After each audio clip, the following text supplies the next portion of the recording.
You are listening to Football Live on Breela FM, powered by NairaBet, with Barry Swain.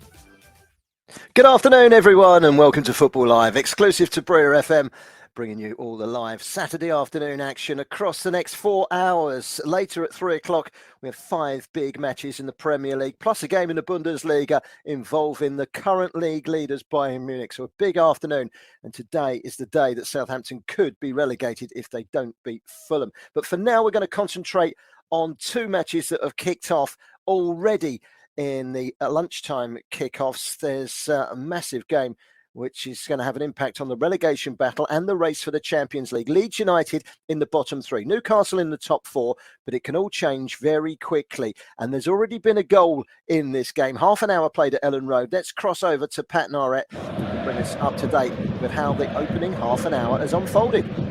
Yeah, good afternoon, Barry, and good afternoon, everybody. Welcome. This is the great game at Leeds at Ellen Road, where you've got 2 teams. One's trying to get cement the 4th position, and one's trying to stay in the league. Like you said, there's been a goal already on the 6 minutes. Leeds went down the left-hand side. A cross came in. It was a header from Moreno. The goalkeeper palmed the ball out, and who was there to put it at the back of the net? It was where are we? Yeah, it was Ayling from the right back position. He put it back in the net. And then on the 26th minute, there was a penalty for Leeds to maybe go up 2-0. It was Joelinton brought someone down in the penalty, and Patrick Bamford stood up to take the penalty. It was such an easy save. Pope made the save. He's now currently with 29 gone. It's Leeds 1, Newcastle 0. Thank you very much. I can tell you, just as we come away from there, Newcastle United have been given a penalty kick. Callum Wilson has stepped up, and I can tell you... The goals, powered by NairaBet. It's that sound that we hope to be playing an awful lot this afternoon. The goals, powered by NairaBet. It was so good we played it twice, but Callum Wilson has done what Patrick Bamford failed to do, and he is converted from the penalty spot, and it is 1-1 at Elland Road. So 2 goals in that game and a missed penalty already. We'll be back across to Pat Narrett in just a second. Let's head 350 kilometres north to Leeds, shall we? In fact, I'll tell you what, no, we'll head 350 kilometres back down to Leeds. And let's cross to Pat, and he can tell us all about that penalty, which was converted by Newcastle United's Callum Wilson. Yeah, it's all happening here. 13 minutes gone. It's Leeds 1, Newcastle 1. It was a stupid, I would say, tackle middle of the park. The ball was crossed in by Trippier. Defender got next to it, bad tackle. And then, like you said, it was... the striker stepped up and put it away. Wilson played up left-hand side. Goalie couldn't get to it. So now with 31 gone, it's Leeds 1, Newcastle 1. What a first half this been. It's great. Glorious sunshine up at Elland Road in Yorkshire. Leeds 1, Newcastle United 1. We will now head 350 kilometres north from Leeds to Glasgow. Rangers against Celtic is the famous Old Firm derby. Celtic champions and unbeaten in 5 against Rangers. About 10 minutes left in the first half. Watching this game at Ibrox for Football Live is Gage Morgan, who can bring us up to date with all the action so far, including an early goal. Well, yes, Barry, good afternoon to everyone. Listen, it is a scorcher here in Glasgow, and that is how Rangers started this game. Blistering pace, attack and pressing Celtic all over the pitch, and it worked for them. John Lundstrom had a shot from just outside the box. Well saved by Joe Hart, you could argue, but the save went right into the path of Todd Cantwell, who reacted the fastest and blasted it through Joe Hart's legs to give Rangers the lead. Since then, it's been a story of a lack of quality, really, unfortunately. Celtic had a lot of possession, but Liala Badali, Israeli winger, missed a golden chance, as did young South Korean striker Oh, who chipped over Robbie McCrory and off the post. We've played 31 minutes here, and it's still Rangers 1, Celtic 0. Thank you very much, Gage. So that brings you up to date with the 2 matches that we are watching this afternoon. Joining a little bit late, we didn't quite catch them at kick-off time. That's to fit in all of the 3 o'clock this afternoon. We've got some cracking games coming up this afternoon. It's Leeds United against Newcastle, and it's the Old Firm derby, Rangers against Celtic. We're right across those 2 games right now. A little bit later on, what are we now, 1 o'clock just gone. In about an hour and a half, we'll start going around the grounds for 5 big matches in the Premier League, including Chelsea, who look to get back to winning ways at home, having won last week at Bournemouth. They're up against relegation threatened Nottingham Forest. Manchester United, with Liverpool breathing down their necks at home to Wolves. So that's a big game. Aston Villa and Spurs have both got their eyes on a place in Europe. Southampton can be relegated today as Fulham look to keep hold of their top 10 place for a finish in the top 10 and above their near neighbours Chelsea, and Crystal Palace taking on Bournemouth. Those two as good as safe. So what an afternoon we have got for you this afternoon. Let's head back to Pat Norek, shall we, and get an update. Newcastle seem to have responded well to falling behind. They could have been 2-0 down. They've got it back to 1-1. And I think they're starting to settle into this game, aren't they, Pat? Yeah, they are now since I got that goal to settle them down, actually, because it did start, a frantic start. Leeds would not give him an inch. It was quite intensity, and they got the goal. And Newcastle tried to get back to the game, but they just would not let them, basically have time on the ball. Now I think what's happening now, Newcastle are sort of settling, the game is settling down. They're playing the passing game. It's looking more like I would say, a proper game, what we used to, not frantic stuff. I think that Leeds need to be able to just take the time, let Newcastle have the ball, try to press when they can, but if they let Newcastle play, Newcastle might score again. For the time being, 34 gone, still Leeds 1, Newcastle United 1. Thank you very much, Pat. So, a missed penalty, 2 goals in that game, 1 goal already in the game at Ibrox this afternoon. Well, make that 2.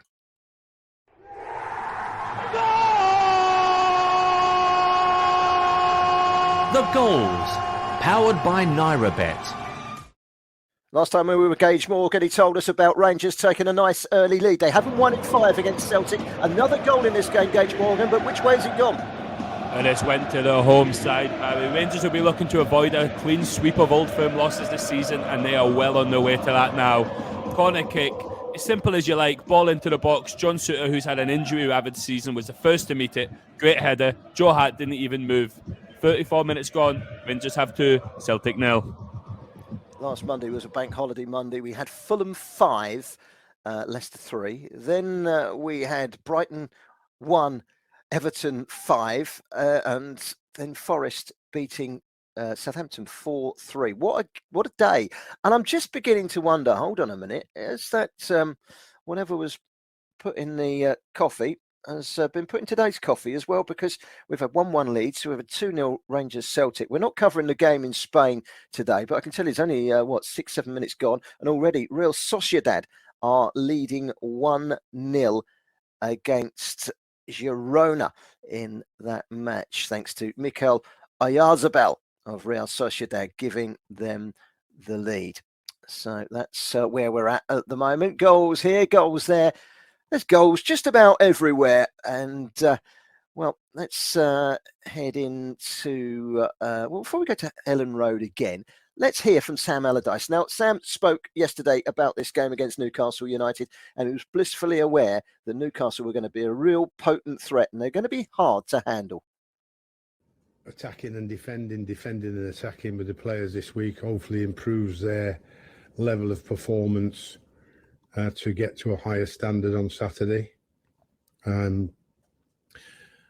Notwithstanding that, need some rest and recovery in between, of course, and pick a side and play against the Newcastle side that play a completely different way to Manchester City. So we have to work out how to defend against their strengths and try to exploit their weaknesses. Well, let's head back to Ellen Road, shall we, and speak to Pat Norett. How successful has Sam been so far, Pat, in trying to exploit those weaknesses of Newcastle United? I think the crowd is so loud, but that's better. The crowd's not so loud anymore now. So they were shouting before, but I think I've got the mic to cover it up. Now, sorry, what were you saying again? How I heard what Sam Allardyce says. What Allardyce normally does when he meets a side, he looks at the weakness in his side and the strong point in his side, and he concentrates on that. When he plays against the other team, he looks at their weakness and then their strong points and try to nullify that. And but what Newcastle are doing now, they're trying to get corners. They're playing the ball down the sides and getting corners. Admiral just had a chance and didn't make anything of it. They cleared it. But it seems to me that they're pressing forward with corners going down the side because what's happening. Leeds are playing free at the back, so the space is down the side. So at the moment, it's still even Stevens, as I say. It's not we play, you play, but it's a great game to watch. 38 gone, Leeds 1, Newcastle United 1. Thank you very much, Pat. We will be across there. We'll be across to Rangers against Celtic, going the way of Rangers at the moment. Nothing on it. Rangers will finish second, and Celtic have already won the league. It's not too much on it, but don't tell anyone in Glasgow that, because the Old Firm derby, it could be a pre-season friendly played on a beach with sandals. It would be important to both sets of fans. We'll be hooking up very shortly as well with Ayo Alabi. He's our betting expert at NairaBet, in nice and early this afternoon. Why is he in nice and early, I hear you say? Well, because he's off to Old Trafford to watch Manchester United against Wolves, and that will be one of the games that he will be featuring with us in today's odds in the next 5 minutes or so. Let's head back, shall we, to that game that we just mentioned, Rangers against Celtic, and catch up with Gage Morgan. Gage, any comeback from Celtic, or is it that kind of time of the year when they're starting to look at the holiday brochures and think, we've done our business, we've won the league, this doesn't really matter? How's it shaping up? It looks like Celtic have got one eye on that Scottish Cup final in a few weeks. They haven't been at their best. They are missing a lot of first-team players. Cameron Carter-Vickers, the centre-half formerly of Spurs, he's been immense this season. He'll miss the rest of it because of an injury, and they are really missing his presence at the back. The top stock scorer in the league, Kyogo, he's on the bench, so the young South Korean has been given a chance. And it looks like a Celtic team full of players that have really barely played this season. Rangers have been great, though, take nothing away from them. They're hitting Celtic quick on the break. If they had more quality, they could be a couple of more goals up. But 39 minutes gone here, Rangers still 2. Thank you very much, Gage. Now, we said at 5 games in the Premier League this afternoon. We've also got kicking off in around about an hour and a quarter from now at the Allianz Arena. It's Bayern Munich against Schalke. Schalke 2 points off the bottom 3. So they've got something to play for this afternoon in that game. Warren Bishop will be our reporter a little bit later on. He'll be bringing us team news probably in the next half an hour or so for that game, I would imagine. Borussia Dortmund, currently second, just behind Bayern Munich. They play tomorrow. So a big onus on Bayern Munich to build a 4-point lead against the strugglers today. It's first against 15th, and we'll have that covered. Elsewhere, Union Berlin in 4th are playing Freiburg in 5th. Now, these two are both on 56 points. Top 4 going to the Champions League. It's not effectively a playoff, but it's the next best thing. It is a massive game. We're not reporting on the game, but we keep a very close eye on that as well. Whilst Hoffenheim down towards the bottom, are 2 points off the bottom 3. They do welcome back the Nigerian Kevin Akpoguma today. He's back from suspension. We're yet to hear whether he starts in that game. Still Real Sociedad 1, Girona 0. And as we heard earlier, Leeds United 1, Newcastle 1, Rangers 2, Celtic 0. Plenty of goals early on. We're hoping it's going to be an afternoon of goals. Let's head to Pat Norett at Ellen Road, where Leeds United 1-1. Pat, how's it all shaping up? The game is sort of like the last we spoke, is settled down a little bit. Newcastle having more possession of the ball now, and Leeds just dropping back into the 4-5-1 shape, making it hard for them. They didn't play in front of them. That's what they're doing, and hoping to nick the ball and try to get a counter. But I think with 41 gone, still Leeds 1 and Newcastle 1. We're looking for basically in 4 minutes to half time, so they're just settling down. So at the moment, we'll have to wait. 42 gone. It's Leeds 1, Newcastle 1.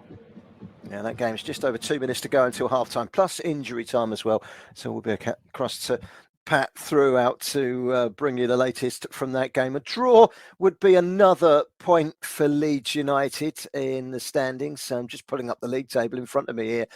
Leeds United currently in the bottom 3. It won't be enough to take them out. It will take them to within 1 point of Everton, but they really do need a win today, Leeds. For Newcastle United, they're currently 3rd in the table. This would take them up to 66 points, and that's 3 points ahead of Manchester United. And they've got a far better goal difference than Manchester United. When I say far better, we're talking about 20 goals better than Manchester United. So they will stay in 3rd place. But if they were to lose today, Newcastle, Liverpool really are breathing down their next 3 points behind, having played the same amount of games, and there's some tough games coming up as well for everyone between now and the end of the season. So it's all to play for. 2 weeks tomorrow, 15 days. That is when the Premier League comes to a close, and that Sunday we will have every single match covered right here on Brilla FM exclusively by Football Live. Who will go down? Well, this afternoon it could well be Southampton. They are 6 points adrift of the next placed Leicester, and a home game against Fulham this afternoon for Southampton. If they don't win, they will be playing Championship football next season. If they do win, well, they're going to have to win their next two as well, and that includes a Liverpool home match on the final day of the season. So it's not impossible, but it's improbable. Let's take this opportunity, shall we, at 1:15 to catch up with our good friend from Naira Bets, our betting expert, the one and only Ayo Alabi. Good afternoon, Ayo. I understand you are at Old Trafford, ready to go in and watch what should be a very good game this afternoon. And we will talk about that match in just a second, Ayo. But I'd love to start with Chelsea, so popular with our listeners in Nigeria, Chelsea. They're playing at home to Nottingham Forest this afternoon. Chelsea long overdue a home win. They got themselves an away win last season, and no Nottingham Forest to pour away from home. What's it looking like, the odds for this game at Stamford Bridge this afternoon? Good afternoon, guys. Yes, I'm not actually at Old Trafford yet. I'm around Old Trafford, somewhere not too far from there. Just about, once I finish this, I'll just go into the box and have my lunch. Anyway, enough about me. Let's talk about Forest and Chelsea. First of all, Chelsea, congratulations to Frank Lampard. He picked up the first win as Chelsea manager since his return. It's been a shocking time for him and Chelsea Football Club as a whole. But Forest have been in decent nick themselves this season, not this season, in the last few games. They boosted their survival chances with 3-1 win over Brighton and a 4-3 win over Southampton in the last two games, which tends to say they score a lot of goals these days.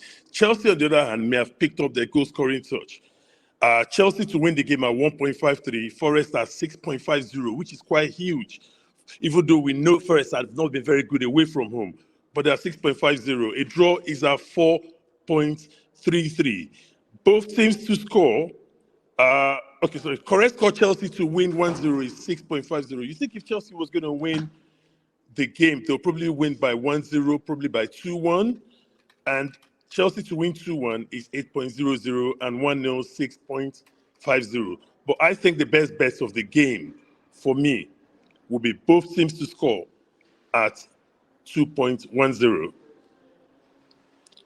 Sounds good. Well, do you know what? Nottingham Forest haven't kept a clean sheet since February, and so you'd expect Chelsea to score. Now, the game that you are just around the corner from, not quite there yet, as you say, at Old Trafford, and I know you want to get off and have your lunch, so I won't keep you for too long. Manchester United against Wolves. No pressure on Wolves. They're safe. They've had a good run, actually, and Lopetegui. And for Manchester United, 2 away defeats, 1-0 at West Ham, 1-0 away at Brighton. They need a response today, don't they? And it looks like there's going to be no Marcus Rashford. United need a response. United need to win today. 2 defeats in the last 2 games. As Liverpool at a time were about 12 points behind United. Now they're just, even though they've played a game more, they're just 1 point behind United. If United falters today, that could be a problem. I don't see it happening. United's home form has been impeccable. Most of the problems they've had have come against the away from home against teams in the top 12. But Wolves are not in the top 12. They're not playing. United are playing at home. So everything all points to United victory. United at 1.40 with NairaBet is a shocking price, considering they've lost their last 2 and not scored in those 2 games. For 1.40, I don't know. If I was to back United to win this game, which I expect them to, I will probably go with a halftime, full-time score. So Man United halftime and full-time gives me more value. If United are going to win, they're going to have to score in the first half because you don't expect them to be going into the 70th minute, still 0-0. And everyone is getting nervous. United, first half, second half, is 2.00.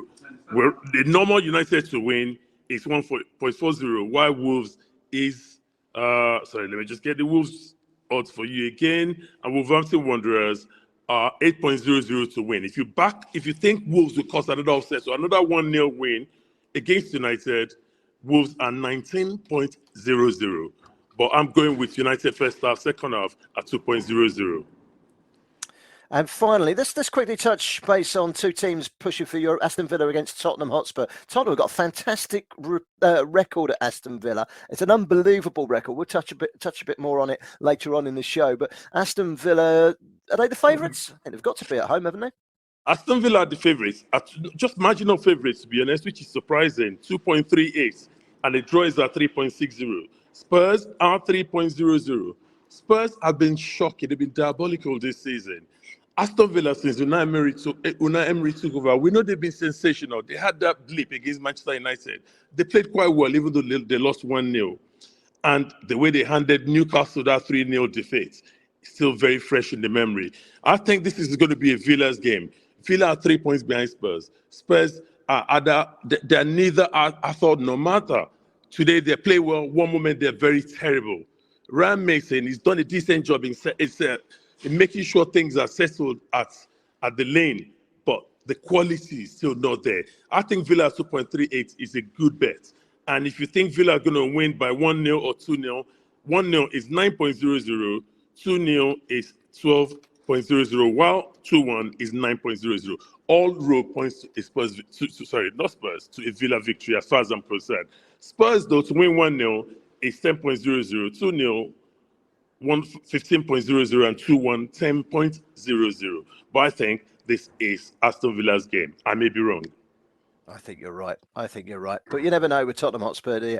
Listen, I have a fantastic lunch, have a fantastic afternoon at Old Trafford, and hopefully, for your sake, that Manchester United can pick up the 3 points there. But have a great afternoon, mate, and we'll speak to you again on the show with Chris Baldwin tomorrow afternoon. Thank you very much, Sir Ayu, for joining us. And, well, half-time has arrived at Leeds United. Leeds United won, Newcastle United won last time we heard. And that's how it is half-time, isn't it, Pat Norette? Yes, it is half-time. Just before the referee blew his whistle, 30 seconds for half-time, Trippier on the right-hand side had a shot with his left foot, which went wide of the right-hand post. So it nearly scored. So anyway, the game started with high intensity by Leeds, pressing Newcastle everywhere over the park until in the 7th minute. The ball was worked on the left-hand side. A cross came in, a header from Marino, I think, and the ball came back, and Ayling was there from right-back position to stab it away to make it 1-0 to Leeds. And then on the 28th minute, a bad tackle by Joelinton. Penalty was awarded by the referee. Bamford stepped up, but Nick Pope saved it. And then another penalty. What happened then? Newcastle went down the other end, and was under foul in the box. And then on the 31st minute, Wilson stepped up and Soslet, right-hand corner, made it 1-1. So at half-time, a great game to watch in the second half. It's basically Leeds 1, Newcastle 1. Are you ready for another NairaBet special? This weekend you could win 500 Naira for each goal scored by Victor Osimhen, Moses Simon, Kelechi Iheanacho and Wilfred Ndidi. When they score, so do you. Need any more reasons to get involved? Head over to NairaBet now and make sure you include the following 3 games in your ACCA. Monza versus Napoli, Toulouse versus Nantes, Leicester versus Liverpool. Visit www.nairabet.com/bonus for more details. ACCA must be placed by midnight tonight. Minimum stake required is 500 Naira. 18 plus only. Please gamble responsibly. Today's show is powered by Hollandia and Chivita. What more goals, John? They certainly are. It's absolutely raining goals here. Wow, well, it is one of the most extraordinary games I have ever seen. Oh, my dearie me. I don't want to laugh or cry. You are listening to Football Live and exclusive on Brila FM. It's a show that's packed to the brim. It's a season beyond their wildest dreams. So what do I know? It's crazy, absolutely insane. You can only see one winner. And Roberto De Zerbi giving it large. Yeah, Leicester fans, look away now. You're getting everything in this game now. Great entertainment, but Napoli has just been streets ahead. Oh my word, what is going on here? Even though I'm watching a football game, it feels like I'm watching the fashion show. Gonna be a big one. He's been very impressive, I have to say. There's action everywhere you look. You are listening to Football Live on Brila FM 88.9 and 101.1 FM. You are listening to Football Live on Breela FM, powered by NairaBet, with Barry Swain. Yes, welcome back. We heard from Pat Norat just before the quick ad break there. Half-time, Leeds United 1, Newcastle United 1. Callum Wilson's penalty cancelling out an early goal from Luke Ayling and a penalty save from Nick Pope. We'll hear from Nick Pope in just a second. But first of all, we'll head back to Glasgow and to the Old Firm match where at half-time it's advantage Rangers, isn't it, Gage Morgan?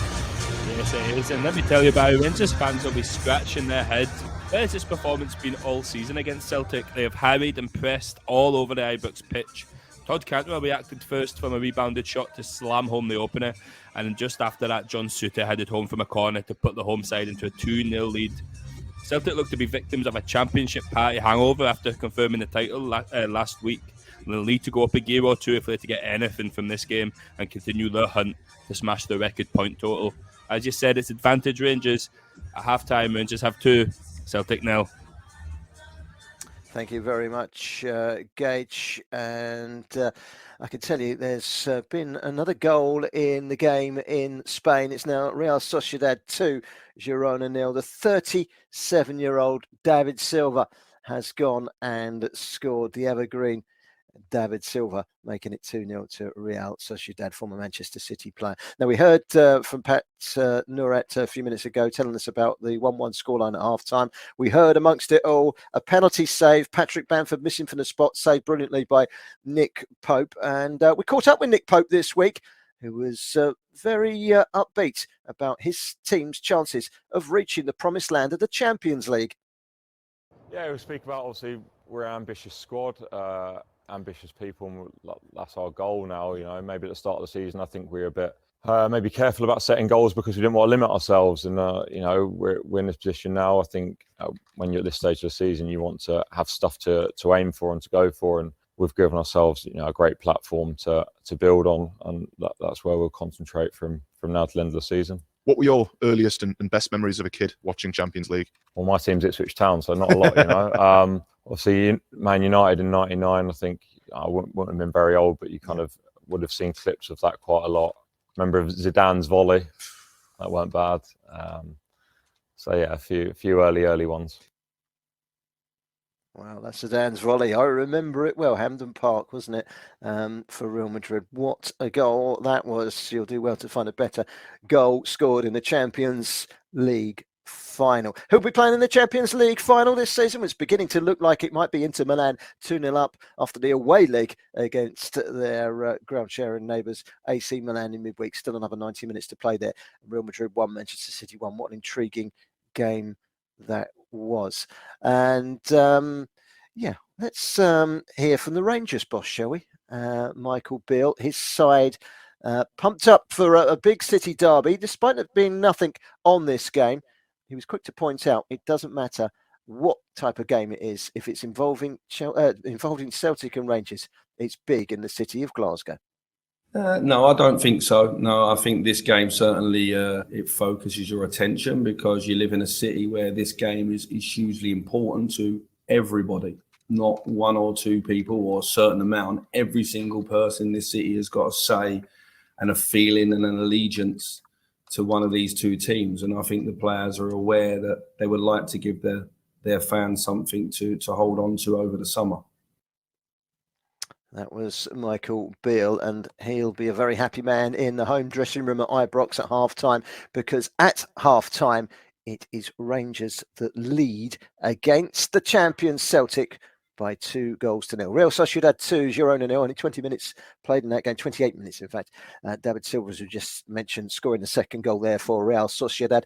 And Leeds 1, Newcastle 1. Big 45 minutes coming up. Second half is just around the corner. We're an hour away from the build-up to 5 big Premier League matches this afternoon. So much riding on so many of them. Southampton could go down this afternoon if they do not beat Fulham at St Mary's. Manchester United, a must-win at home to Wolves for them if they are to keep hold of their top 4 spot in Champions League football for next season. Crystal Palace against Bournemouth. I'll be honest with you, there's not a lot for Matt Smith to look out for there. It's just Crystal Palace against Bournemouth. 2 weeks ago, that was a big game at the bottom of the table. Today, it's just a mid-table clash.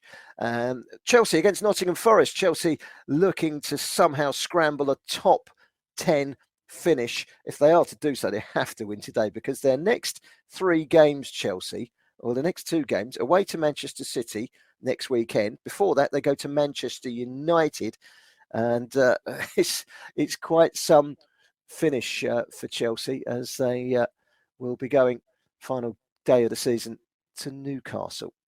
Sorry, they're not. They're at home to Newcastle, I beg your pardon.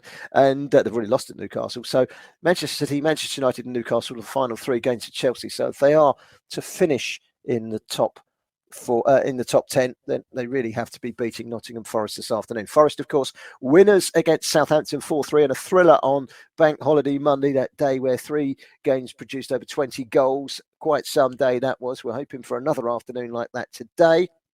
And also this afternoon, we've got Aston Villa against Tottenham Hotspur. That's the one game we haven't mentioned.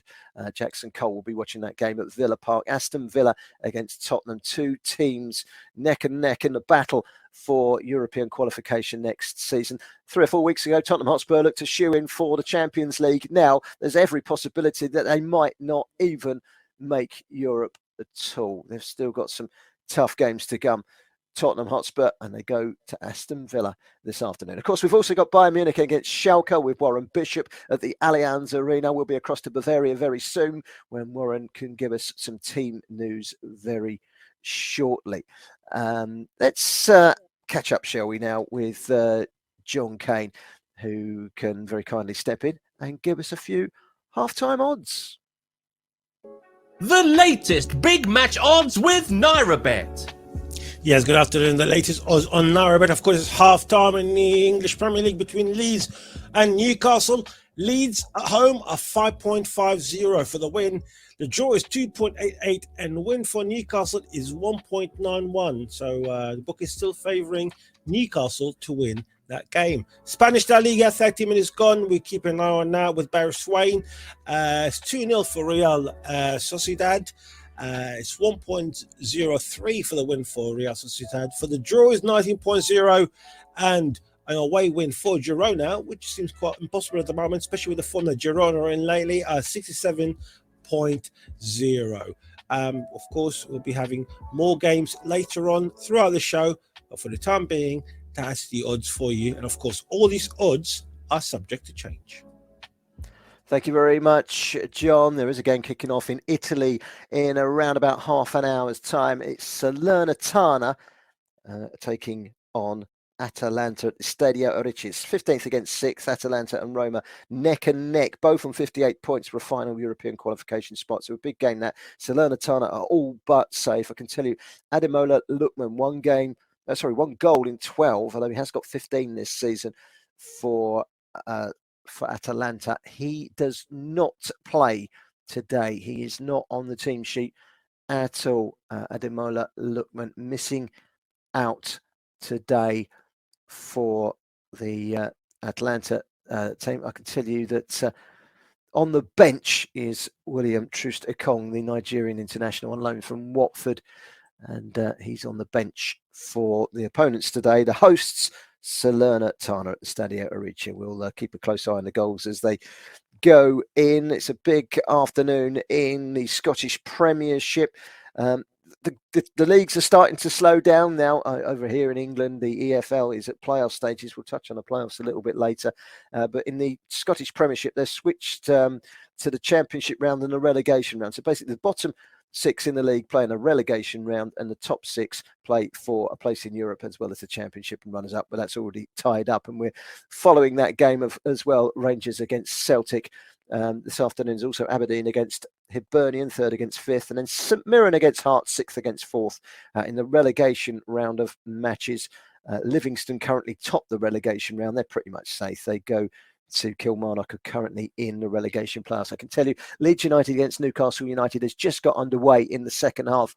In the sunshine, still at Ellen Road, basket in sunshine. You can tell it's May. Summer for us English types is just around the corner. It's a beautiful day, a little bit chilly, but lots of shirt sleeves amongst a big crowd at Ellen Road. And we'll be across to Pat Norett in just a few moments' time. First of all, let's make our first visit to the Allianz Arena and catch up with Warren Bishop. He can bring us some team news of the big game in the Bundesliga that we'll be featuring right here on Football Live on Briller FM this afternoon. It's Bayern Munich against Schalke. Good afternoon, Warren. Good afternoon, Barry. Welcome along to the Allianz Arena, where the heat is being cranked up at both ends of the Bundesliga table, with title-chasing Bayern Munich entertaining a recently revitalised Schalke side. Bayern Munich know they have to win to at least maintain their 1 point slender advantage over Borussia Dortmund, while Schalke will be looking to make it 3 games unbeaten and clear away from the relegation pack. In terms of team news, 2 changes Thomas Tuchel makes for Bayern Munich, as Leroy Sané and Thomas Muller come in for Ryan Gravenberch and Sadio Mane. For Schalke, 3 changes as Juronen, the club captain Latza and Frey replace Matriciani, Salazar and Theroux. Marius Bulter, top scorer for Schalke for 11 league goals. He'll be crucial in picking something up today. Just an hour till kick-off now. It's Bayern Munich against Schalke.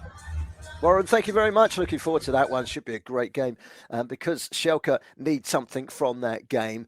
And is it a point? Is it 3 points? It's a big old battle at the top and the bottom in the Bundesliga. It won't be decided today, but we could be taking some huge steps, either Bayern Munich or Schalke, at least this afternoon. We'll be with Warren throughout the afternoon from 2:30 when that game kicks off. Thank you to Warren for some team news on that game.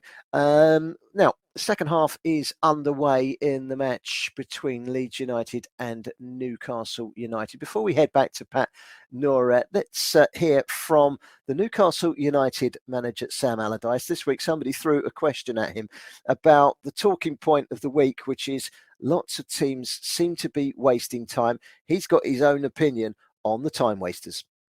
Correct, yeah. The all-time waste when they're going to last 5 minutes and they're winning 2-1. Don't be daft. But, I mean, we've all been talking about ball in play more than we've talked about time wasting, or whether ball in play is or can be improved. But the game is ferocious and quick enough as it is. You know, players' fatigue and players' injuries and players' resources are strained more than ever before. So if you speed the game up even more and you increase the level of time they're on the pitch even more in running out, you're going to get more and more injuries and more crippling injuries than you've ever got, because it's never been as quick as it is now. And with it being so quick, recovery time becomes of the essence. And then because there's so many games, there is no recovery time. Because there's no recovery time, you get more and more injuries, and then you ultimately end up getting more and more chronic injuries, which may limit a player's career to a lot shorter than it should be. Interesting. I kind of buy into that. Playing 3 games a week, you wanting to run down the clock and waste time. Anyway, we're not going to waste any more time. Let's head straight back to Ellen Road. Pat Noret is our man in the hot seat for Leeds United against the early stages of the second half. Still 1-1. Yeah, no change in the second half. 47 gone. Leeds 1, Newcastle United 1. Now, it looks to me that both teams are trying to feel each other out. It's not as intense as it was by Leeds in the first half. Talking about the time wasting, right? The team that may waste more time in the Premiership, right, is Brentford's the first one. Guess who the next one is? I'll give you a guess. Newcastle United. Nick Pokes takes 30 seconds to take a goal kick. So it's quite interesting. Well, 48 gone, Leeds 1, Newcastle United 1. And of course, Pat, while you're there, you're counting on time wasting, obviously, when the ball's dead and not ball in play. Because if the ball's in play, I'd say the most time wasted when the ball's in play is Brighton, because their centre-halves play it to one another about 1,500 times every game. I love watching Brighton, I really do. But the 2 centre-halves just play to me, to you, to me, to you, to me, to you, all afternoon long. And that's not time wasting, isn't it? No, you know, that's the thing, you know. But that it's the same thing. It's wasting time in a way. You know, you 1-0 up and you're just pinging it between the 2 centre halves, saying, "Come and get us, come and get us." You know. I think there's a difference. Ball in play. I think what Newcastle manager was saying, I think when he played Arsenal, when they wasted time, they lost the game 2-0. But when they went away to play Arsenal, they did the same thing. That what you're talking about, what Brighton do, they entice you to come and get the ball. So if me and you're going to close down the 2 centre halves, one of us go, that makes a space and they pass it. So basically, I wouldn't call that time wasting. I'm just saying that's just basically baiting someone. But Newcastle are the worst in the Premiership, the second worst. But it's quite interesting listening to it. I'm sure, like, if Allardyce goes up, say 2-1 with 10 minutes to go, what do you think he's going to do? He's going to time waste. 49 gone, Leeds United 1, Newcastle 1. I very much doubt he'll be pushing for a third goal. Thank you, Pat. We'll be back with you very, very shortly. Shall we head back to Rangers against Celtic? Gage Morgan is watching this one at Ibrox. It's going away at the home side, Rangers, early in the second half. Gage Morgan, any signs of a turnaround from Celtic in the second half? No changes from either side at half-time, Barry, but Celtic were out just a couple of minutes earlier. I don't know if that was instruction from the manager. The half started quite tenacious, both teams really going at it. Rio Hatate went by a few midfielders before getting down just a few minutes ago. Not much to speak about just yet, but a lot to play. Well, there's no trophies to play for, a lot to play for. That's bragging rights. It's Rangers 2, Celtic 0, 48 minutes gone. Oh, absolutely. Lots of bragging rights every time Rangers and Celtic play. There's some big rivalries in football, and they don't come much bigger than Rangers against Celtic. So looking forward to seeing how that one pans out in due course. So it's Leeds 1, Newcastle 1, Rangers 2, Celtic 0. There's been another goal actually in the game in La Liga. Girona have pulled a goal back. It is now Real Sociedad 2, Girona 1. That goal coming just before half time from Jan Couto to make it 2-1. What does that do in the league table? Well, Real Sociedad, with a win, are fourth and they're 10 points ahead of Villarreal. We've only got that one game in hand. So Champions League football for Real Sociedad, and David Silva. It doesn't look like we've seen the back of him in Champions League football potentially. So Real Sociedad, Champions League football, certainly got a playoff place just ahead of the group stages in fourth, would be a real good boost for them. For Girona, by the way, they're on the brink of qualifying for Europe themselves. It looks like it's between them, Atletico Bilbao and Real Vallecano, maybe even Osasuna, Sevilla and Mallorca. There's all a cluster of 6 teams, 3 points separating them, all vying for 7th place and a place in the Europa Conference next season.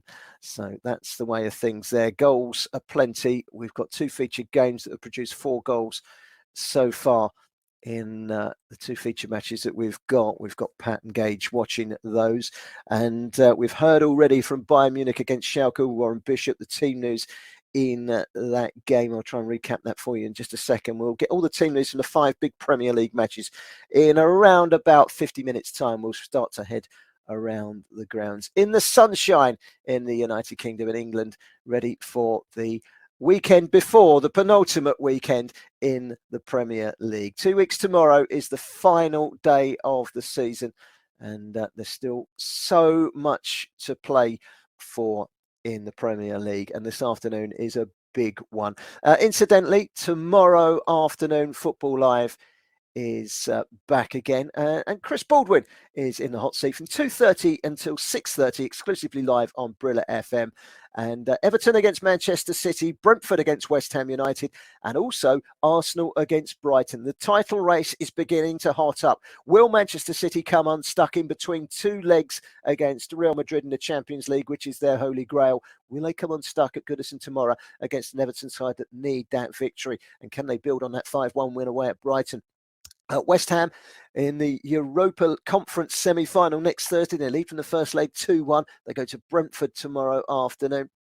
And Arsenal against Brighton and Hove Albion. Brighton looking for a bounce back. Arsenal just looking for 3 points any which way they can get it to keep the pressure on Manchester City. And if Manchester City slip up, that is a golden opportunity for Arsenal. We'll also be in the Wembley Stadium Arch, underneath the Wembley Stadium Arch. Chelsea against Manchester United at Wembley tomorrow. Not the men, but the women in the Women's FA Cup final. This will be a cracking game. 2 big sides, neck and neck up at the top end of the Women's Super League in England. And they go head-to-head tomorrow at Wembley Stadium in what should be an epic final in the Women's Champions League. Nearly 10 minutes gone in the second half between Leeds United and Newcastle United. I think it's about time we headed back to Pat Norett to get an update. Still 1-1, Pat. Yeah, but Newcastle, I tell you what, they had a great chance to make it 2-1. They managed to work the ball wide. The ball was crossed in the middle, but Callum Wilson just couldn't get his... I'm just looking at this, couldn't get his foot over it. Really great goal, but went right over the bar. So with 54 gone, still Leeds United 1, Newcastle United 1.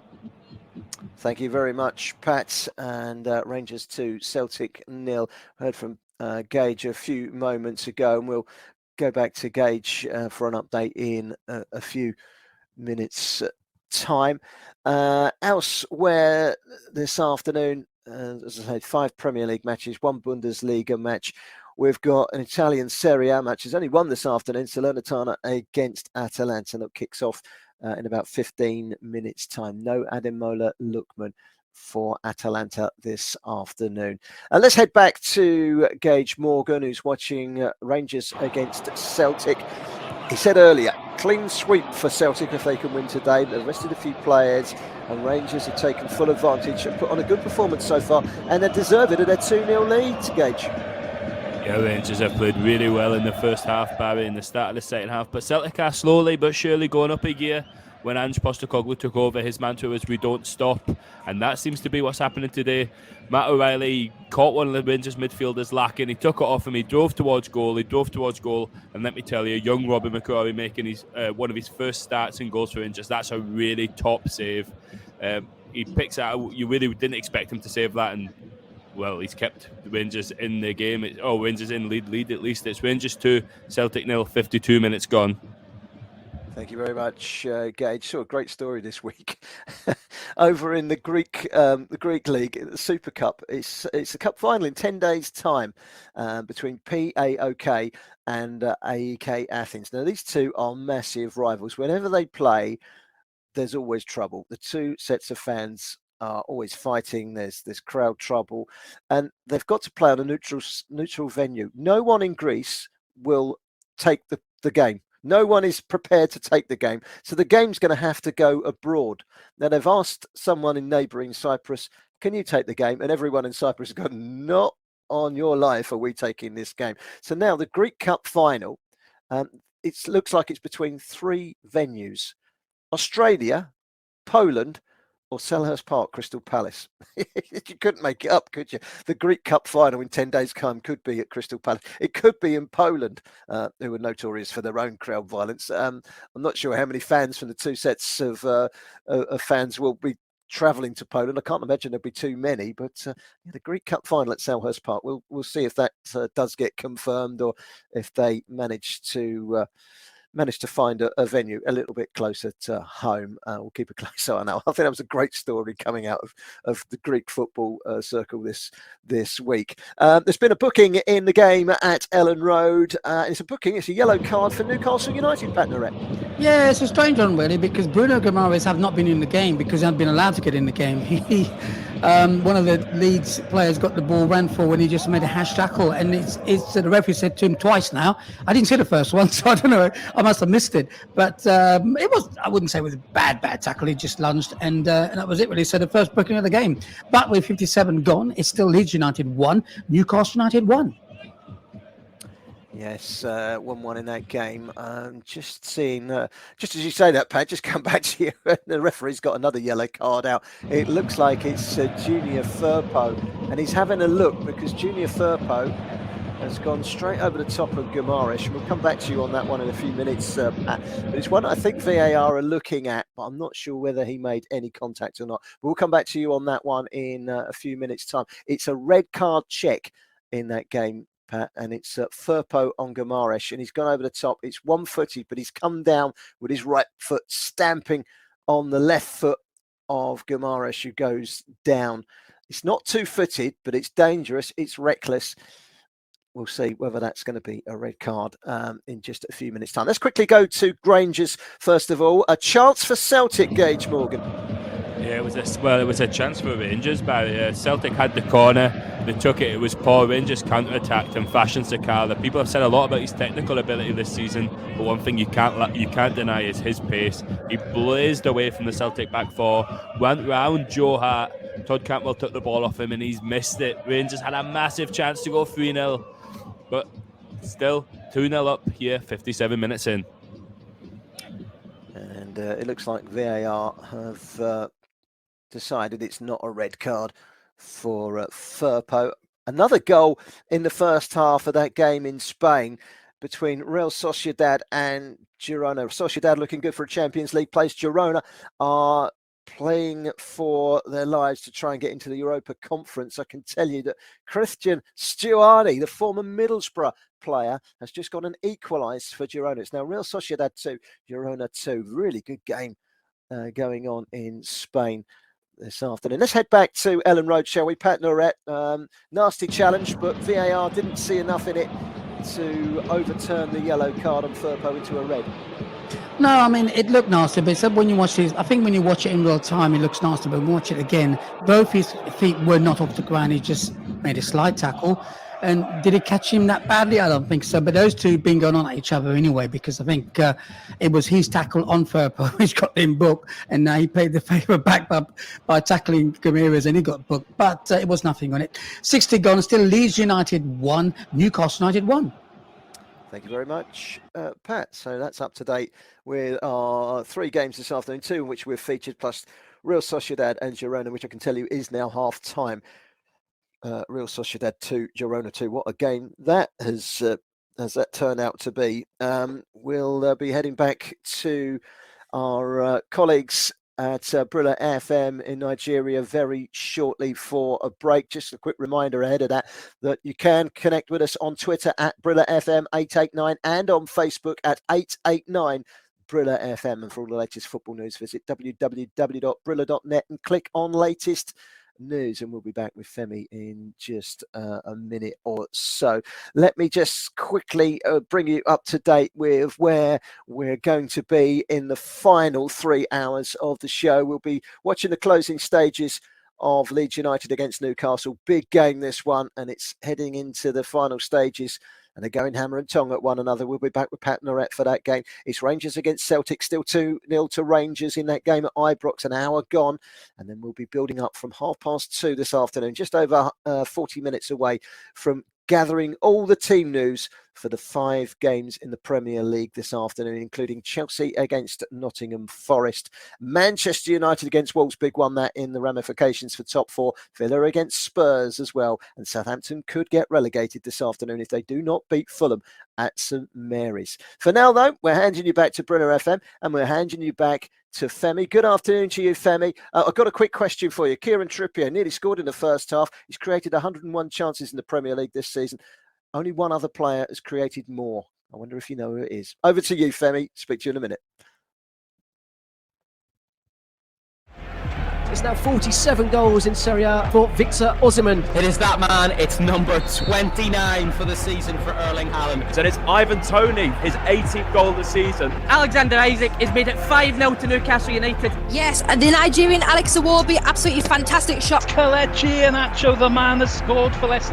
Man, Bellingham, he curled it bottom left-hand corner. What a goal, great goal. Yeah, huge statement here at the thing that we're doing about it's Borussia Dortmund 6, Wolfsburg 0. Oh my dearie me. I don't want to laugh or cry. It's a show that's packed to the brim. You are listening to Football Live on Brilla FM.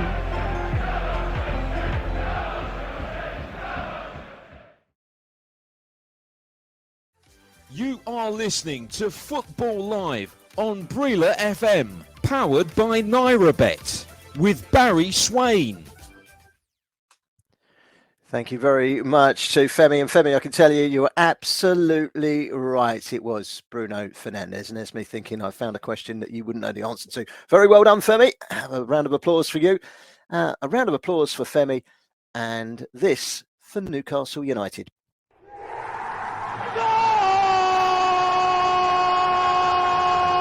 The goals, powered by NairaBet.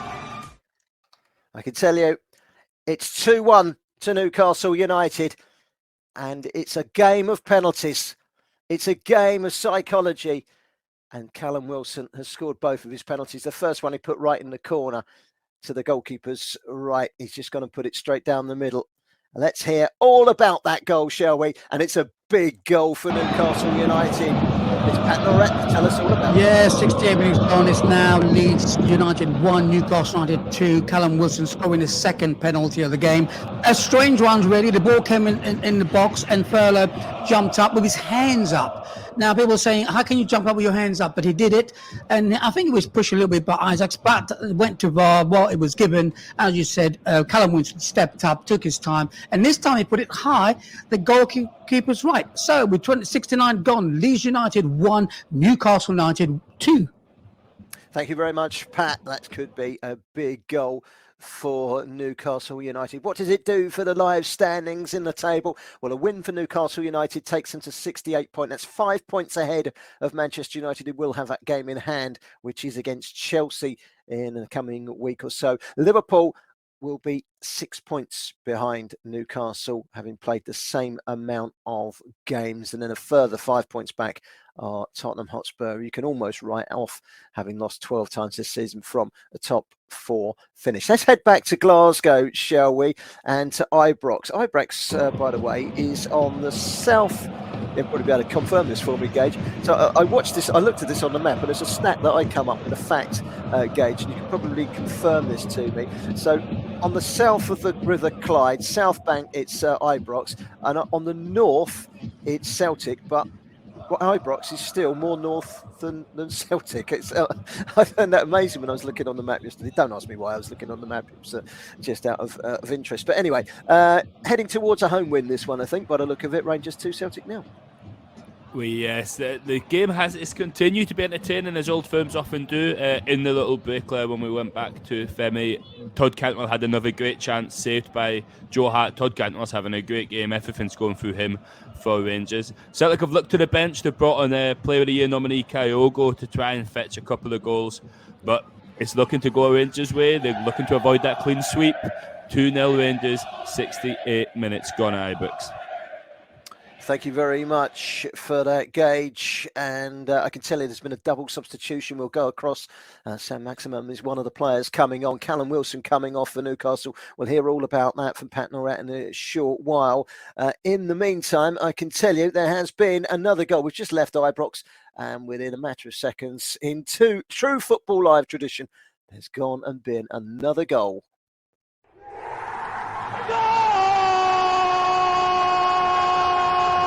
The goals, powered by NairaBet.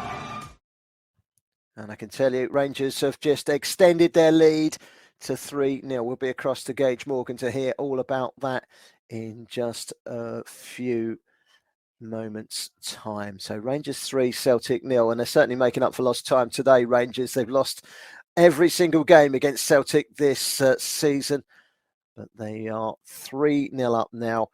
And let's go to Pat Norrat at Leeds United against Newcastle United. 2 penalties for Newcastle, a penalty miss for Leeds United, who were ahead through Ayling early on. And it's all about the penalties today, but there are a couple of substitutions that have just taken place. Yeah, this is a substitution he was going to make before that goal, bringing on Saint-Maximin, and also Gordon's come on as well now. Like you said, Amaron's come off and Wilson's come on.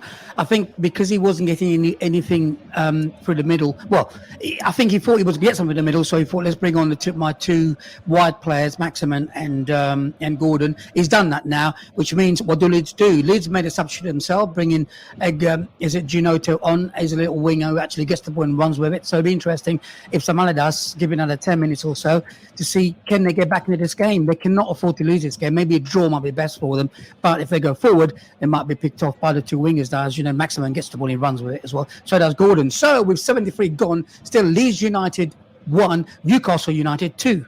Pat, while you're there, looking at the league table, Leeds, just through losing this game without Leicester playing, they drop a place on goal difference below Leicester. It just shows you how tight it is down at the bottom. It's going to go to the wire, isn't it? And it's a battle of nerves, and they'll be very disappointed that, having gone 1-0 up today, that penalty missed by Patrick Bamford at 2-0, you'd have fancied Leeds to perhaps push on and take the 3 points.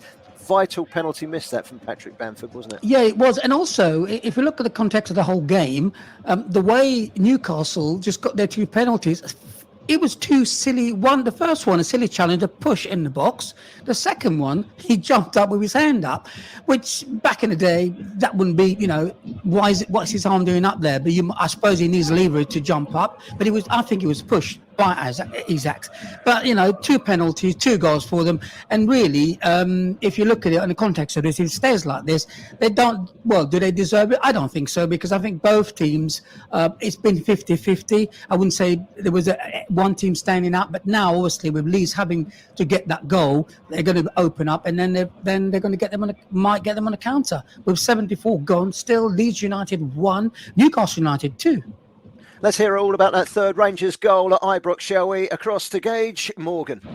Well, Barry, if you asked anyone on the green side of Glasgow about their captain, Callum McGregor, they'd call him Mr. Reliable, 7 out of 10, 8 out of 10 every week. But that's a really bad mistake from him. He pops the ball in, tries to get it back, and he's turning back towards his goal. He thinks Cal Starfelt's closer to him than he is. It's just a mess, and Sakala goes through, as we said earlier, full of pace, round Joe Hart, taps home to make it 3-0. Here's a stat for you. Cal Starfelt and Cameron Carter-Vickers haven't lost a league game they've played together in their Celtic career. Carter-Vickers is out, Celtic are 3-0 down. Rangers 3, Celtic 0, 72 minutes gone. Thank you very much for that, Gage. There's been another goal in the game between Leeds United and Newcastle United, but I'm not going to play the jingle because the assistant referee has raised his flag and to tell us all about a disallowed goal for Newcastle United. Pat Narrett? Yeah, they were pushing onto and they were on the halfway line, which is Leeds it is. And Gordon had the ball and he played it just down the side and Isaacs got it. He went onto it and then passed it to Maxima. I think it was Isaacs who was offside. So the goal was clearly offside, but they're going to get caught because they're pushing forward and there's going to be space at the back. With 75 gone, still Leeds United 1, trying to get back to the game with Newcastle United 2. Thanks very much, Pat. They're off and underway in Italian Serie A. Atalanta without Ademola Lookman this afternoon. 6 minutes gone in that game. Salernitana 0, Atalanta 0. Big game that for Atalanta because they are chasing European qualification and they need a victory ideally this afternoon. Currently 0-0 early stages of that game. They've just got underway in the second half in the Liga in Spain. Big match this. Real Sociedad 2, Girona 2. 4 goals, including one for the evergreen 37-year-old former Manchester City star David Silva scoring to make it 2-0 to Real Sociedad. They are looking a good bet for the Champions League next season. Girona are chasing down European qualification. It's likely to be into the Europa Conference League. And well, yeah, we get our breath back. Let me just quickly remind you that we're now, 6 minutes past 2. So at past, when these 2 games that we're currently covering between Leeds United and Newcastle leading by 2-1, thanks to 2 penalties. Leeds missing the penalty as well, 3 penalties in that game. Rangers 3, Celtic 0 in the Old Firm battle at Ibrox. These 2 games have got around about 15 minutes or so left. In Leeds Newcastle, it's closer to 10 minutes, about 12 minutes to go in that game. We'll keep an eye on those 2 games taking place in La Liga and Serie A as well. But from past, we'll start our build-up to the big games in the Premier League this afternoon. Chelsea against Nottingham Forest, Manchester United against Wolverhampton Wanderers, Crystal Palace Bournemouth, Aston Villa Tottenham Hotspur, and Southampton against Fulham.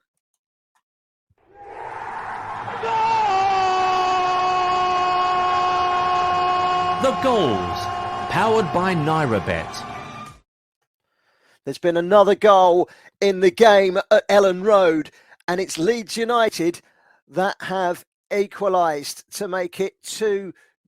It was a corner taken short. Well, I'm going to let Pat Norrett tell us all about it, but it came courtesy of a corner.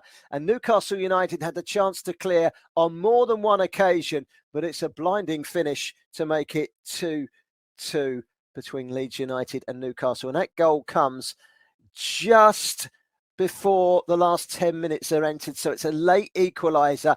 And it looks like it's an own goal. Let's cross to Pat Norrett, who can tell us all about the late Leeds United equaliser, Pat.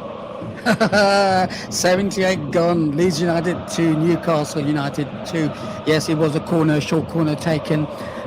It was the substitute who came on, crossed the ball, and they had a chance to clear it. Like you said, they did clear it, but they came to Christensen. Ball comes in now, and he went down the left-hand side, Ndongo, I think it is, and then the ball goes in, and it was headed by Bamford. He took a shot. He came out, and Christensen took a shot. Yeah, maybe a slight defection, it looks like. I'm just looking at them, just to describe the goal to you, watching the replay. Ball comes in. That's deflection from Little Clapham Trippier. So ex-Spurs Trippier. It's now 79 gone. It's Leeds United 2, Newcastle United 2. What a game we've got. Yeah, what a game. Rasmus Christensen, the Danish international, former Red Bull Salzburg player, scoring his third Leeds United goal. And what a big goal it might well be.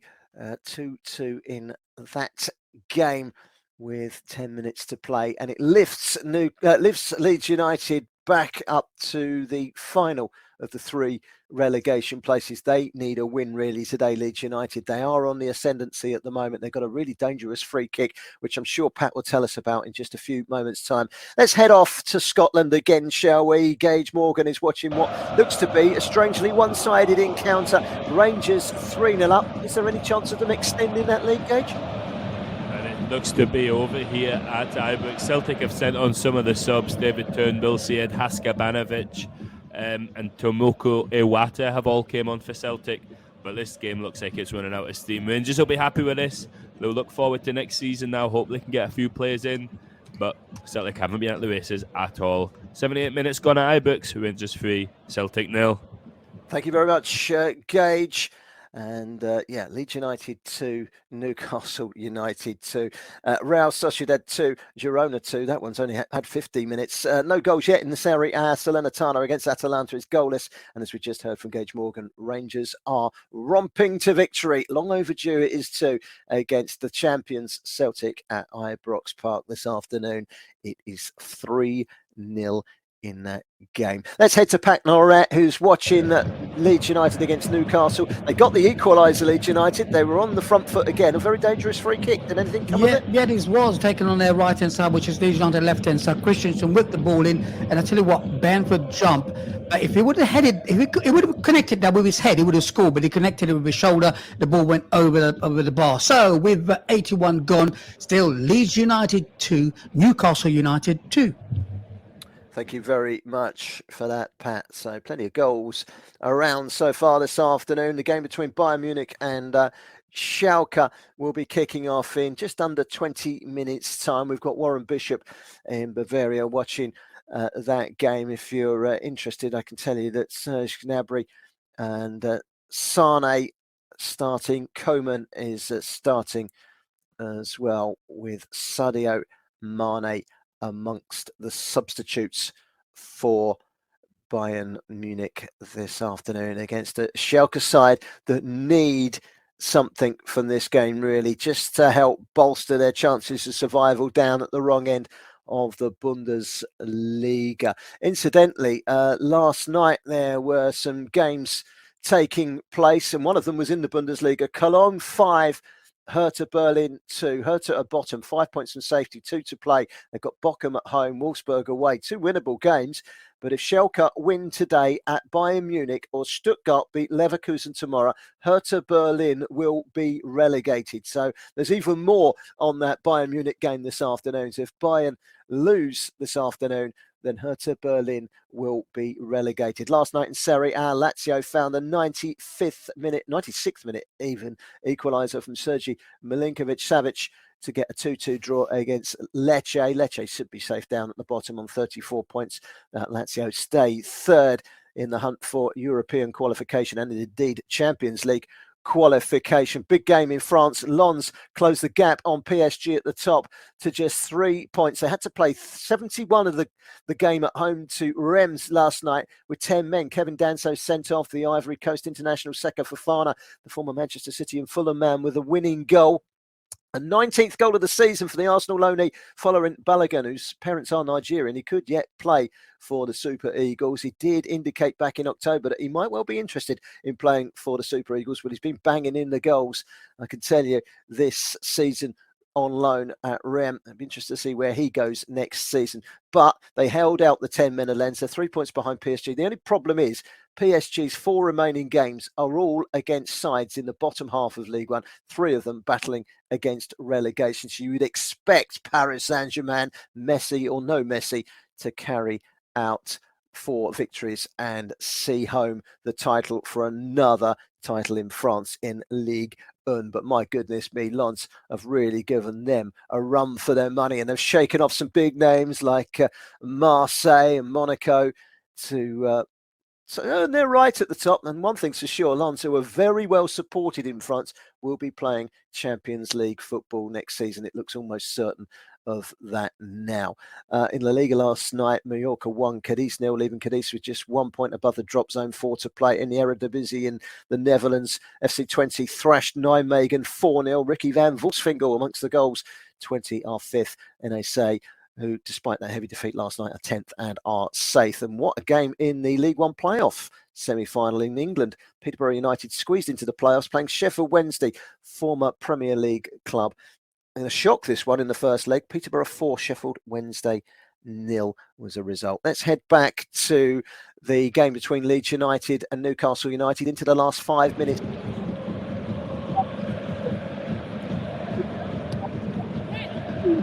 A final twist one way or another in the last few minutes? I only heard a final twist. Anyway, no, I don't at the moment. I mean, Leeds are sort of are trying to nullify what Newcastle are trying to do. They're not getting their wide men into the game. So what they're doing, they're playing long balls, what we used to call it as behind the left back or the right back, behind the left shoulder. We used to call it back in the day. I think they still do, which is basically hitting the left back and trying to get in. That's what they're trying to do to get crosses in. Lots of fouls, though. Patrick Bamford's been fouled quite a lot for some reason. I don't know why, but Botman just fouled him. So at the moment, I would say it's 50-50. If Leeds stay the way they are going, I think they'll probably get a draw at this. But if they all go forward and leave gaps at the back, then I think they're going to have problems. So at the moment, still with 85 gone, Leeds United 2, Newcastle United 2. Aronson on for Rodrigo for Leeds United, just as Pat hands back there. 2-2, 3 minutes plus injury time, 3.5 minutes plus injury time to play at Ellen Road. And we'll be straight across to Pat in the coming minutes to follow the last rights of the action in that game. Let's head into the Scottish Premiership. We know already that Celtic are the champions. We know already that Rangers will finish second. That's usually the case. They are usually the top two. It's very rare that anyone else is able to break the monopoly between these two. But at the moment, it's a one-way monopoly with Celtic winning the last 2 titles. But Rangers are having bragging rights in the city of Glasgow today. 3-0 up last time we heard. Anything else happened in the latter stages of this game, Gage Morgan? Well, Gunnar Goldson's went down with an injury. We think he's going to continue, but that has taken up a large chunk of the last 10 minutes here. Just seconds after that, David Turnbull, the sub, hit an outrageous shot from just past the halfway line to the jeers of the Ibrox loyal. No, this looks to be fully in control for Rangers, really. Mick Beale smile on the touchline and Postecoglou quite the opposite. Rangers 3, Celtic 0, 84 minutes gone here.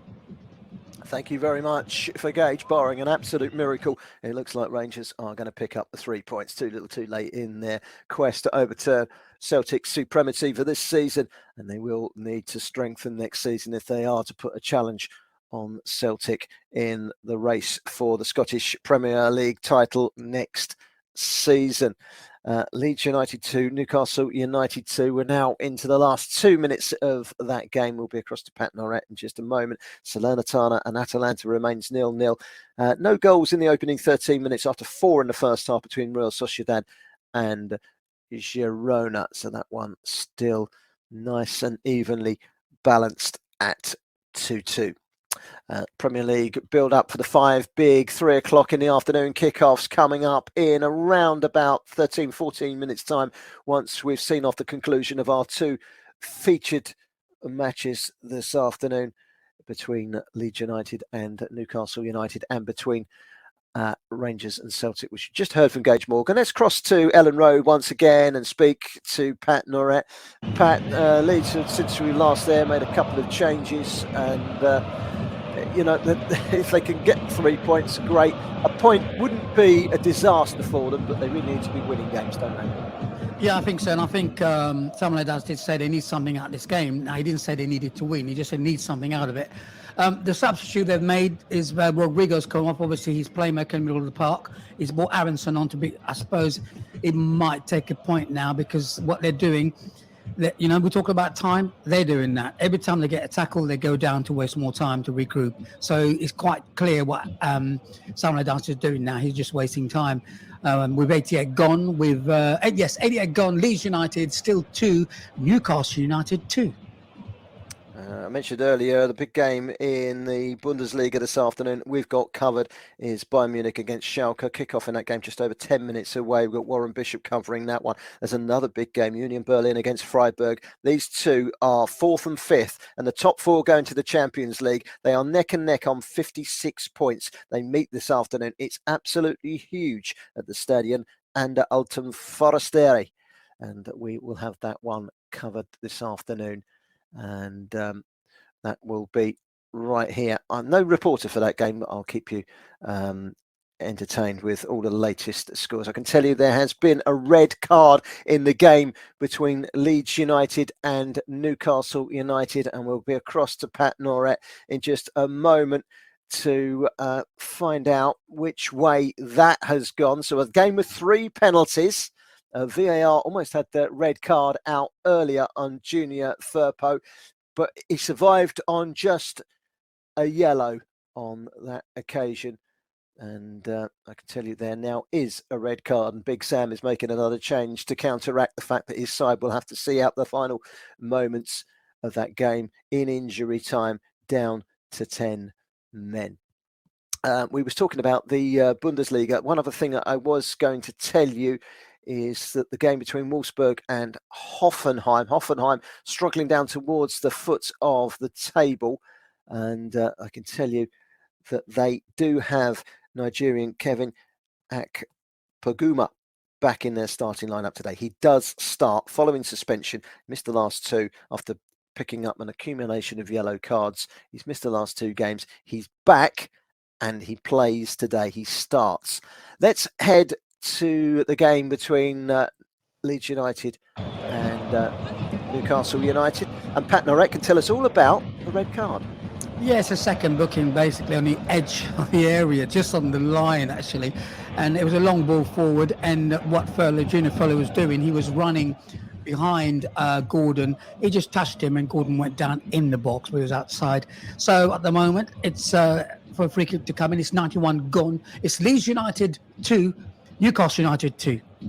Well, Patrick Bamford's just picked up a yellow card as well, and he's just been substituted. Strikers come on as they sacrifice a striker for a defender to fill the void left by the red card for Junior Firpo. Could have been sent off earlier. VAR didn't see enough in it. I agree with what John's analysis was in that. There wasn't enough. He was in control of the tackle. He didn't get a red card, but VAR had a good look at it. He only got away with a yellow, and that's now a red because he has picked up a later yellow in that game. Real Sociedad have regained the lead in what is turning out to be a very good game in La Liga in Spain.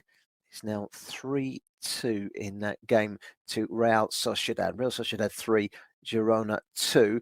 I understand that that goal might just have been disallowed actually, so it is still 2-2 between Sociedad and Girona. Newcastle United trying to make the most of a one-man advantage deep into stoppage time. Can they get a late winner to really cement their place in the top 4? We shall be across to Pat Norett in a minute. We're into injury time in the other game that we're featuring in the Scottish Premiership. It's the Championship group. Not that it really matters because the game is petering towards a victory for Rangers. Still 3-0, Gage Morgan, and 3 points are all in the bag already, really, for Rangers, aren't they? Yeah, 3 points in the bag. Michael Beale's looked to the bench. He's looking to give some young players a chance, which you always like to see. Zach Lovelace has came on alongside Alex Lowry. At the end of the day, Rangers, no trophies this season, but they'll take some optimism from this game, and there's no away fans in it, so it's a stadium full of Rangers fans to celebrate this long into the sunny night here in Glasgow. 90th minute here, there's 4 added on, and it's Rangers 3, Celtic 0. Sounds like great fun. A sunny night in Glasgow for the Rangers fans, and they haven't had much to cheer this season, so they'll certainly make the most of tonight and celebrating a victory against the other half of the city, the Hoops. Celtic are, of course, already champions. Let's head back, shall we, to Pat Norett. We don't take our eyes off of this game. 6 minutes of added time, Pat. We're 4 minutes into that. Newcastle playing against 10 men, but they can't seem to get hold of the ball and get the ball forward at the moment. No, Trippier had his free kick from the resulting red card, hit the wall, and then someone just been escorted off the field. Probably not upset, probably upset about the free kick, but the red card. At the moment, yes, it's going to be difficult now, I think, because what they're going to do, they're just going to sit in a low block and stop Newcastle from coming forward. With 94 gone, we're into injury time now, as you say. It's still Leeds United 2, Newcastle United 2. Thank you very much, Pat. We'll no doubt be back to you in just a few moments' time. Rangers against Celtic, 3 minutes of added time played so far in that game. Rangers leading by 3-0, as we just heard from Gage Morgan. With the time now at 24 minutes past, I can tell you we're only 5 minutes or so away from making those journeys around the grounds in the 5 big Premier League fixtures that we've got covered for you on Football Live this afternoon, exclusive to Brilla FM. Leeds United 2, Newcastle 2, 3 penalties and a red card, as well as 4 goals in that game. It's been a very eventful afternoon. Leeds United holding on, and they're just ticking up towards the very last few seconds of injury time. We'll be across to Pat Norett to hear about that game once the final whistle goes, unless there is some late drama, because Newcastle United are giving it one final go.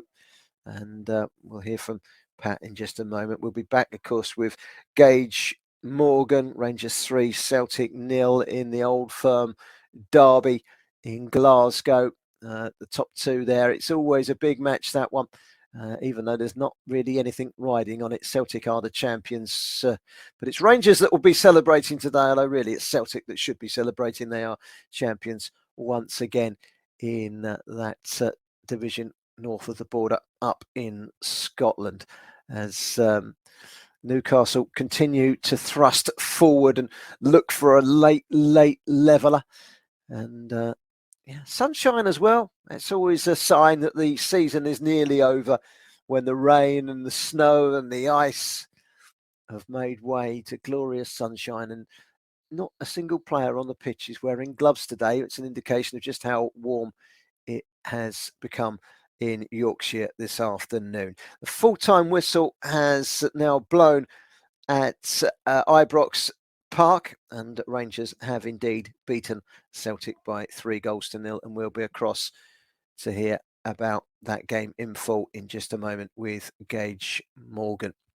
7.5 minutes into injury time in the game at Ellen Road. Still no sign of the final whistle, Pat Norett, but it looks like this one is going to end in a very entertaining 2-2 draw. It doesn't do a massive amount of good to either side a point, but it's better than losing the game, isn't it? Yes, it is. But just before you came to me, you saw the centre back, Newcastle centre back, just had a shot at the edge of the box, which was saved by the goalkeeper. I think at the moment they're not hanging on.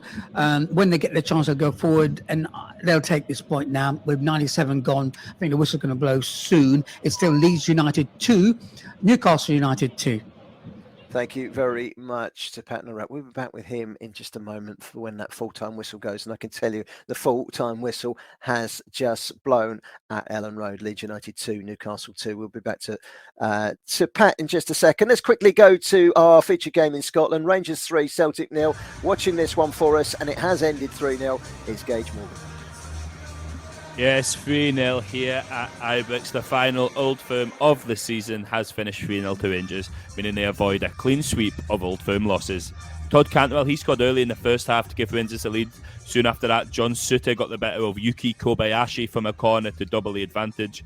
A poor performance from Celtic was magnified when captain Callum McGregor made a mistake to gift Zambian international Fashion Sakara a goal that sealed all 3 points for Rangers.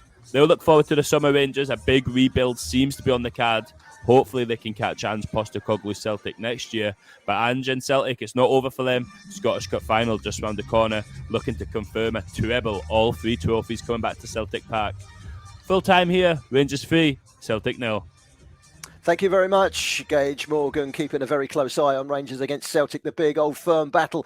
And that's ended in a 3-0 victory for Rangers this afternoon. Brilliant reporting there from Gage Morgan from the first minute through until the last at Ibrox Stadium this afternoon.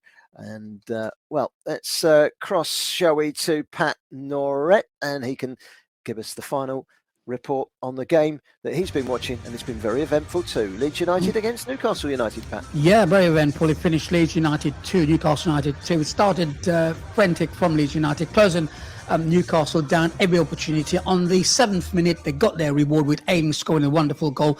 From the way what happened was a ball came in, header from Rodrigo, and then he palmed it out and landed a feature of Ailing from right back. And then on the 31st minute, Wilson scored from a penalty. They really pushing in the back one of the defenders on the Newcastle defender. Very cheap penalty given. And the game carried on. The second half, another penalty. This time it was someone jumping up. It was a centre half jumping up. Furlow, he put his hand up, and unfortunately the ball hit his hand, and Wilson stepped up and made it 2-1 to Newcastle on the 69th minute. And then, unfortunately, on the 90th minute, Furlow made a bad tackle on Gomares and got himself sent off. And then what happened then? You had... Actually, I forgot that 79th minute, I should say. Look at my notes here. 79th minutes. There was a corner from Leeds. Newcastle couldn't clear the ball, ended up at Christensen, and it was an own goal. And now looking at it again, it was Trippier's header, headed the ball into the net. And that made it 2-2. So the game finished with Newcastle United, Leeds United 2, Newcastle United 2. Are you ready for another NairaBet special? This weekend, you could win 500 Naira for each goal scored by Victor Osimhen, Moses Simon, Kelechi Iheanacho, and Wilfred Ndidi. When they score, so do you. Need any more reasons to get involved? Head over to NairaBet now and make sure you include the following 3 games in your ACCA. Monza versus Napoli, Toulouse versus Nantes, Leicester versus Liverpool. Visit www.nairabet.com/bonus for more details. ACCA must be placed by midnight tonight. Minimum stake required is 500 Naira. 18 plus only. Please gamble responsibly. Today's show is powered by Hollandia and Chivita. Want more goals, Sean? They certainly are. It's absolutely raining goals here. Wow, well, it is one of the most extraordinary games I have ever seen. Oh, my dearie me. I don't want to laugh or cry. You are listening to Football Live. Live and exclusive on Brila FM. It's a show that's packed to the brim. It's a season beyond their wildest dreams. So what do I know? It's crazy. Absolutely insane. You can only see one winner. And Roberto De Zerbi giving it large. Yeah, Leicester fans, look away now. You're getting everything in this game now. Great entertainment, but Napoli has just been streets ahead. Oh my word, what is going on here? Even though I'm watching a football game, it feels like I'm watching the fashion show. Gonna be a big one. He's been very impressive, I have to say. There's action everywhere you look. You are listening to Football Live on Brila FM 88.9 and 101.1 FM. You are listening to Football Live on Brila FM, powered by NairaBet, with Barry Swain. And relax. The sun is shining.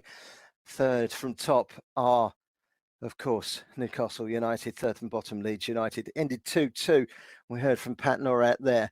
And he's racing off now to gather another match for us this afternoon. And we will be around the grounds in just a few minutes' time. I can tell you that fan that tried to get on the pitch that Patrick mentioned about Ellen Road, to get into the Ellen Road dugout to confront Eddie Howe. And he was chased off by his assistant, Jason Tyndall, before a steward intervened and dragged them away. And the police took care of that. But a very intriguing game that was. Leeds United 2, Newcastle United 2. Now, 5 matches coming up at 3 o'clock today. That gives us 30 minutes to bring you bang up to date with all the pre-match team news. And we start at Stamford Bridge. Chelsea finally found a win under Frank Lampard last weekend at Bournemouth. Nottingham Forest, big winners on Monday over Southampton.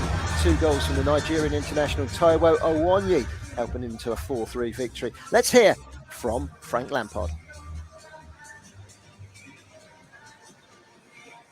We can't hear from Frank at the moment. I'll tell you what, let's go and get some team news, shall we? And watching this one for Football Live is Richard Bond. Good afternoon, Richard. Good afternoon, Barry. Good afternoon, everybody, and welcome to Stamford Bridge, where Chelsea face relegation threat in Nottingham Forest, with both sides looking to build morale-boosting wins after last week trying to get their second back-to-back victory to the calendar year. Despite ending the run of no win in 8, Frank Lampard's made 5 changes today. Edouard Mendy's the headline story, really making his first start since November in goal. Lewis Hall comes in to play left back, the back four made up of Thiago Silva, Benoit Badiashile and Trevor Chabala. Midfield sees Mateo Kovacic back with N'Golo Kante not in the squad to partner Enzo Fernandez and Conor Gallagher. Only Noni Madueke survives up top, with Raheem Sterling and João Felix coming for Havertz and Mudryk. As for Steve Cooper's Forest side, after their 4-3 win over Southampton, put them in a really strong position now to protect their status for next season to be in the Premier League.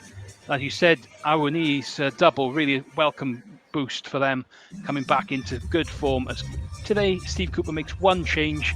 Joe Worrell comes in for the more offensive Brennan Johnson in defence. Most like a change of shape for the visitors. Keylor Navas starts once more in goals in the continued absence of Dean Henderson.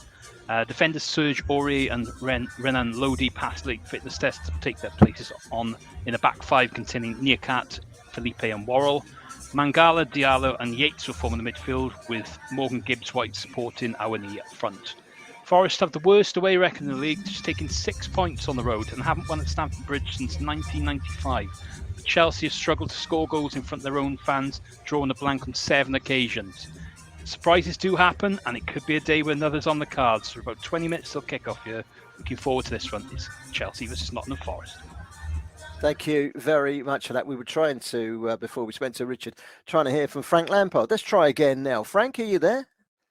You also can't get carried away over a win, because, it can, as much as sometimes I can look at defeat and see positives, I can look at a win and see a lot of things we need to improve. So it's nice for that general feeling of confidence within the building. But, in terms of where we want to be, it's a small step. I said it after the game. So it's just nice, and it's something that has to be carried on with. And just by celebrating all week is not going to be the answer. Another game comes in the Premier League with the team fighting for their Premier League lives. And we have to match that intensity and desire, because those are the rules in the Premier League. Better late than never, eh, Frank? That first win, better late than never. Your interview playing on Football Live as well. Thank you very much, as we heard there from Richard Bond. Now, moving on, Manchester United are looking over their shoulder at Liverpool after 2 away defeats. Luke Shaw handling at Brighton late on for a penalty. David De Gea mishandling at West Ham. This is a big match for United, and with Newcastle drawing earlier, maybe an added incentive. Watching for us this afternoon is Ed Dowling. Yeah, good afternoon, everyone. Good afternoon, Barry, and welcome to what will be quite a nervy affair here at Old Trafford, as United close 14th place to Wolverhampton Wanderers, who effectively have little to play for, having secured safety after their terrible start to the season. United, however, will be in fourth regardless of any result today. Liverpool, the team just below them, play on Monday, and they're hosting Leicester. So United will need to win today to be consolidated in that 4th spot, assuming Liverpool do not pick up any points on Monday. As for the last 5 games, Wolves are actually in better form than Manchester United, winning 3 of their last 5, with United only winning 2. As exemplified, as you said, Barry, by the last 2 games, losing to West Ham and also losing to Brighton in the last minute. But let's run through the teams. Let's start with our hosts, Manchester United. De Gea gets the nod despite all the criticism he has faced over the week. I believe Erik ten Hag came out publicly to support him, and he is in between the sticks today. Looks like the familiar back four for Manchester United, with Wan-Bissaka, Lindelof, Varane making a return, and Luke Shaw coming in at left back. For that midfield too, it's Casemiro and Eriksen, with Anthony, Fernandes and Sancho just behind Anthony Martial, who'd be looking to get a goal today after what's been a pretty stop-start season for the Frenchman. As for the Wolves team, it's Diego Costa and Mateusz Cunha leading the line, with Pedro Neto, Mario Lemina, Ruben Neves and Matheus Nunes as the midfield 4. a very Portuguese-heavy side, as you'd come to expect with Wolves, with Totti at left-back, Kilman and Craig Dawson as the centre-backs, and Nelson Semedo at right-back. And lastly, making his debut is Wolves youngster Daniel Bentley in between the Wolves sticks. So whatever way you think of it, that could be a good thing for Manchester United fans, or if you're superstitious, that could be a real bad sign that he's going to have a blinder today. But about 20 minutes till kickoff. Really looking forward to this one. And should be a great game, Barry.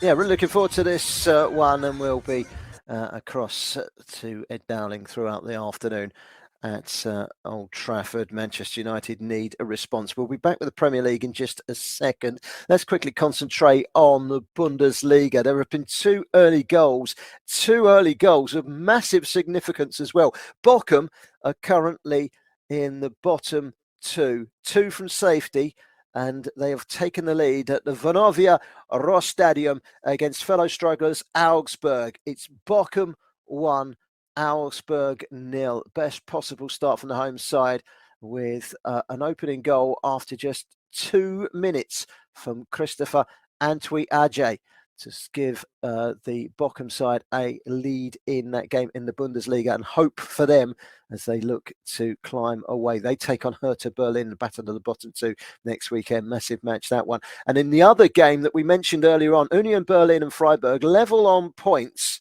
in 4th and 5th, and they are both battling for that final Champions League place. And there's an early goal in this game as well. It's Union Berlin have taken the lead after just 5 minutes. Kevin Behrens has managed to find the back of the net to give the home side an early advantage. Union Berlin 1, Freiburg 0. Our featured game in the Bundesliga this afternoon is Bayern Munich against Schalke. And bringing us up to date with the early stages in this game at the Allianz Arena is Warren Bishop. Yes, in the game, Bayern Munich have so far had 78% possession in the first 10 minutes. That's what you'd expect throughout the whole 90. And they've just come very close in the last few moments as you were coming to me through Thomas Muller. A great slick move between Musiala and Muller. He gets into the penalty area, goes past the keeper, Schwallow. There's 3 Schalke bodies on the line as it comes back to Musiala, but it's miraculously cleared off the line by the Schalke defender. Bayern a few moments earlier as well, a great snapshot from Serge Gnabry, of course, the former Arsenal man, from good work from Muller again, but his powerful low effort was kept out by the Schalke keeper Schwallow and turned away to safety. Bayern having plenty of chances so far in the opening 10 minutes, but it's Bayern Munich 0, Schalke 0. Thank you very much, Warren. That brings you bang up to date with life in the Bundesliga in Germany. Let's turn our attentions back now to the Premier League. And April's Premier League Manager of the Month, Unai Emery, has turned Aston Villa into a force to be reckoned with. Villa up against Tottenham Hotspur at Villa Park today. A few weeks ago, Spurs looked a solid bet for a top 4 finish, but could yet finish outside the European qualification places altogether. Here is the Spurs interim manager, Ryan Mason. I think we're in a moment where we need to try and just finish as high as possible and get as many results as we can in these next 3 games, and then see where we are. Hopefully that is in Europe. And listen, ultimately, competition is competition, and it would be very wrong for any club to speak bad about a competition. You want to win. And to be perfectly honest, I think Jose Mourinho has done an incredible job to give that competition a real stance and importance. I think that was probably quite crucial that something like that did happen. So whoever's in Europe, we see with West Ham now, there is a desire to try and win. That was Ryan Mason trying to big up the little competitions in Europe. Julian Nagelsmann, it appears, is not in the running for the Spurs head coach role, but accepting the offer to cover this match for Football Live is Jackson Cole, who can bring us all the latest team news ahead of kickoff.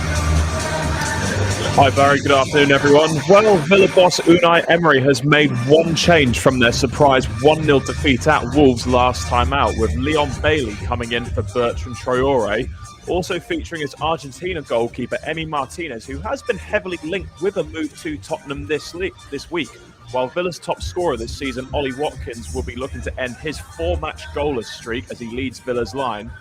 Interim Spurs boss Ryan Mason has named an unchanged side that scraped past Crystal Palace last weekend. In goal is Fraser Forster. And then in defence is Emerson Royale, Christian Romero and Clement Longley.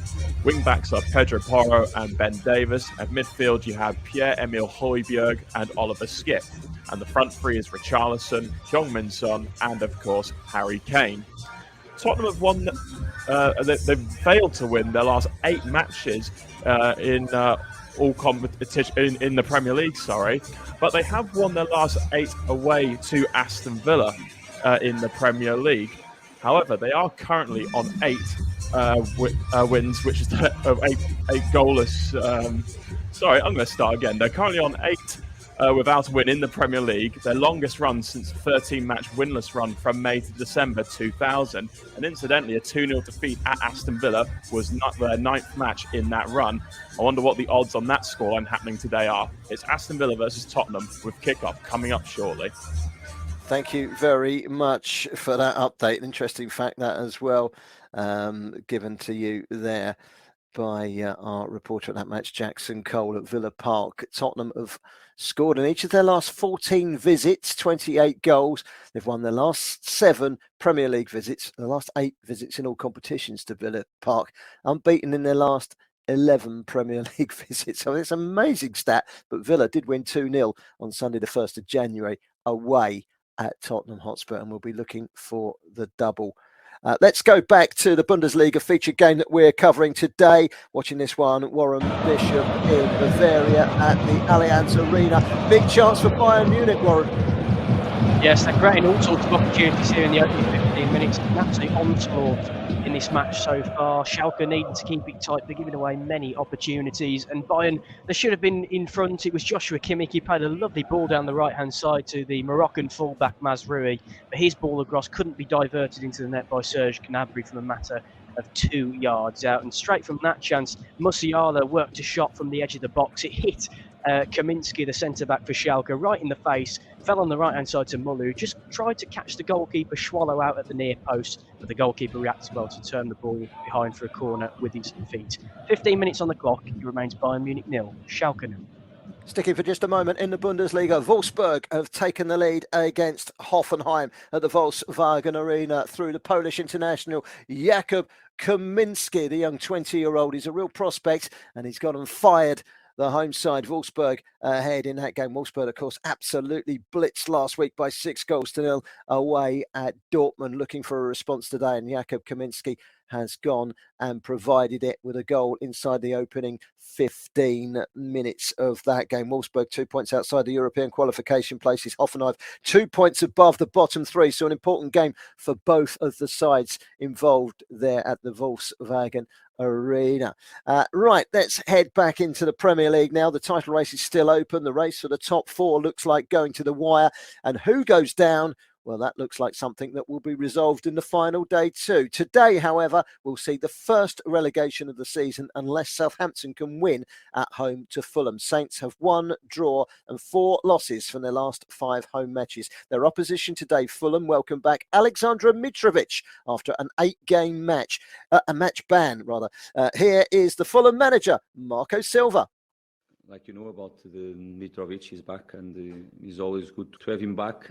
His behavior is being really, really good. All this period, the support from ourselves, but he knew from the first day that it's going to be a different situation, different than a normal ban or different than even a normal injury. If you have an hamstring injury or something like that, you could be 2, 3, 4 weeks out, 8 weeks out. You can be, but you know that is from the injury. In that situation, different.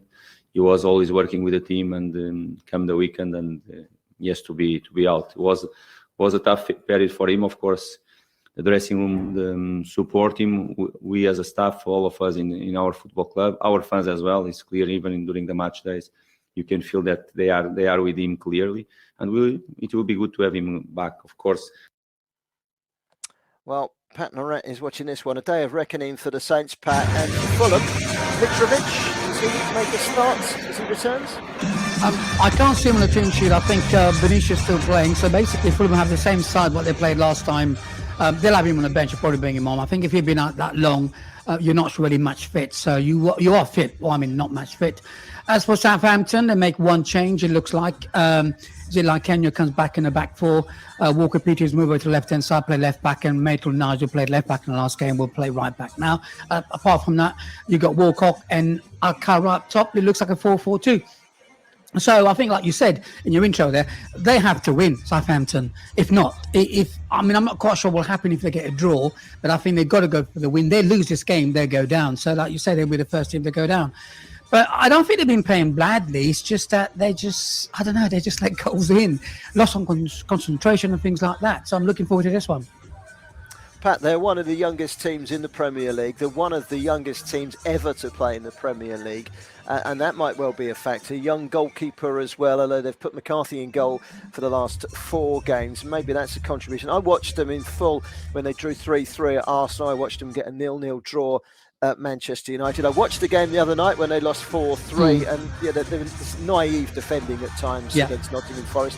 But, overall, they've got some good players. If they go down, they've got a young nucleus of a side that should bounce back very quickly. Yeah, I was thinking about that when I was looking at the team today. But I think that, certain players, if they do go down, they'll lose certain players. Okay, they've got players on loan, like Maitland-Niles from Arsenal. Then Walker Peters is a Premiership player. Someone will snap him up. Then you've got Ward-Prowse, who's starting today. He will probably not stay there. And Armstrong maybe as well. So they might lose. Walcott, well, he's 34 now, so will they keep him? Probably not.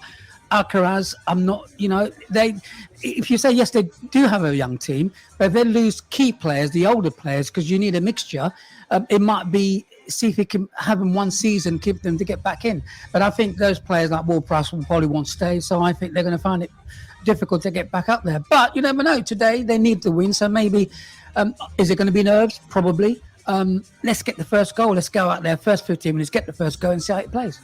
We'll see how that goes. Mitrovic is on the bench, by the way, Pat, for Fulham. And we will be back with Pat Norat to hear all about how that one unfolds. It kicks off in around about 10 minutes time.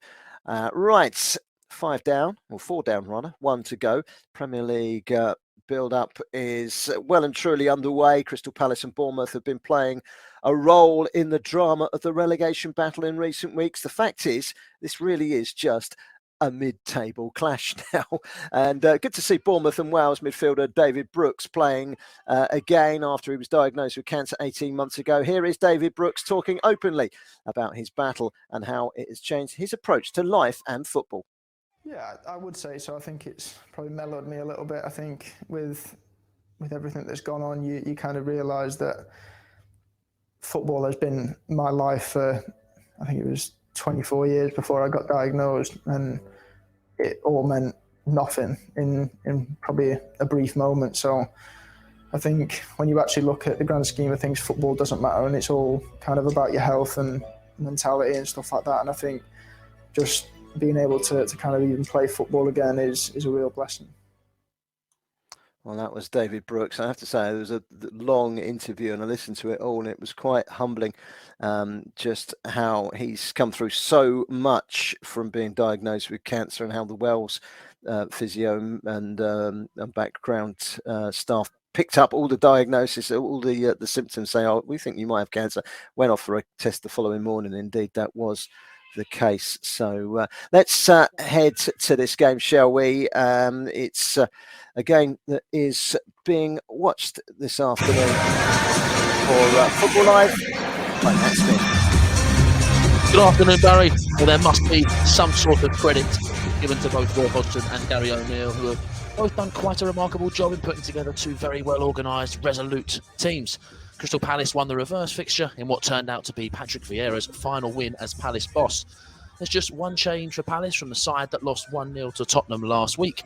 Jeffrey Schlupp is out, so Will Hughes starts in centre midfield. For Bournemouth, Kiefer Moore returns to the bench following the concussion protocol, as too does David Brooks, as Gary O'Neill fields a highly rotated side for this afternoon. People have written Bournemouth off many times this season, but we'll have to see what this one has in store. It's Crystal Palace versus Bournemouth at Selhurst Park. Thank you very much for that, Matt Smith, keeping a close eye on that. Before we head back to Nigeria, let's quickly just tell you about a goal.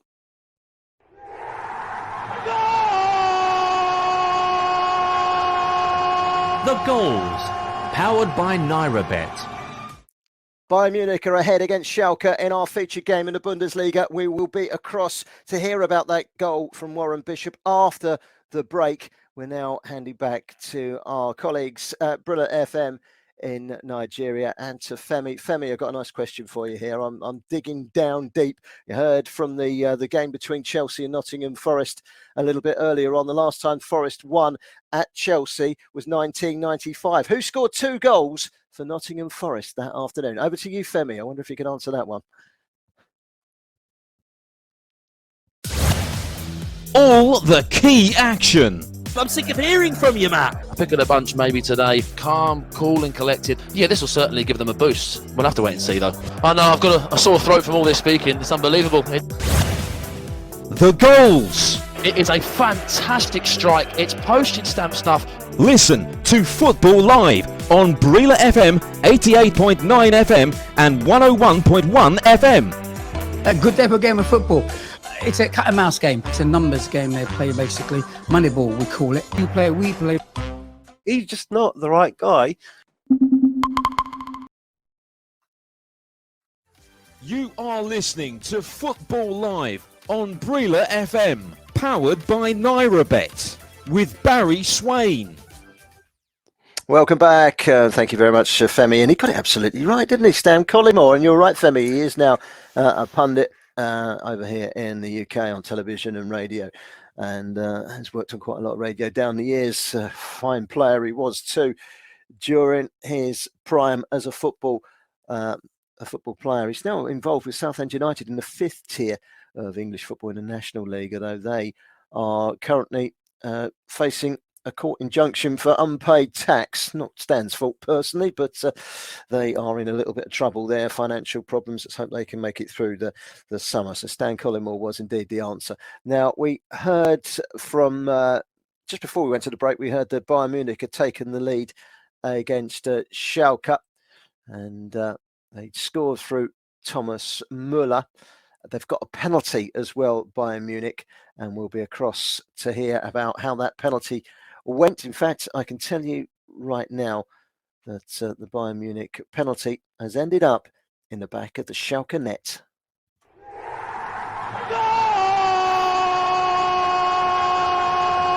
The goals, powered by NairaBet.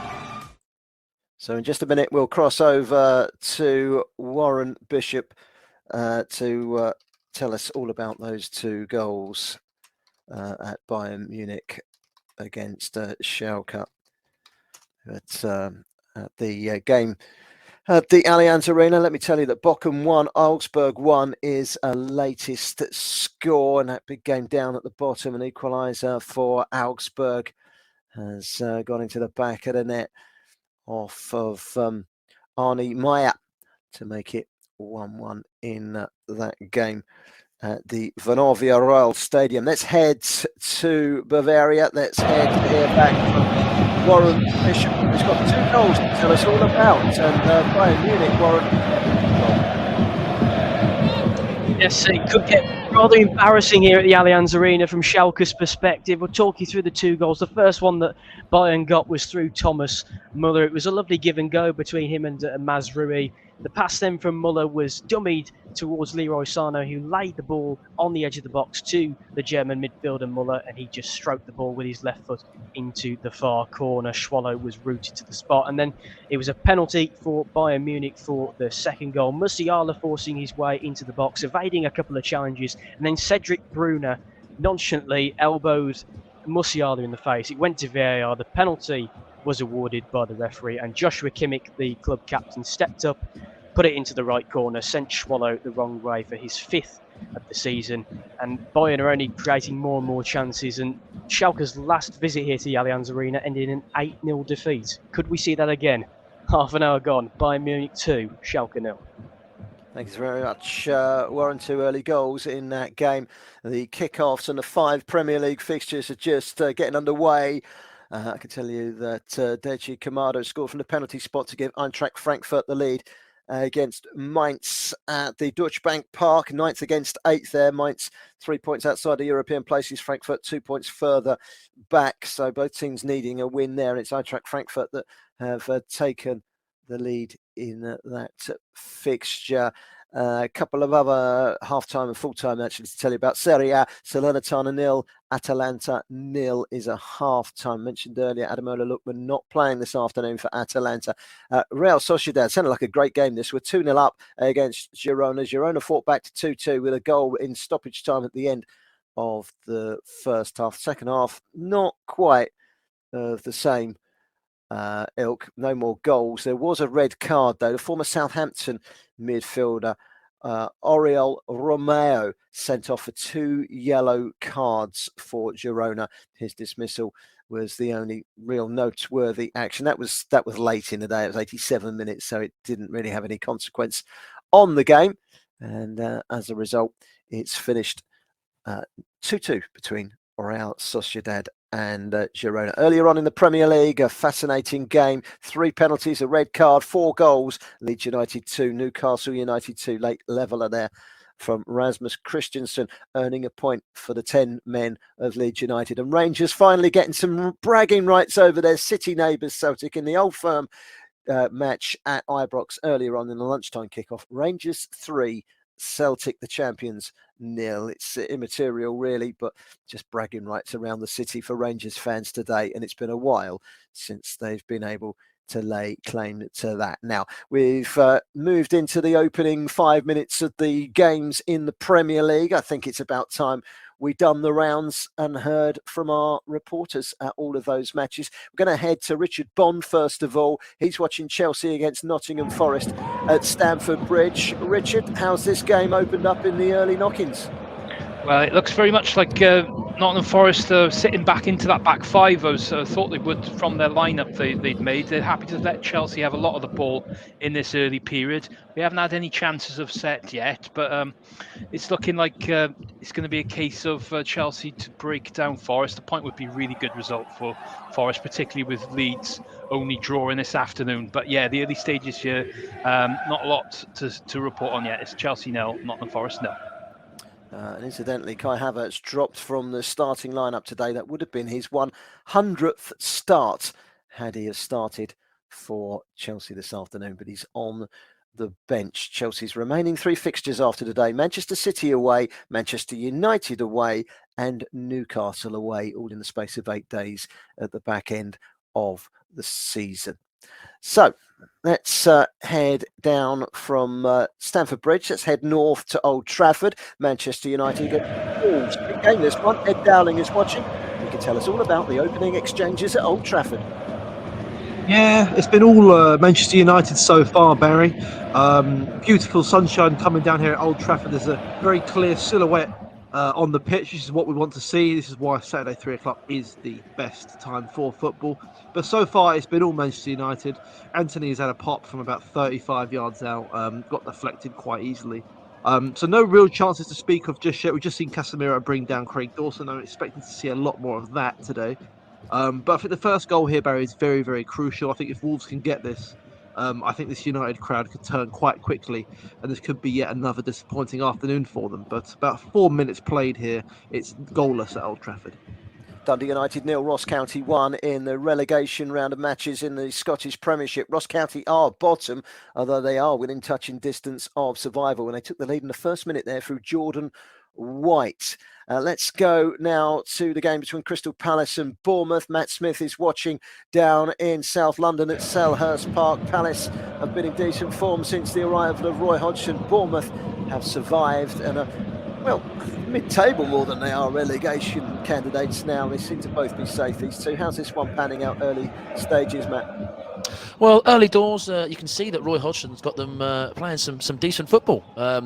In the 1-0 loss to Spurs last time out, you know that it wasn't a humiliating defeat to Spurs. It's still a defeat, but they were playing some good interlinking football, and they started the opening 4 minutes in a similar fashion, really. Will Hughes, the man that's come in for Jeffrey Sloop is sort of pulling the strings. He's almost like that Christian Eriksen mould. He's dropping deep and receiving it off the centre backs and then dishing it out wide. So he's the maestro at the moment in midfield. But as with all the other games, really not too many big chances. And we've got expectations of this game to be a little bit of a training game for both sides, I believe. But it's 4 minutes in.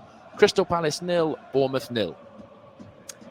Thank you very much for that, Matt. In the Bundesliga in Germany, the big showdown between Union Berlin and Freiburg. They're both level, fourth against fifth, level on points. Fourth goes into the Champions League. That is a massive game. Union Berlin were ahead early on. I can tell you they're now 2-0 up. The Suriname international Geraldo Becker has chipped in with a second goal there. The former ADO Den Haag and PEC Zwolle player scoring to give the home side a clear advantage in that game in the Bundesliga. It's a 2-0 there. Geraldo Becker with the goal 10 minutes before half-time. Let's continue our roundup of the games in the Premier League. Aston Villa against Tottenham Hotspur next. Jackson Cole is at Villa Park. Still 0-0. Any signs of this one being an eventful one, Jackson? Not so far. I mean, Tottenham have had their first sight at goal. It came through Richarlison, a clip ball to him by Clement Longley, although Richarlison was miles offside and he was indeed flagged offside before he blazed the ball over the crossbar. Although looking at the possession stats, Villa are actually dominating the possession, but they haven't really done anything to test Fraser Forster in the Tottenham goal. But right now it is Aston Villa 0, Tottenham 0. Thank you very much for that. We'll head back to Stamford Bridge in a minute to hear about an early chance in the game between Chelsea and Nottingham Forest.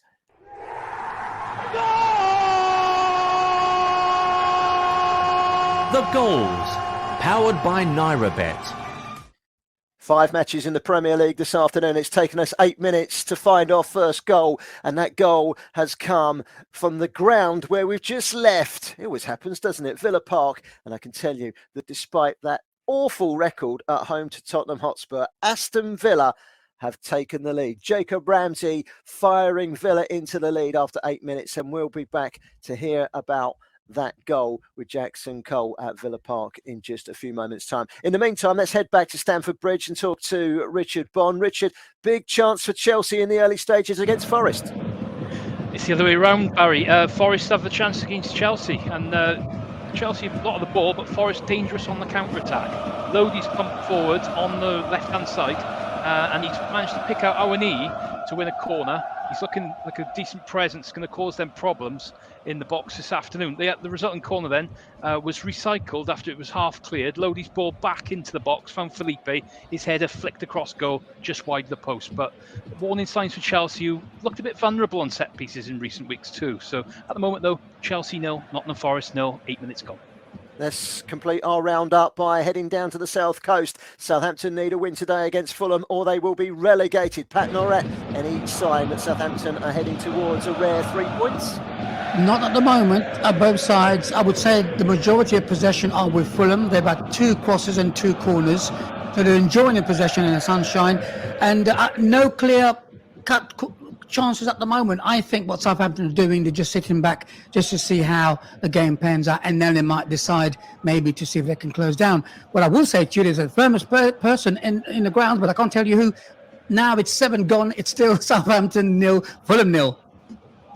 Excellent. And a chance for Wolverhampton Wanderers at Old Trafford, Ed Dowling. Manchester United 0, Wolves 0, but a chance for Wolves. Yeah, came from a corner actually. Ruben Neves just found Craig Dawson on the edge of the box, a la Paul Scholes, and it just flashed over the bar. So pretty good chance, well-worked chance for Wolves there.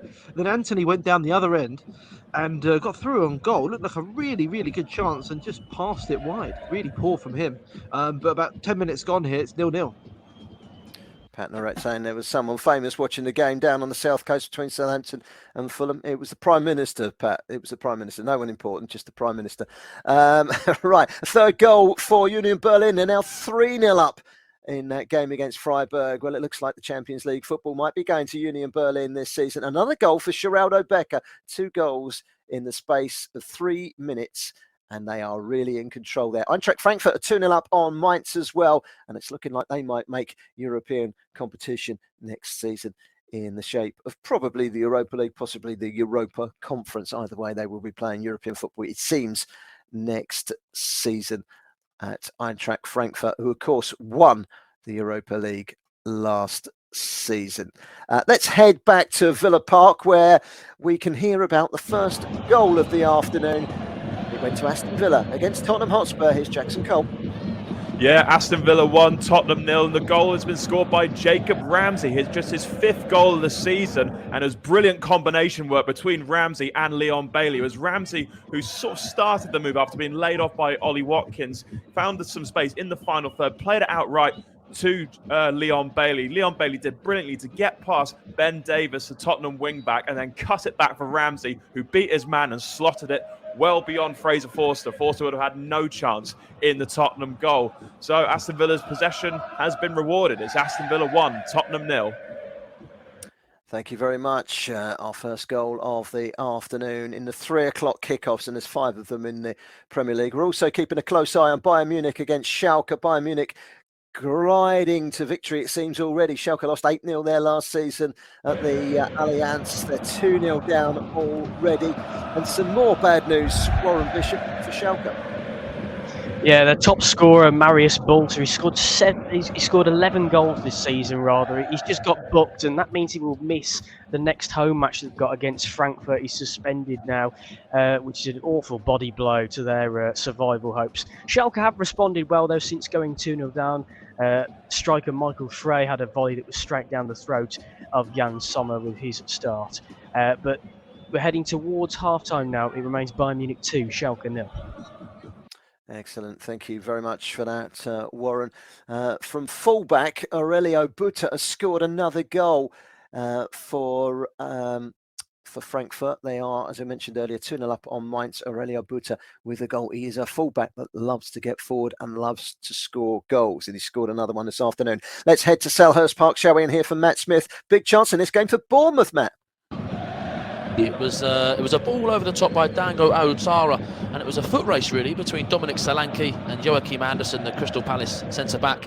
And although Dominic Solanke maybe possesses a little bit more pace, it's Andersen who's able to shove the ball away from Solanke and clear it out for a corner. So it's a good dominant bit of defending from Andersen, but it still remains Crystal Palace 0, Bournemouth 0.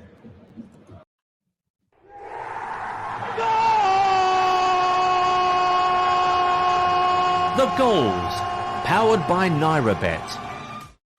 Our second goal in the Premier League this afternoon. Chelsea fans, close your eyes, look away right now. You won't want to hear what I'm just about to tell you, and that is that Nottingham Forest have taken the lead at Stamford Bridge, and it's the Nigerian Taiwo Awoniyi with the goal after 13 minutes. We'll be heading to Stamford Bridge to hear from Richard Bond all about that goal in just a few moments' time. But it's Chelsea who have gone behind in that game. Chelsea 0, Nottingham Forest 1. Richard Bond will tell us all about that goal in just a second. Let's head down to the South Coast. Pat Norette, big chance for Fulham.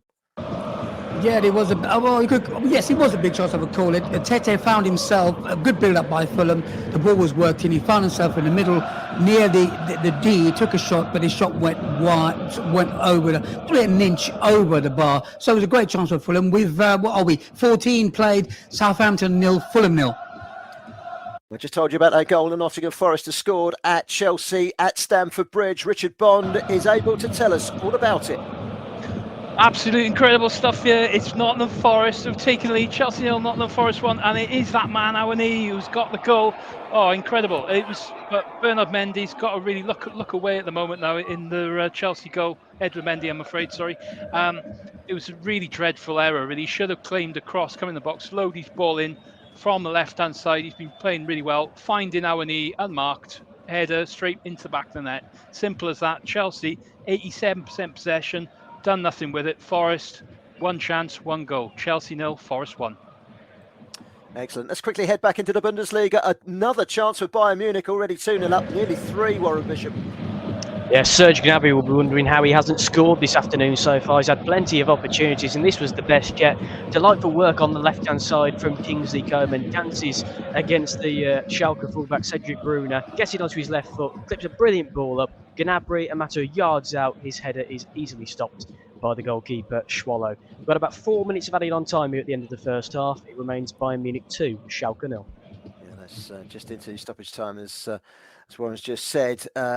Let's head back, shall we, to Old Trafford.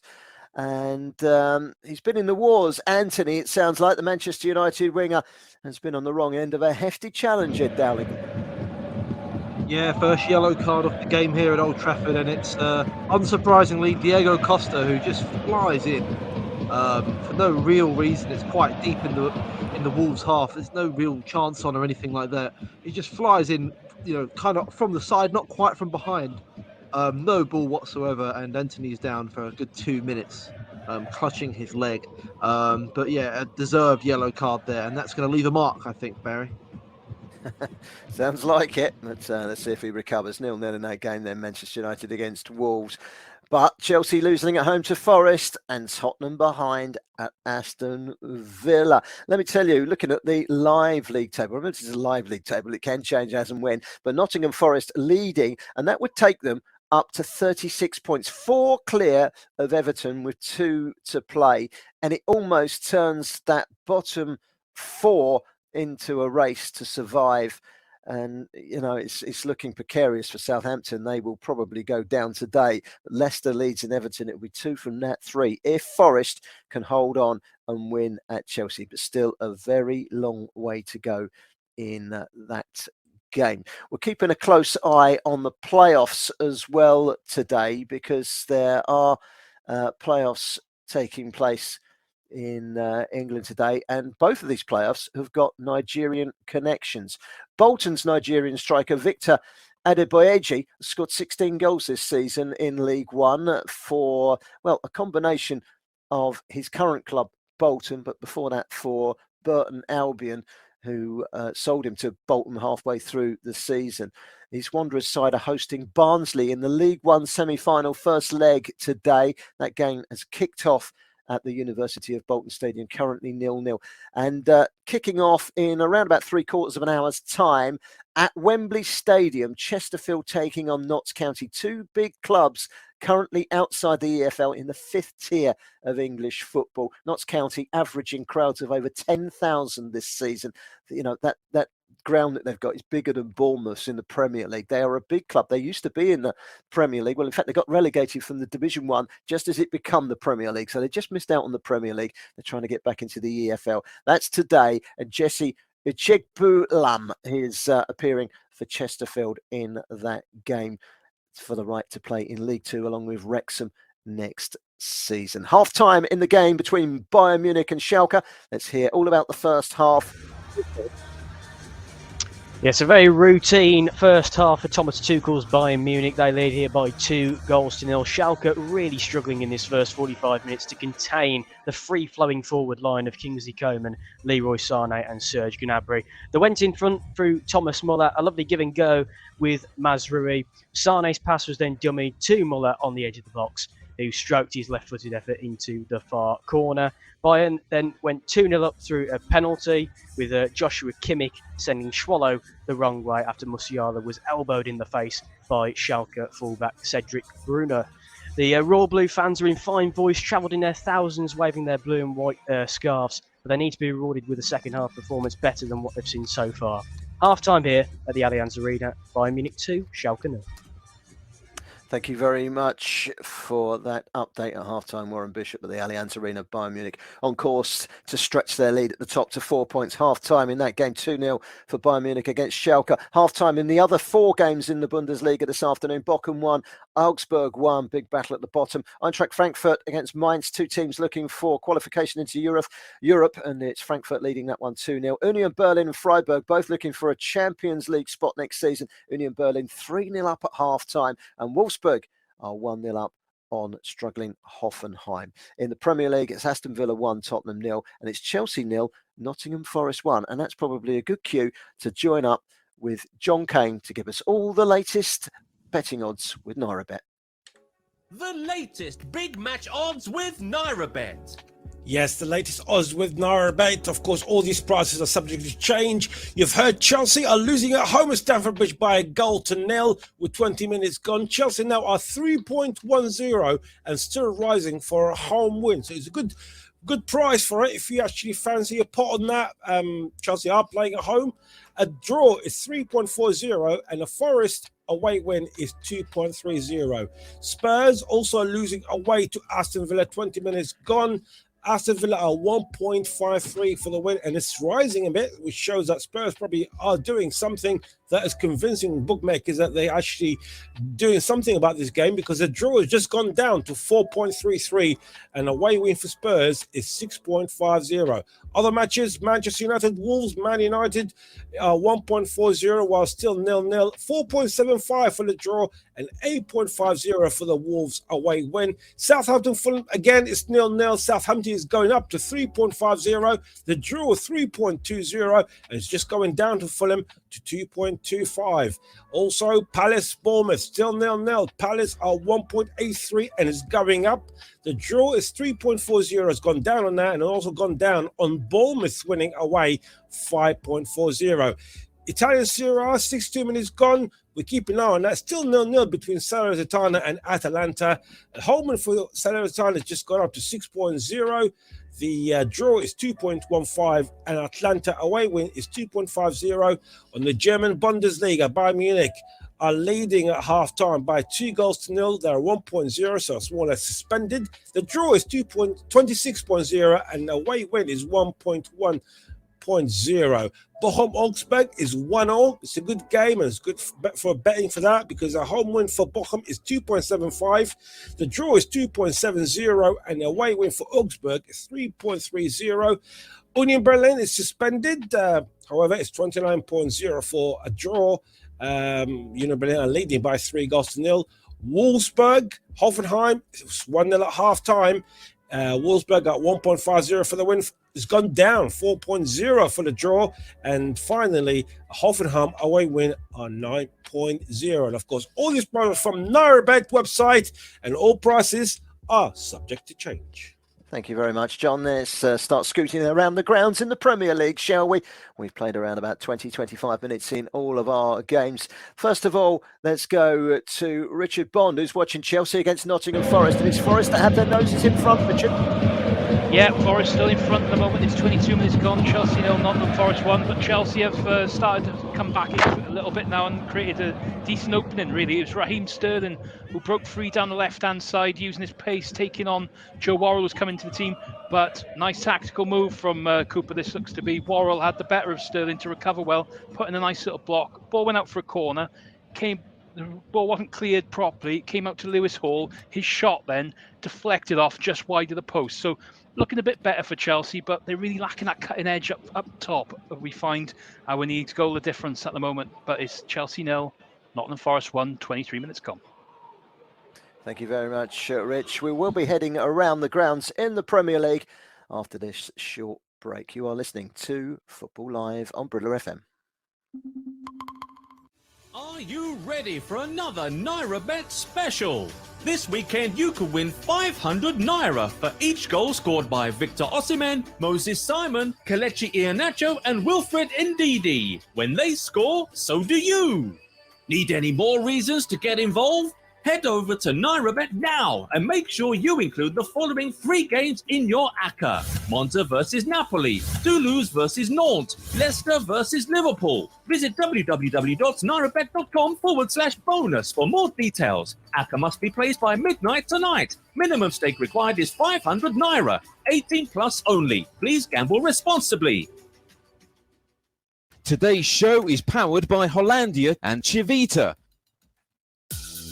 What, more goals, John? They certainly are. It's absolutely raining goals here. Wow, well, it is one of the most extraordinary games I have ever seen. Oh, my dearie me. I don't want to laugh or cry. You are listening to Football Live. Live and exclusive on Brilla FM. It's a show that's packed to the brim. It's a season beyond their wildest dreams. So what do I know? It's crazy, absolutely insane. You can only see one winner, and Roberto De Zerbi giving it large. Yeah, Leicester fans, look away now. You're getting everything in this game now. Great entertainment, but Napoli has just been streets ahead. Oh my word, what is going on here? Even though I'm watching a football game, it feels like I'm watching the fashion show. Gonna be a big one. He's been very impressive, I have to say. Means there's action everywhere you look. You are listening to Football Live on Brila FM 88.9 and 101.1 FM. You are listening to Football Live on Brila FM, powered by NairaBet, with Barry Swain. Yes, let's head round the grounds in the Premier League as we promised that we would. We just heard from Richard Bond at Chelsea against Nottingham Forest. Forest leading in that game by a 1-0. Let's go to Matt Smith, Chelsea against Bournemouth. And Matt, another chance for Bournemouth in this game? Yes, I think Bournemouth had a 2-3 minute spells, but it's Crystal Palace that are controlling the game. But this, the odd Bournemouth chance is coming, and this one we're speaking about now, it's Billing and Solanke that are linking up very nicely in the Crystal Palace box. Solanke's had a little flick to Billing, Billing's flicked it back to Solanke, and the resulting shot has been blocked again by that man, Joachim Andersen. He's really quite dominant. He's leading the back four quite well for Palace. It's 25, 26 minutes in. It's Crystal Palace 0, Bournemouth 0. Thank you very much for that, Matt. Let's head to Pat Nurat down on the south coast. He's sitting alongside the Prime Minister. But have you found us a goal yet, Pat? No, not yet. With 27 gone, still Southampton 0 at Fulham. With no clear chances. But what Southampton are doing, they're actually pressing. Before they weren't doing that, the first 15 minutes or 20 minutes or so, they were just letting Fulham have the ball where they wanted it. Now what they're doing, they're trying to press them. So is that a tactic? I don't know. It seems to be to me, because now they're having more chances, getting a chance to the goal. So they're going forward. It'll be interesting to see what happens at the end. Right, it's, 27 gone. It's still Southampton 0, Fulham 0. Excellent. Thank you very much, Pat. Where should we go next? Let's head to Old Trafford, shall we? Manchester United against Wolves. United needing the 3 points, needing to bounce back after 2 away defeats against Brighton and West Ham United. Ed Dowling, how have Manchester United looked in the opening, 28 minutes or so? I think if you're Eric Ten Hag or a Manchester United supporter in the ground, I think you'd be a little bit disappointed so far. No shots on target at all so far in this game until just now, with Bruno Fernandes hitting the goalie from a free kick from some distance, to be fair, but I don't think that was troubling Daniel Bentley between the sticks. It's been flat, to be honest, flat in terms of quality, atmosphere. You can tell Wolves are on the beach, but Man United are really struggling as well at the moment to muster up the points to secure that Champions League place. But 30 minutes gone, it's not been a lot of quality, but I'll let you know as soon as there is, Barry. Excellent. So Wolves on the beach. Sounds like Heung-min Son would wish that the ground had opened up and swallowed him, because he's had a really big chance for Spurs. He's hit the post when he should have scored by all accounts, Jackson. But flag has gone up, I understand. Bad miss by the South Korean all the same. He was played through by Richarlison, and he looked to go round the Aston Villa goalkeeper, Emi Martinez, but inexplicably he hit the post instead. And then on the rebound, Harry Kane had a stinging shot, which was brilliantly saved by Emi Martinez. And then eventually the flag went up against Heung-min Son for offside. So it wouldn't have counted anyway. Really, he should have put the ball in the net anyway. Tottenham, they're just starting to grow into the game after that initial shell shock at the start of the game, which saw Jacob Ramsey put Villa in front. The Tottenham front line, they're just struggling to beat this Villa offside trap. Son, as I mentioned, was caught offside. Richarlison a couple of times has been caught offside when played through. So it's either going to be a matter of time, or maybe it's just not going to be one of those. It's going to be one of those days for Tottenham. But yeah, about just shy of the half-hour mark, and it is still Aston Villa 1, Tottenham 0. Thank you very much for that, Jackson Cole. Let's head back to Southampton against Fulham. VAR coming into the equation. Pat Noret, what's the story? Yeah, possible penalty. It was a long ball put forward, a cross actually, and it looks like handball by Dinauco, the one who came in, the centre back, number 4 centre back. And when you look at it again, it hit his heart, it hit his arm, then his head. Work that one out. From looking at it, I've always hit his arm. arm in his head, but apparently the VAR said no. I look at it, right, definite penalty. What? Got away with that one. With 30 gone, it's still Southampton 0, Fulham 0 with no clear chances. I'm waiting for them to bring a book out on how VAR works. I'm looking forward to reading it, and I probably still won't understand it. VAR at its brilliant best once again. I'm sure this afternoon, every week, they are making some sort of headline in the Premier League and in the world of football. And a VAR pill for a penalty there by Fulham, turning on deaf ears, despite the fact that he hit the arm of a defender. But never mind. Let's take a deep breath, and we will continue our venture to look for a goal. Let's go to Ed Dowling, Manchester United against Wolves. Anthony with a big chance for Manchester United, but he couldn't convert it. He couldn't. No, it was a really good play actually from Manchester United. Jadon Sancho on the left, working to create, that is his primary sort of role within this team. He gets to the byline, dips a lovely ball to the back post. Anthony's there, and it is a bit above him. He's not the tallest, Anthony, and he tries to get a head on it, and he just heads miles over the bar. Any good striker, buries that every single time. But, still 0-0, but that could change, Barry. It could well change, and usually when we leave a stadium, just as soon as the reporter hands back to me, the ball hits the back of the net.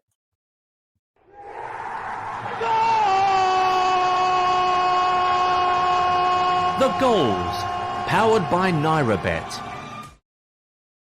And the Gremlin has struck again, because as soon as we bid farewell, for the moment at least, to Ed Dowling, as soon as he comes back to me, the ball hits the back of the net. And I can tell you it's Manchester United 1, Wolverhampton Wanderers 0. And we will go back to Ed Dowling to hear all about it. Anthony Martial, by the way, the goal scorer of the opening goal. Big goal that as well in the race for the top 4. Manchester United 1, Wolves 0.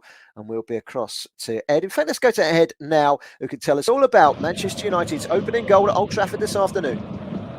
Well, it's just typical, Barry. It is just typical as soon as I hand over that something like that happens. And it's that man, Anthony, again, who doesn't score, provides a really, really good pass to set up Anthony Martial for his goal. Let me run you through it a little bit. Eriksen wins the ball back deep in the Wolves half, and it's just really quick, one-touch football, exactly what United fans would have wanted to have seen under Erik ten Hag, and they pass their way through the Wolves defence. They're nowhere near the ball. Anthony has the ball right side of the box, squares it across, and there's Martial to tap home for his first goal of the game. Really well worked. It's Bruno Fernandes who actually wins it back initially in the midfield. It's really, really good. He's all onside. It will definitely stand. Exceptional goal in a game really lacking in quality. 1-0 here to United. Excellent. Thank you very much to Ed Dowling. United leading against Wolves by a goal to 0. Anthony Martial. There is a VAR check for a possible Palace red card. We'll be across to Matt Smith as soon as we hear the outcome of that one. In the meantime, let's hear from the Manchester City in-form winger, Jack Grealish. He was on cloud 9 after playing in a Champions League semi-final on Tuesday evening. Real Madrid won, Manchester City won. What a game that was. And the second leg coming up this Wednesday, proving to be a real knife edge affair. Can't wait to see that one. Here is Jack Grealish speaking after the draw in the Bernabeu. Yeah, I loved it, man. We were saying before the game that these are the nights that I think you can have a few nerves, but these are the nights that you play football for. These are the nights that you dream of playing in. Everyone in the world watching the semi-final of the Champions League. At a stadium like this, it's like a dream come true, isn't it? Really. One thing that I can say, we've learned so much, since last year, and I think now, we have the perfect balance of experience of a few youngsters, like obviously Phil, Erling, youngsters like that who are just world class. I think we just have quality. I said in the interview the other week that I swear I've never felt so confident, going onto the pitch and just having these and having the players around me. Well, that's the Manchester City winger, Jack Grealish. Had a great battle, didn't he, on a Tuesday night with Danny Carvajal, the right back for Real Madrid. They have no love lost. I don't think they'll be exchanging Christmas cards or birthday cards any time soon. Let's head back down to the South Coast again, shall we? Pat Norrett, Southampton are making a fist to try and stay up.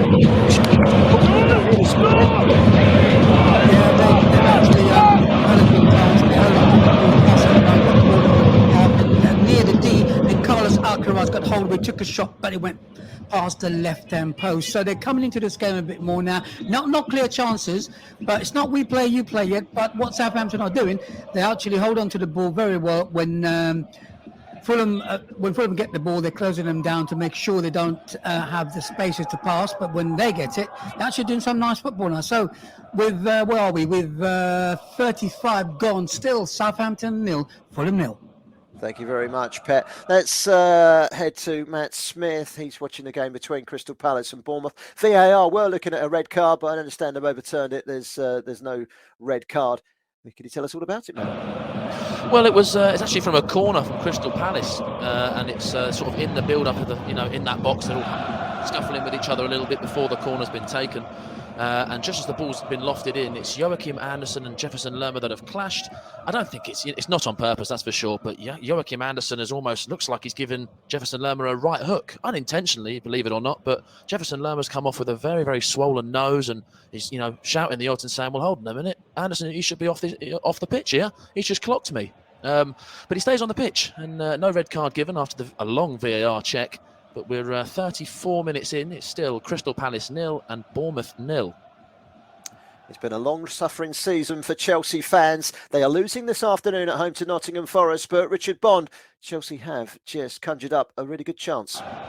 Yes, they're starting to come back into the game a bit, but the problem is with Chelsea is they've just got no focal point, as I'm trying to just say, but this is the one time really a ball came in the box and they've actually won a header. And Joe Felix is the man. He's playing, it seems like he's playing as a 9 rather than a 10, but he's won this time. The ball came down to the left-hand side, sorry.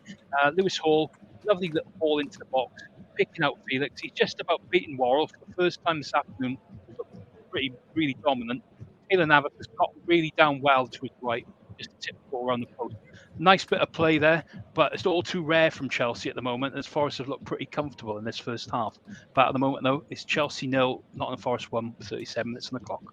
Thank you very much, Richard. Let's head off to hear about another Bayern chance in the Bundesliga. Bayern Munich 2, Schalke 0. 2 early goals there. Looking for a third. Very close to getting it as well, Warren. Yes, they were very close, and it was in spectacular style as well. The same pattern of play happening from the first 45 minutes into the second, with Bayern dictating the play, pushing Schalke from side to side, and it was Kingsley Coman who picked up the ball, running at goal. He must be 35 yards out. He's arrowed an effort towards a near post. It has skimmed it. Schwallow would have had absolutely no chance there. Schalke have made a change at the first half. Ex-Southampton defender May Yoshida on for Cedric Brunner, who gave away the penalty.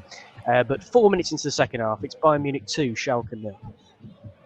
Excellent. Chesterfield's Lagos-born midfielder Jesse Chigabalam is starting at Wembley today for Chesterfield against Notts County. That game has just kicked off 5 minutes in, and I can tell you there's already been a goal in that game. Chesterfield 1, Notts County 0. Andrew Dallas with a 5th-minute penalty. Chesterfield, the underdogs, are leading in that game. Notts County finished 7th on 107 points, and at this stage of the afternoon, it looks like they might miss out on promotion by the virtue of the fact of the playoffs, despite amassing 107 points. Quite staggering when you think about it.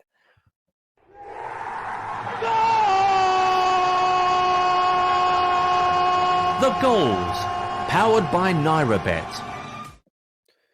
Let's head back to Bayern Munich and the Allianz Arena, and it looks like all 3 points are now in the bag. Bayern Munich adding a third goal. To tell us all about it, it's Warren Bishop.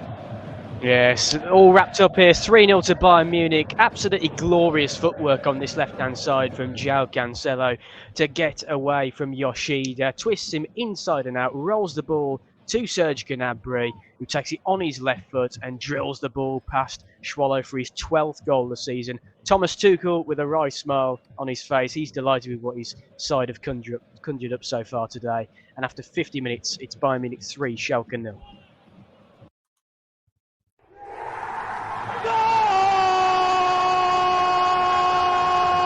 The goals, powered by NairaBet. We were having a chat before the game with Matt Smith at Selhurst Park, who was ready to put a bet on Crystal Palace drawing 0-0 against Bournemouth.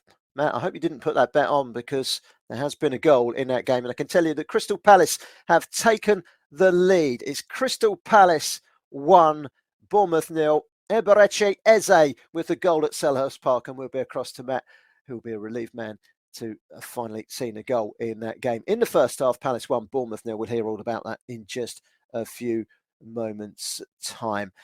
Let's head to Manchester United, shall we? Manchester United against Wolves. There wouldn't happen to be a yellow card for Casemiro, would there, Ed Dowling? No, that'd be outrageous, Barry. I actually thought this was fairly harsh, seeing it for the first time. It was Mateusz Cunha running through with the ball. He's very good. He's a very strong dribbler through the centre of the park. And a couple of the United players tried to bring him down with sort of half-hearted attempts.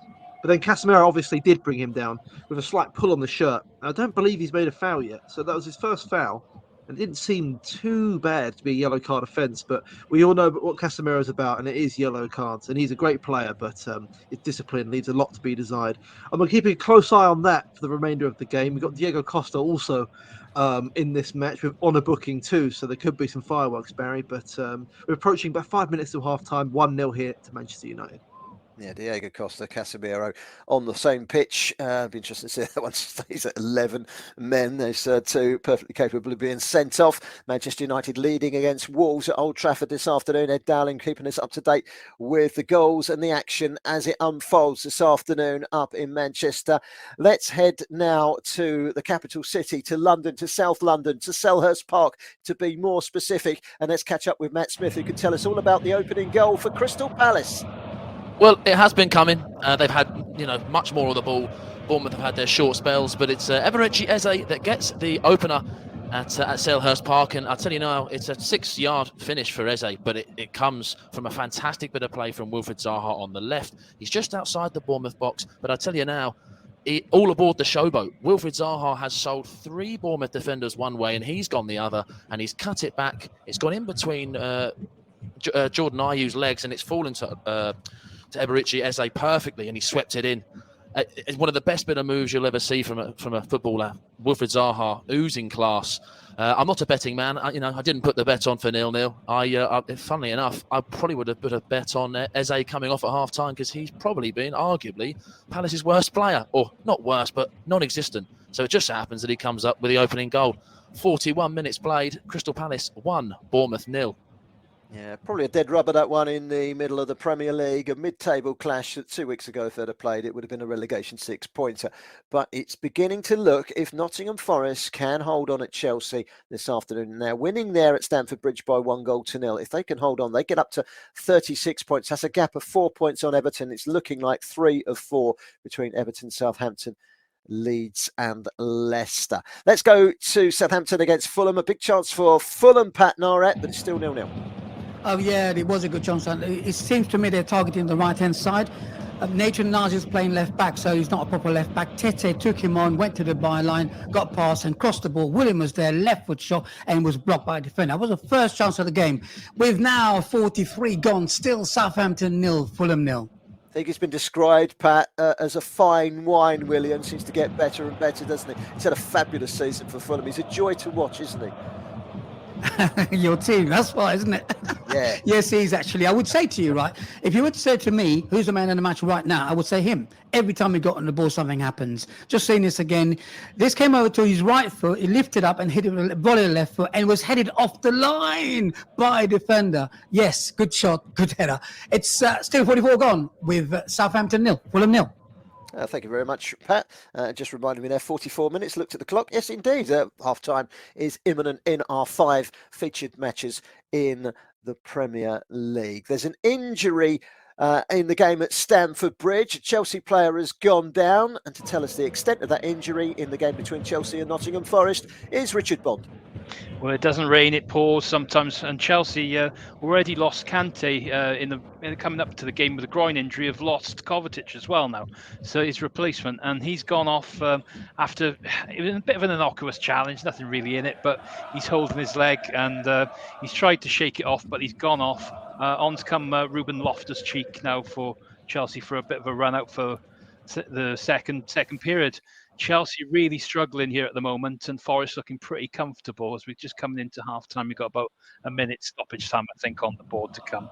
but it's Chelsea 0, Nottingham Forest 1 here. Thank you very much, Rich. Freiburg have pulled a goal back at Union Berlin, but they were 3-0 down at half-time. They've managed to pull one back 11 minutes into the second half from Manuel Gild.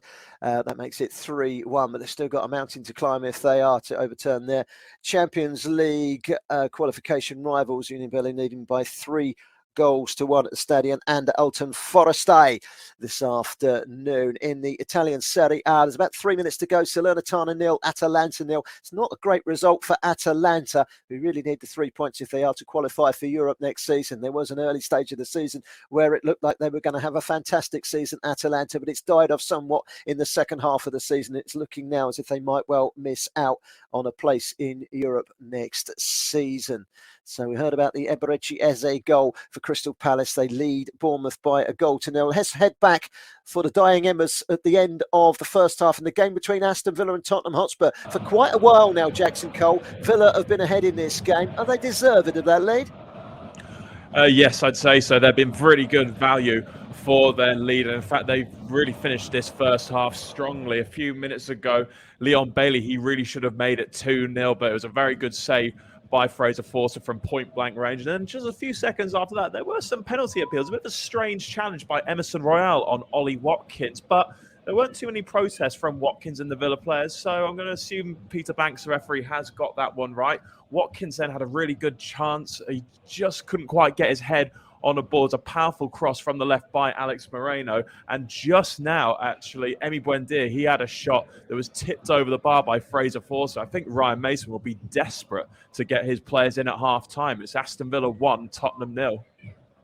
An hour gone at the Deutsche Bank Park in Germany. It's Eintracht Frankfurt 3, Mainz 0. Looks like Mainz are going to be overtaken by their host today. Eintracht Frankfurt 9th against 8th. A second goal of the afternoon, and both of these goals coming from the penalty spot from the Japanese international Daichi Kamada, scoring his second in that game. He has got a really good goal-scoring record, has Daichi Kamada. He's a good player as well, and scored again this afternoon, and it looks like it's going to be 3 points for Eintracht Frankfurt. Half-time in the League One playoff semi-final first leg. Bolton 0, Barnsley 0, Spartans 0, Albion Rovers 1. That's a playoff taking place in Scotland. For the winners will go into the to the league, the Scottish League. The losers will go down. Bochum 2, Augsburg 1, I understand, is a latest score coming through in the Bundesliga. That's a big game down at the bottom because Bochum are currently in the relegation zone, but they have just taken the lead 2-1. I can tell you. Half-time whistle has blown for Ed Dowling. Manchester United against Wolverhampton Wanderers. We're at the break at Old Trafford. Ed Dowling.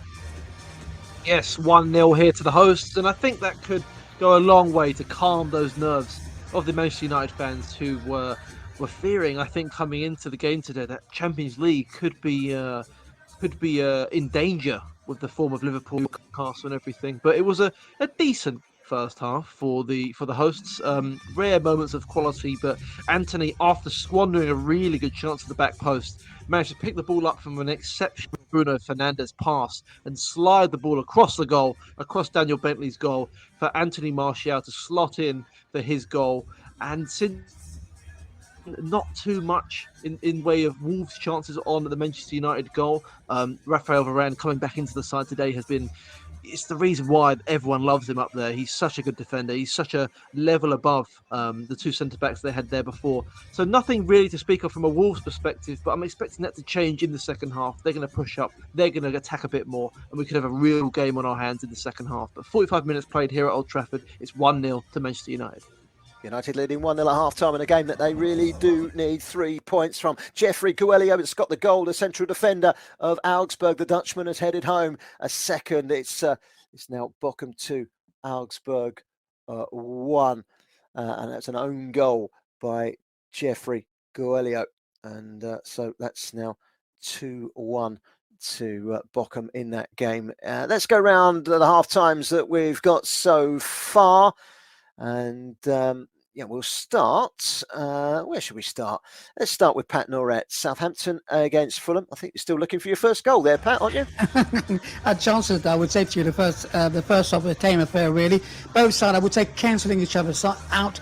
Majority of possession by Fulham until the last, I would say, 20 minutes when Southampton decided to press. But the main clear chance came from William on the right-hand side. Tete beat Maitland-Niles, crossed the ball. William lifted the ball up with his right foot and hit with the left foot, and he was cleared off the line by a defender. So at half-time, it's Southampton 0, Fulham 0.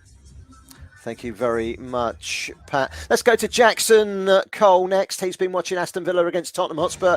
The earliest goal of the afternoon in the 3 o'clock kickoffs going to Aston Villa, and that's how it is at half-time, Jackson. Yes, it's that 8th-minute strike by Jacob Ramsey, which is the only goal at Villa Park so far, and Unai Emery's men are pretty good value for their lead. So a simple finish for Ramsey, fired powerfully beyond Spurs goalkeeper Fraser Forster, following great work by the returning Leon Bailey, who pulled the ball back for him after getting past Ben Davis. Bailey should have made it 2-0 later in the second half when he had the ball cut back to him by Ollie Watkins, but Bailey's effort was smartly saved by Forster. Watkins then had a chance of his own as he so nearly got on the end of a powerful cross from the left, and the home side finished strongly with Emi Buendia having his shot tipped over the bar by Forster. Harry Kane said earlier this week that Tottenham have lost their value since Mauricio Pochettino left the clubs. They certainly haven't found themselves in this half. Son hit the post when he really should have scored, but he was offside anyway. For Tottenham in the first half, that's been about it. It's Aston Villa 1, Tottenham 0. Thank you very much to Jackson Cole. It's now time to head back to the Brilla FM studios. And I hand back to our very own Femi. Femi, back to you. We'll be back on Football Live in around about 6 minutes' time. Want more goals, Sean? They certainly are. It's absolutely raining goals here. Wow, well, it is one of the most extraordinary games I have ever seen. Oh, my dearie me. I don't want to laugh or cry. You are listening to Football Live, live and exclusive on Brilla FM. It's a show that's packed to the brim. It's a season beyond their wildest dreams. So what do I know? It's crazy, absolutely insane. You can only see one winner, and Roberto De Zerbi giving it large. Yeah, Leicester fans, look away now. You're getting everything in this game now. Great entertainment, but Napoli have just been streets ahead. Oh my word, what is going on here? Even though I'm watching a football game, it feels like I'm watching the fashion show. Gonna be a big one. He's been very impressive, I have to say. Means there's action everywhere you look. You are listening to Football Live on Brilla FM 88.9 and 101.1 FM. You are listening to Football Live on Brilla FM, powered by NairaBet, with Barry Swain. Huge late goal from Antonio Candreva has given Salernitana the 1-0 victory over Atalanta in Serie A. That's a result. It's a bad result for Atalanta in their quest to make it into the Europe next season. 93rd minute that goal went in from Candreva, and so Atalanta losing. Freiburg have got a penalty. They were 3-0 down at half-time against Union Berlin. Chance to make it 3-2 in the Bundesliga. Staying in the Bundesliga, I can tell you there has been another goal for Bayern Munich.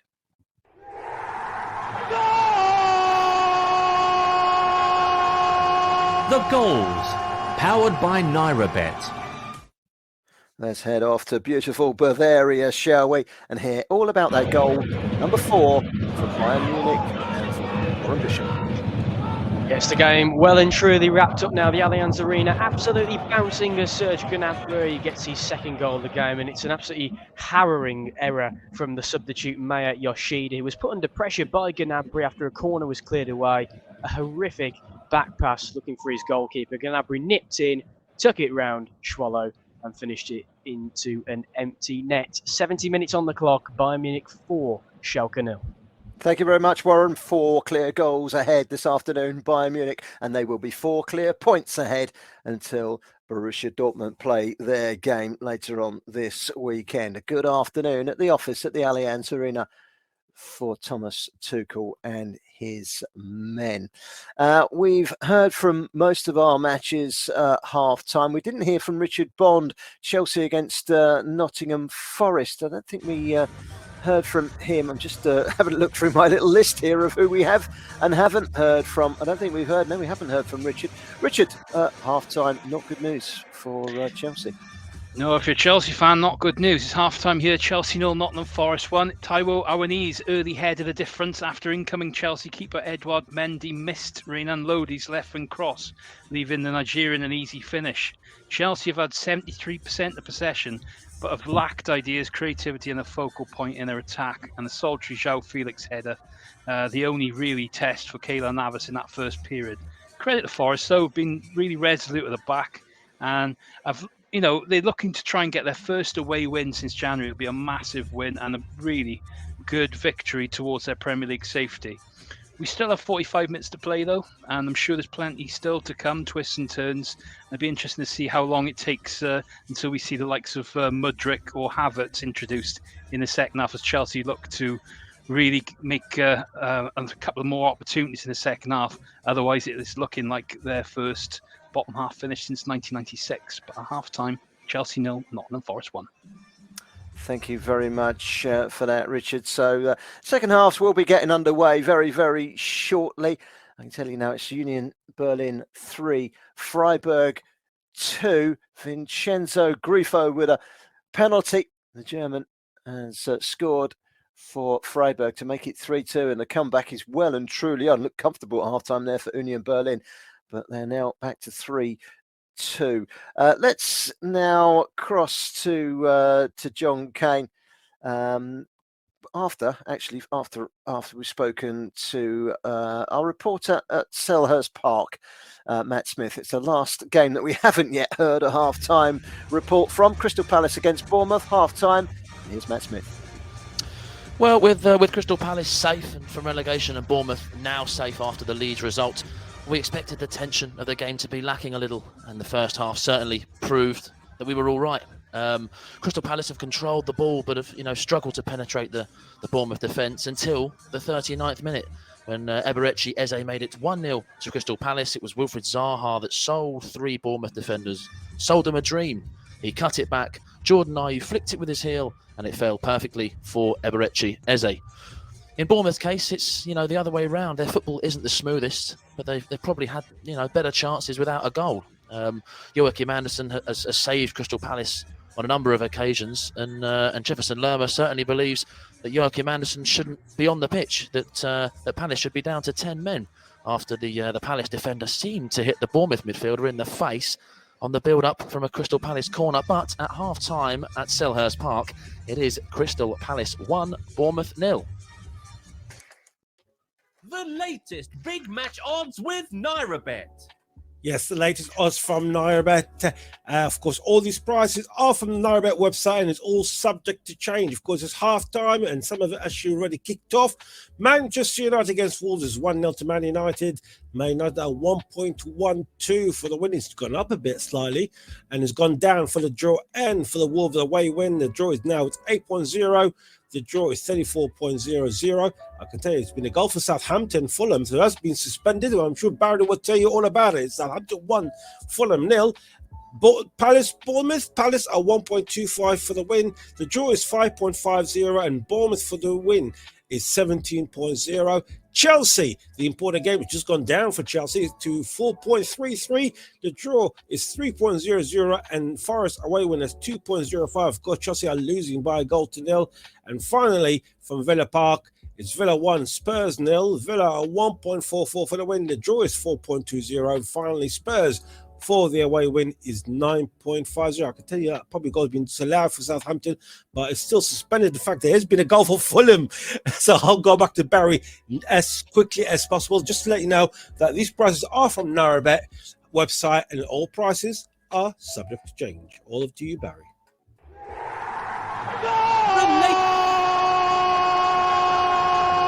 The goals, powered by NairaBet.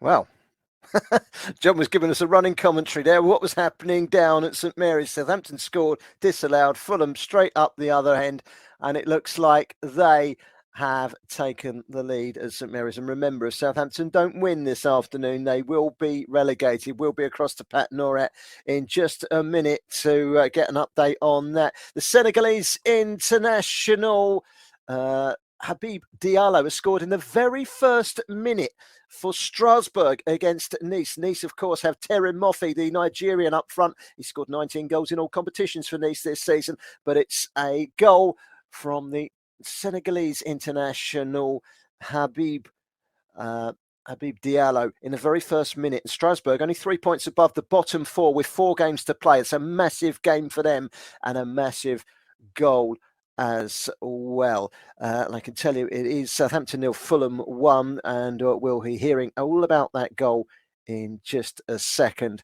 And it will be from Pat Noret. We'll be crossing over to hear about that one. There's been a half-time substitution for Wolverhampton Wanderers at Old Trafford against Manchester United. Let's cross to Ed Dowling and hear all about that. Yes, Barry, and it's Pedro Neto making way for Hwang Hee-chan, the South Korean international. Initially, when I saw Hwang Hee-chan coming on, I thought, okay, likely it's going to be Diego Costa. You know, he's getting old. Maybe his legs aren't there for a full 90 minutes at Old Trafford, plus he is on a booking. But no, it must be it's Neto that has left the field. He must have carried an injury or something. And I have to say, Wolves have started much the better side in this second half, really pushing Manchester United with a few decent opportunities, actually. So if that's a sign of things to come, this could be a really, really good half. But 47 minutes played, still 1-0 here to Manchester United. Let's head off to Southampton against Fulham. John Kane telling us that Southampton took the lead, but it wasn't. It was Fulham, wasn't it, Pat Noret? Tell us all about yes, the goal. Yes, it was. Yes, what happened was that Southampton did take the lead, was offside. Alcaraz was clearly offside. But what happened after that, a couple of minutes after that, the Fulham got the ball from the back, played it out the back, lovely composure through the midfield, and then a crossfield ball, the right-hand side. And then they took a shot. The shot came out, and Carlos Vinicius was there to slot it home. It was looking at this goal, defensively, such a bad goal to give away. They started quite well, saying, can they go for it? Now, they're now behind with 50 gone. It's Southampton 0, Fulham 1. Same old, isn't it, Pat? You know, we talked about it earlier on. Southampton conceding 4 goals at Forest on Monday night, and there was lots of defensive woes in that performance. But going forward, they just haven't had that striker. No. 2 clear areas that have cost them dearly this season, and that's why they're going to be relegated later on this afternoon. Yeah, I think so. It's just when you look at their defence, they all went forward and just one ball. They were all on the halfway line. One ball beat them, and I think now they've got to do something. It's not about staying in the game now. They've got to go at it and get that goal back as quickly as they can. So with 51 gone, still Southampton 0, Fulham 1. Wolfsburg are 2-0 up against Hoffenheim. Gianluca Waldschmidt with 15 minutes to go for Wolfsburg at the Volkswagen Arena. 7th against 14th there. Hoffenheim just above the relegation places are looking like they're going to be defeated again in the Bundesliga this afternoon, and their safety is anything but assured. So, where there are goals in the Premier League this afternoon, well, the early kickoff was a very eventful one. A red card, 3 penalties, 1 missed, 4 goals. It finished Leeds 2, Newcastle United 2. Not sure if that was a good thing or a bad thing for either of those sides. But Aston Villa leading Tottenham by 1-0 at Villa Park. Nottingham Forest are ahead at Stamford Bridge against Chelsea 1-0. Crystal Palace 1, Bournemouth 0. Manchester United 1, Wolves 0. Southampton 0. At Fulham 1. And what I've just noticed in those 5 games in the Premier League are all 1-0 scorelines. It's not 1-0 though in the game that we are featuring in the Bundesliga today. It was 4-0 to Bayern Munich. They won 8-0 last season against today's opponent Schalke. 4-0 last time we heard. Well, I can tell you there's been yet another goal.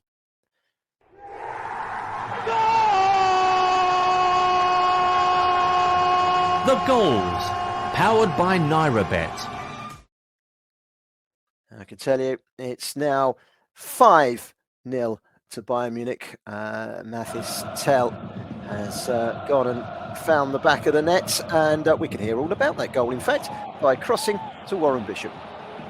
Yes, 5-0. The misery continues for Schalke. They just want this game over now, and it is Matthias Tel who has grabbed the goal, the 18-year-old Frenchman with his 5th goal of the season. Great work from Musiala on the left-hand side, afforded the luxury to drive into the empty space that the Schalke defenders left. A lovely acute ball, Matthias Tell, a lovely, cool finish into the bottom right-hand corner. And 10 minutes to go now. Bayern Munich 5, Schalke 0. Could it get to 8 like it did in the last fixture? We'll see. I have to put the foot down, but anything's possible. Union Berlin 4, Freiburg 2, whilst we're staying in the Bundesliga. And, well, a chance for Fulham to extend their lead, Pat Noret, to 2-0. Yeah, they're cutting them apart through the midfield. Again, Vinicius, this time a ball to William Wright, took the shot and hit the keeper, but it's not going to be longer before they get a second goal because they've got a tendency to actually just passing through them. And they've got a lot of time left, Southampton, so they need to regroup, and then they're committing fouls left, right and centre. 52 gone, Southampton 0, Fulham 1. Thank you very much, Pat Noret.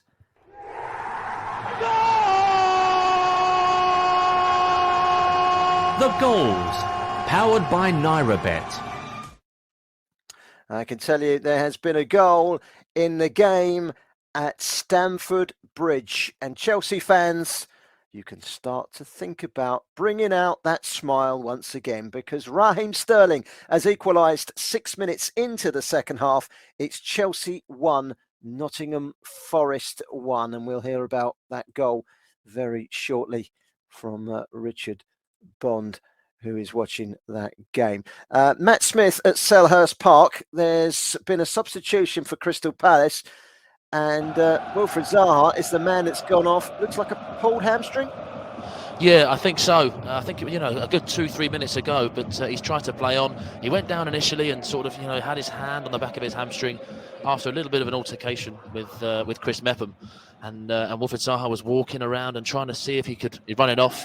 But eventually he did drop to the floor and he signalled to the physios. And after about, 30 seconds, 45 seconds of treatment from the physios, Roy Hodgson was forced to make the change. And it's Zaha off and Odsonne Edouard is on for Crystal Palace.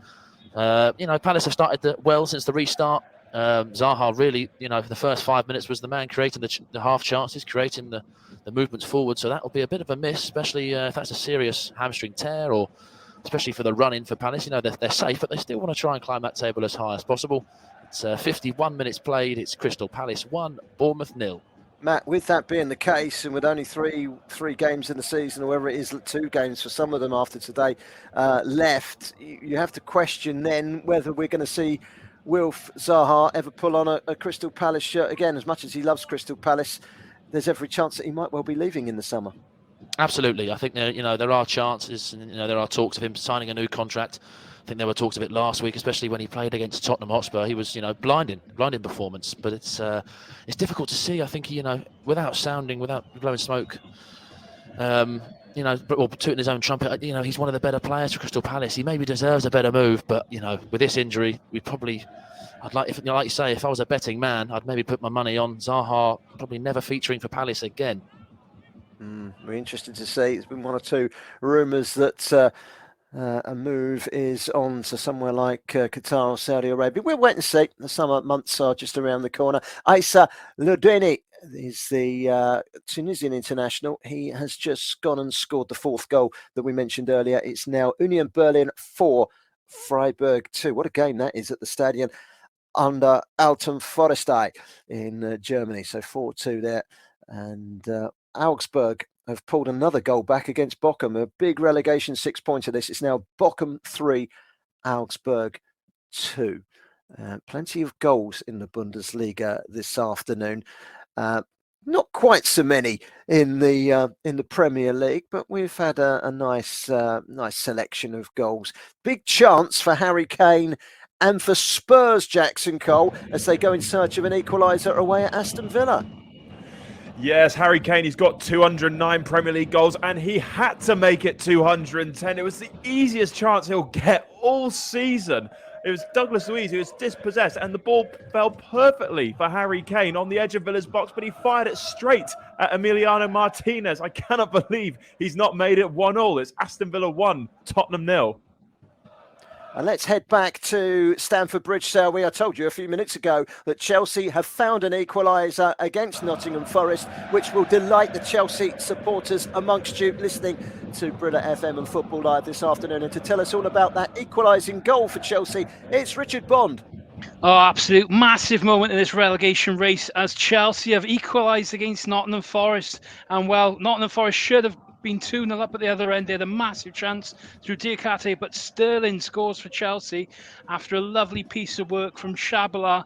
After he ran down the right-hand side, cut the ball back, found Sterling. His shot took an absolute massive deflection off Yates to wrong foot. Keelan Navas in the Nottingham Forest goal. But Chelsea back level, but Forest just minutes before, just literally in the last attack before, had a corner.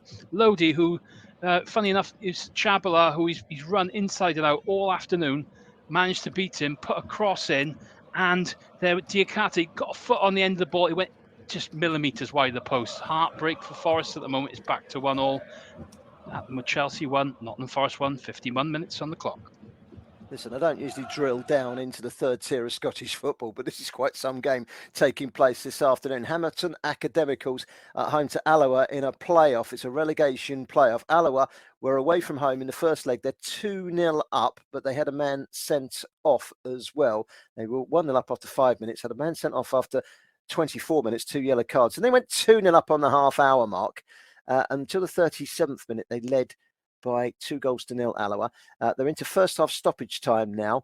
And I can tell you, in the space of 15 minutes, the home side have scored 5 goals against the 10 men. And it's now Hamilton Academicals 5, Alloa 2. Don't usually drill that deep, but 7 goals in the first half of that game. Sounds quite an interesting game. And it follows our theme. Plenty of goals in and around the Premier League and the Bundesliga. And I can tell you, there is another goal in the Bundesliga in our featured match this afternoon.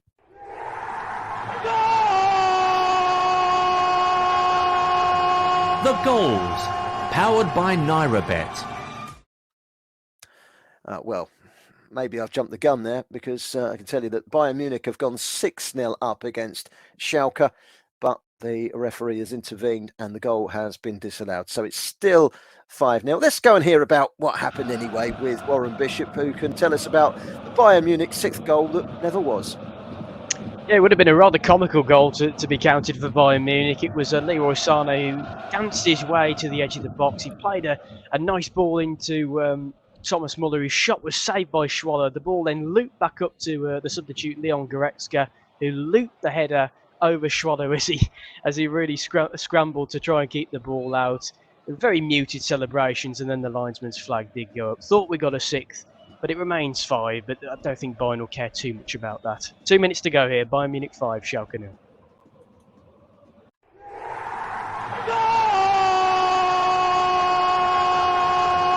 The goals, powered by NairaBet. I can tell you the Crystal Palace have gone 2-0 up against Bournemouth at Selhurst Park, and we will be across to hear all about it in London from Matt Smith. And we'll stick in London because there's been another goal in the game at Stamford Bridge as well.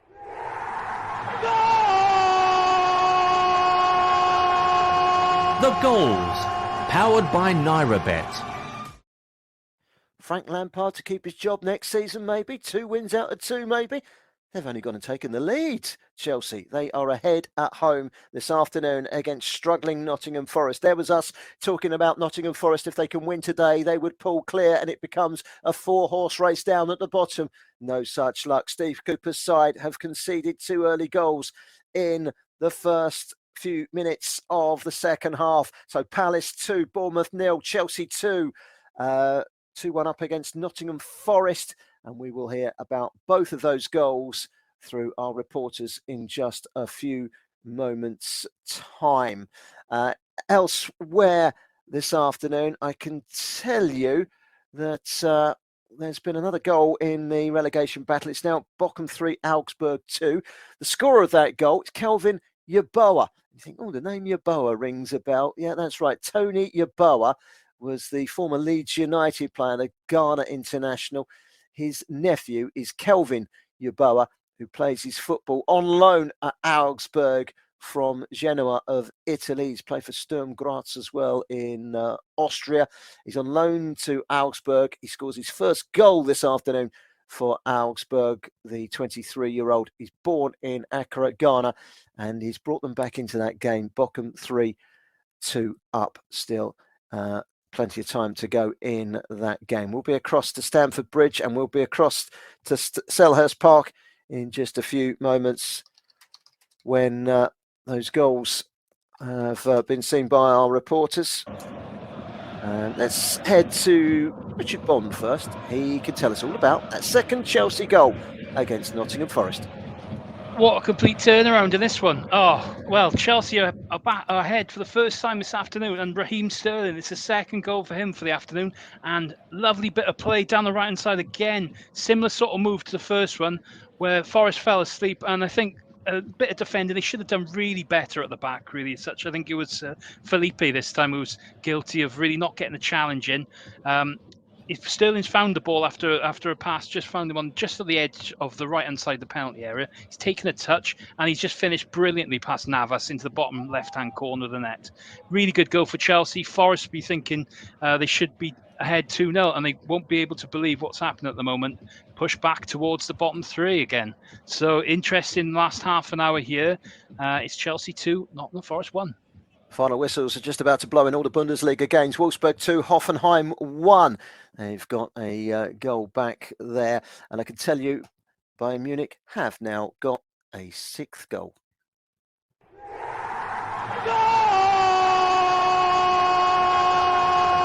The goals, powered by NairaBet.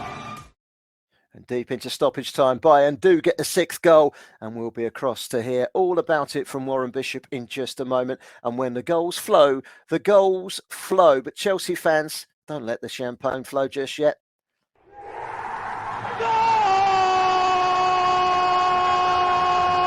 The goals, powered by NairaBet. Because no sooner we tell you that Chelsea are ahead, there has been an equaliser for Nottingham Forest at Stamford Bridge, and it's the Nigerian again, Taiwo Oyonye. It scored 2 on Monday against Southampton, and he's gone and got 2 today, but VAR are having a look at this goal for Nottingham Forest, and so we're not quite sure whether it's gone in or not yet. We'll come back to that in just a second at Stamford Bridge. Let's head over to Bayern Munich and to Bavaria. Bayern Munich are coasting here. They're looking like champions this afternoon, Warren Bishop, 6-0. Yes, they absolutely are, and everyone's getting in on the act from the goal-scoring point of view, and it's Nusar Mazraoui. He scored his first goal for Bayern Munich this season. It was a lovely ball from the centre-half, Upamecano, into Mane. Brilliant flick into Mazraoui. Had all the time in the world against the goalkeeper. Just whipped it at the near post and into the back of the net. Bayern Munich 6, Schalke 0. Thank you very much. Plenty of goals. VAR are having a look at the goal for Nottingham Forest. I understand it has been given. It's Chelsea 2, Nottingham Forest 2. We'll be over to Richard to hear all about that in a minute. Let's go down to Southampton against Fulham. Last time we were there, Fulham were leading by a goal to 0. Southampton are about 22 minutes away from being relegated from the Premier League, and Fulham have just made an interesting substitution, Pat. Oh yes, Vinicius off and then Mitrovic come on. I can see why they're going to cross the ball to him. So trying to get that goal to seal it. As for Southampton, they've made a change as well. Theo Walcott has now come off. That will be probably the last time we'll see him in the Premiership, I think. And then you've got Mira, the young Frenchman's come on. So they're going to try to go for it. I think, look, if you can't get a goal, if you might as well try to see if you get a goal. If you lose, you lose, because at the moment they've got nothing to lose, really. So it's, what are we? We've 66 gone. It's Southampton 0, Fulham 1. So the Cottagers ahead and Southampton looking like they are going down this afternoon. We'll keep you across that one. Bayern Munich 6, Schalke 0. That's finished. We'll hear a full time from Warren in just a second. First of all, let's go to Richard Bond. Plenty of goals going in at Stamford Bridge. Not so good news now for Chelsea, though. An equaliser for Nottingham Forest. Game on again. It's 2-2 here, and it's at Stamford Bridge. Chelsea 2, Nottingham Forest 2, and it's Awoniyi yet again. It's a double for him. They haven't been able to deal with him all afternoon, and particularly from that right-hand side, they've really struggled this afternoon, Chelsea, to defend. Ball was picked up by Mangala this time on the edge of the right-hand side of the box. He whipped in a lovely little ball. I think the debate was really to check if Yates was also approaching the ball just before our knee, whether it might have just clipped off him, see if, because he's slightly offside, but it's gone to our knee after looking at the replay, and he's just flicked it past Mendy once more. So it's unbelievable stuff really here. We look like we've got an absolute thriller on our hands with 25 minutes to go. As Forest, will they look to hold for a point, or will they push for a winner? We don't know at the moment. Chelsea 2, Forest 2. Very, very interesting. We're at the business end of the football season, and anything can happen. It's Barnsley 0. It's Bolton Wanderers 0, Barnsley 1 in the League One playoff semi-final. But I can tell you that there has been an equalising goal. It's just gone in that game. It's now Bolton 1, Barnsley 1. I'll let you know whether it's the Nigerian striker Victor Adebayo, who scored 16 this season for Bolton, and needs an equaliser. Well, they've got that equaliser, but still haven't got confirmation of who has scored that equaliser. The final whistles are blowing in and around the Bundesliga. Let's check in for one final time for a full-time report. Bayern Munich have absolutely wiped the floor with Schalke this afternoon, and to tell us all about it is Warren Bishop. Yes, truly a men versus boys game today as Bayern Munich romp home to victory for their 16th unbeaten Bundesliga home game of the season. And could they be on their way to their 11th successive title? It surely looks like it now. They took the lead through Thomas Muller in the 21st minute. A lovely give and go with Leroy Sané, and his left-footed effort went straight into the far corner. Bayern doubled their advantage to a penalty from Joshua Kimmich after Jamal Musiala was elbowed in the face by Cedric Brunner. He sent the goalkeeper the wrong way. In the second half, Bayern continued their domination. Serge Gnabry getting in on the act, drilling past the goalkeeper after some fancy footwork from João Cancelo. Then Maya Yoshida had an horrific error to give Gnabry his second of the game. A poor back pass. Gnabry rounded the goalkeeper and finished the shot into the back of the empty net.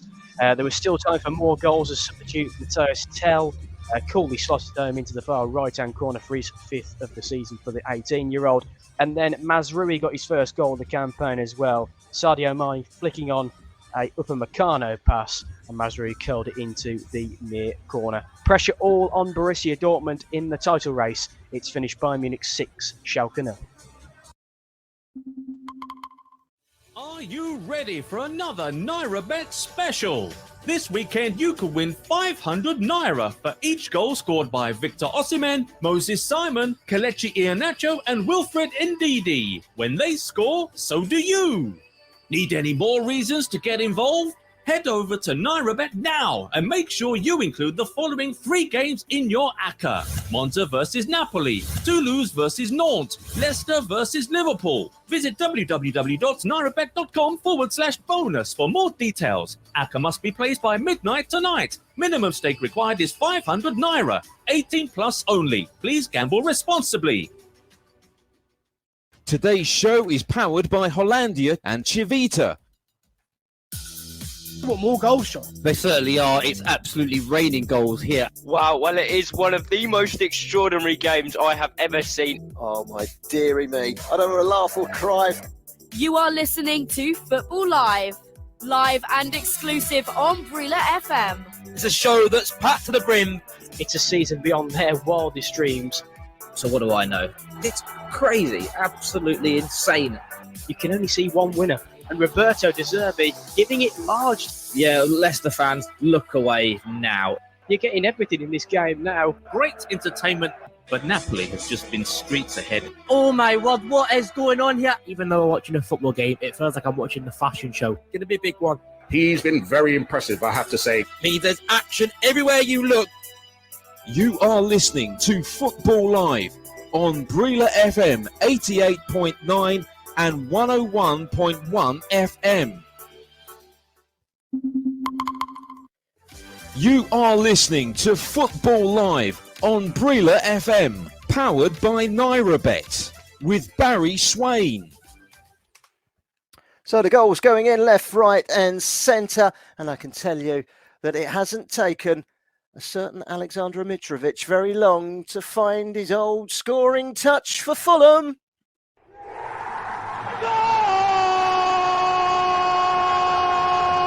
The goals, powered by NairaBet. Southampton 0, Fulham 2. Alexander Mitrovic on as a sub. A few moments later, he makes it 2-0. Let's go across to Pat Norett and hear all about that goal. Yeah, well worked goal. And I said to you, right, a crossing would be for him. The ball was worked to the right-hand side. The cross came off the right-hand side. A diving header from Mitrovic. What a goal. Class act. It's now, obviously, Southampton definitely down now. 73 gone. Southampton 0, Fulham 2. Apologies to Matt Smith, who saw the second Palace goal against Bournemouth. And finally, we can cross to him and hear all about it. Well, it's Eberechi Eze's second goal of the day. It's far more like it from the midfielder. He's received it off Michael Olise, and he's cutting from the left wing, and he's beaten one, he's beaten two, and he's dummying and shifting it again and again, and he's leathered it, he's lasered it past Neto to make it Crystal Palace 2, Bournemouth 0. It's a fantastic goal from Eberechi Eze, and in response to that, Bournemouth have made 3 subs. Kiefer Moore has come on. Will he get Bournemouth's first shot on target of the game? I can't believe it. They've had 4 shots on goal, but not a single shot on target in 70 minutes. David Brooks is on for Philip Billing, and Adam Smith is on for Matthias Vigna.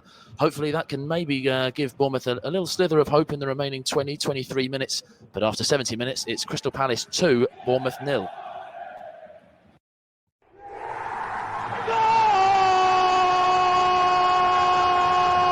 The goals, powered by NairaBet.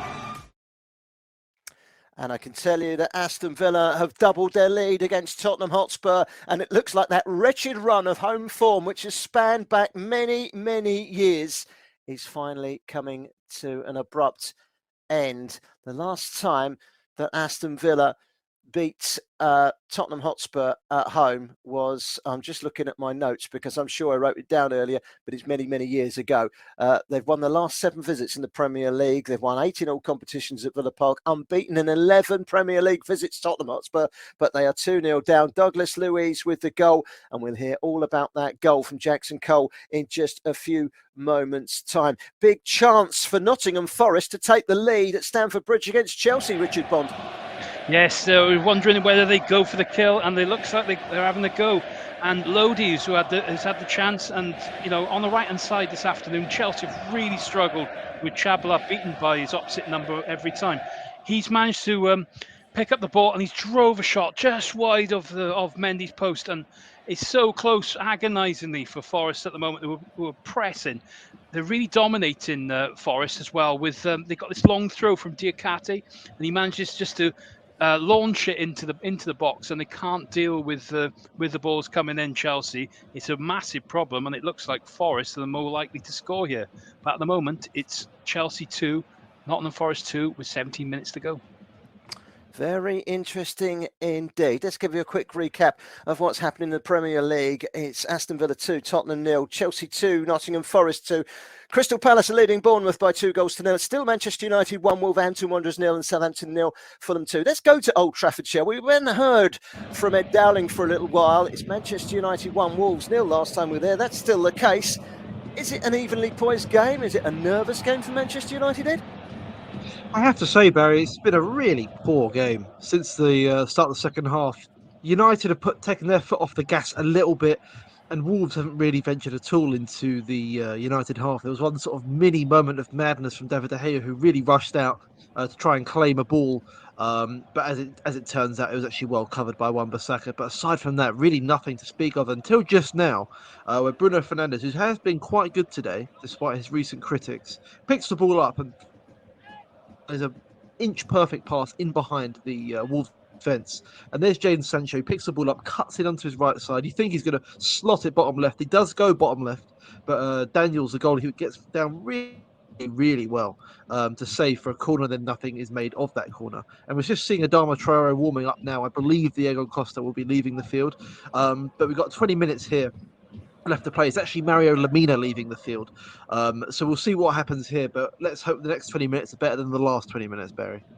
Yes, indeed. United have not scored more than 2 goals in any of their last 10 Premier League games, and Wolves have kept 4 clean sheets in their last 6 Premier League games. So therefore, anything today for Manchester United that forces them over the line with 3 points would be most welcome. At the moment, they've got it. It's not about how they play. It's about the result at the moment, and a finish in the top 4 in Champions League football next season. So far, so good for Manchester United, even though the performance has been anything but so far, so good. Let's hear about that goal, shall we, in the game between Aston Villa and Tottenham Hotspur. Jackson Cole, Villa surely now have the 3 points in the bag. I think so, Barry. 2-0 to Aston Villa, and what a goal it was. It was Douglas Luiz with a free kick, curled it brilliantly over that big Tottenham wall and into the top corner. Fraser Forster, he did get a hand on it, but the free kick just had too much quality on it. Absolutely fantastic strike. And, well, Tottenham, they've only got themselves to blame. I mentioned that huge Harry Kane chance right at the start of the second half, and a short time before Douglas Luiz's goal, Dejan Kulusevski, just moments after coming on as a substitute, had a brilliant chance, but he curled the ball just wide off the post. And yeah, it looks like Tottenham's European dreams are really hanging in the balance. If they lose this, then they cannot finish in the top 4. They've got to get a move on if they're going to keep that dream alive. It's Aston Villa 2, Tottenham 0. Thank you very much, Jackson Cole. We've got 25 minutes of the show to go. Southampton have got probably less than 25 minutes left in the Premier League before they are relegated. Let's go to, where should we go now? Let's have a little look where we haven't been for a while. Let's go back to Southampton, shall we? We've just mentioned that game. Southampton against Fulham. Any fight back, Pat, from Southampton, or do they look doomed? They look doomed, actually. I mean, they haven't tried. It's like no fire in their belly. You know, you're at home and you would think for the first 20, 15 minutes, go for it. But he played it safe. And, you know, you have the Prime Minister. Incidentally, the Prime Minister supports Southampton. I don't know if you knew that or not. That's why he's there. So taking selfies, he was at half-time. Anyway, onto the game. No, they haven't tried at all. So this is going to be their 12th game which they've lost at home. They're going to lose at home. So I'm sorry to say they deserve to go down. You know, it's basically championship form. So with 80 gone, 10 to go, Southampton 0, Fulham 2. Only one of the 17 Premier League meetings between those two sides has been won by the away side. And do you know, Fulham have never won in 8 previous attempts in the Premier League at Southampton. The last time that they won at Southampton was a long time ago, back in the 1960s. It's been a long time since Fulham have picked up 3 points at Southampton. They're going to do it this afternoon. In fact, their only league win was in the second tier. Let's hear about some substitutions being made in the game at Selhurst Park. Crystal Palace against Bournemouth. It's Matt Smith. Yes, you know, Bournemouth are trying to shake it up a little bit, try and change it up as best they can. They've taken off Dango Otar, who has arguably been Bournemouth's, you know, most creative player, looking to try something new, something fresh. And Jaden Anthony is on for Bournemouth. Jaido Riderwild has just come on for Will Hughes for Crystal Palace, who Will Hughes, I said earlier in the game, has, you know, oozed confidence in the middle of the park, you know, pulling the strings like Christian Eriksen does for Manchester United and other players alike. But you know, if you're a Bournemouth fan, you're looking at this game. It's not a great showing from the team from the south. It's, you know, they're lucky they're staying up because it's been a terrible performance from minute one. It's 77 minutes played. It's Crystal Palace 2, Bournemouth 0. Thank you very much, Matt. I can tell you half-time in the playoff for a place in the EFL next season. It's Notts County 0, Chesterfield 1, 107 points for Notts County. And it looks like they might well be missing out on promotion to the Football League. How cruel is that? Right, in the Premier League, let's go to Richard Bond next, who can bring us up to date with Chelsea against Nottingham Forest and a couple of changes for Chelsea, Richard. Yeah, well, Frank Lampard, I think, had to make some sort of change, really, as they really need to make an impact to get back into this match. The crowd went flat as soon as Forest had that second goal. Havertz and Ziyech have been introduced for his side, with Felix and Madueke going off. Havertz linking with Ziyech straight away, really, such as Ziyech won a free kick just about 20 yards out. His ball in was just poor, though, really, at the end of the day, and I think that sums up Chelsea's performance. A couple of moments of brilliance from Sterling, who incidentally scored his first couple of goals, really, since 5 months in the Premier League. So that sums up Chelsea's season. But at the same time, just that lack of end product really suffering for Chelsea. as they've scored so little goals this season. But we've got about 10 minutes to play to see if we can get a winner here. It's Chelsea 2, Nottingham Forest 2. Thank you very much, Richard. So Chelsea 2, Nottingham Forest 2 is our latest score. Let's go to Ed Dowling next, who can tell us about a chance for Jadon Sancho and Manchester United. Yeah, I mean, it was the earlier chance with Jadon Sancho where he forced a really good save, actually, out of the Wolves goalkeeper, who's actually had a pretty good game today for his debut, much like many pessimistic Man United fans would have thought. But since then, we've seen Wout Weghorst enter the field for Anthony Martial. He basically immediately went down with an injury. I think it was a knock from a Wolves player, but generally, I think this game has played out how a lot of people have thought. United are limping over the finish line, really, but Wolves are not really offering anything in the way of excitement. They're not terrible. You know, there's a reason why they're going to stay up this season, but they're on the beach. You know, they're very clearly on the beach this season. The Man United is just sort of limping over the finish line. I doubt if there'll be more goals than this. I hope there will be. A late twist could always be good. We've seen it time and time again here on Football Live, but I'm not expecting it at the moment, Barry. Well, Ayo is there on behalf of NairaBet. He's our betting expert we heard from at the beginning of the show. And one thing he said early on was an early goal for Manchester United and they should just squeeze through. And his prediction has been pretty much spot on. In Scotland, Ross County are bottom in the relegation group standings, but they are winning 3-1 away at Dundee United. Jordan White's second goal of the game. They're 3-1 up at Dundee United. If that stays the same, it will be Dundee United that drop to the bottom of the table. Ross County will climb into 11th place, which is the relegation playoff position. So where should we go next? Let's go to Southampton against Fulham. Southampton's days as a Premier League club surely numbered now, Pat Norett, as the final whistle is just a few minutes away. Yeah, I think so. You know, since that second goal went in, they haven't really tried. Even when the first goal went in, you know, it's just that comes from the manager saying, look, you know, we're 1-0 down, let's give it a go. But they didn't. Crowd, empty seats at the moment, I can see. So they're slowly leaving. With, 85, just 5 and a bit more to play. It's Southampton 0, Fulham 2. Well, if Nottingham Forest can hold on for a point, it would take them to 34. And that would give them a 2-point cushion over Everton, who play Manchester City tomorrow. Of course, tomorrow's show is from 2:30 through until 6:30 with Chris Baldwin, including 2 massive games. We've also got Brentford against West Ham. But Manchester City go to Everton. In between those 2 legs in the semi-final of the Champions League, Arsenal hosting Brighton and Hove Albion. Big match that in the late kickoff. We'll have them both covered right here on the show tomorrow. Don't forget, we're on Twitter at BrillaFM889 and on Facebook at 889 Brilla FM. You are listening to Football Live. Are you ready for another NairaBet special? This weekend you could win 500 Naira for each goal scored by Victor Osimhen, Moses Simon, Kelechi Iheanacho and Wilfred Ndidi. When they score, so do you.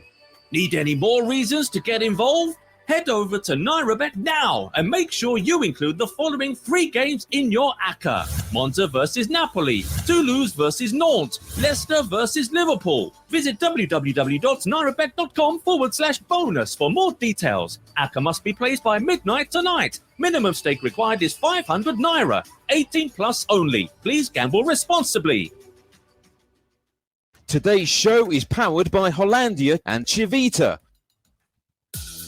What, more goals, Sean? They certainly are. It's absolutely raining goals here. Wow, well, it is one of the most extraordinary games I have ever seen. Oh, my dearie me. I don't know whether to laugh or cry.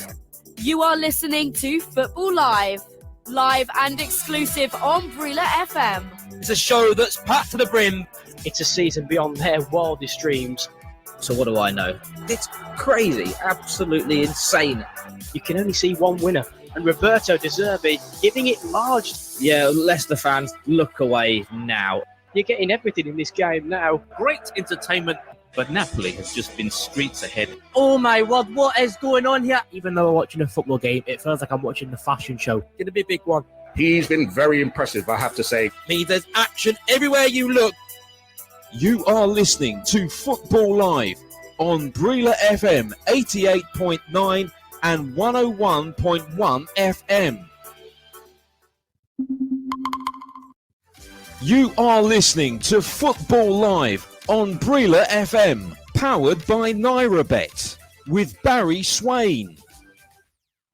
Yes, I can bring you news of a goal from a Nigerian international, former Nigerian international, Nwankwo Obira. I'll say that again. Nwankwo Obiora.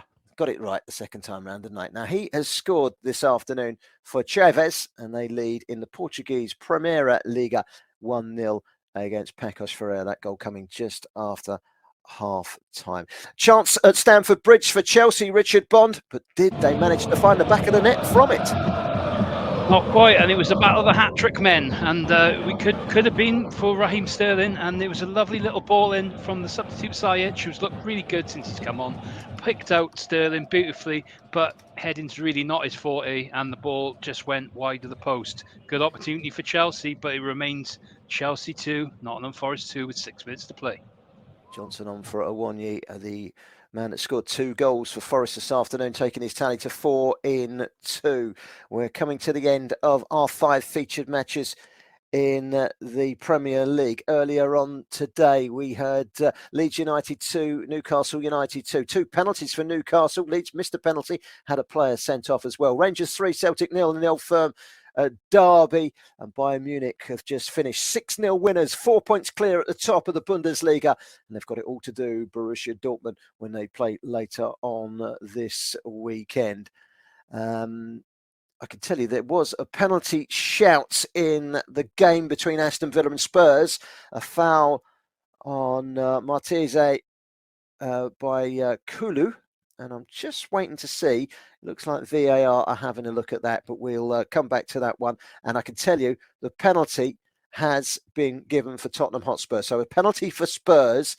Looking at the clock, it's 89 minutes gone. Aston Villa 2, Tottenham Hotspur 0. But Tottenham Hotspur have just been awarded a penalty in that match. Let's go across to Jackson Cole, who can tell us all about the penalty, and then we can go back to him afterwards to tell us about whether the ball hits the back of the net. But a penalty for Spurs thanks to VAR, Jackson.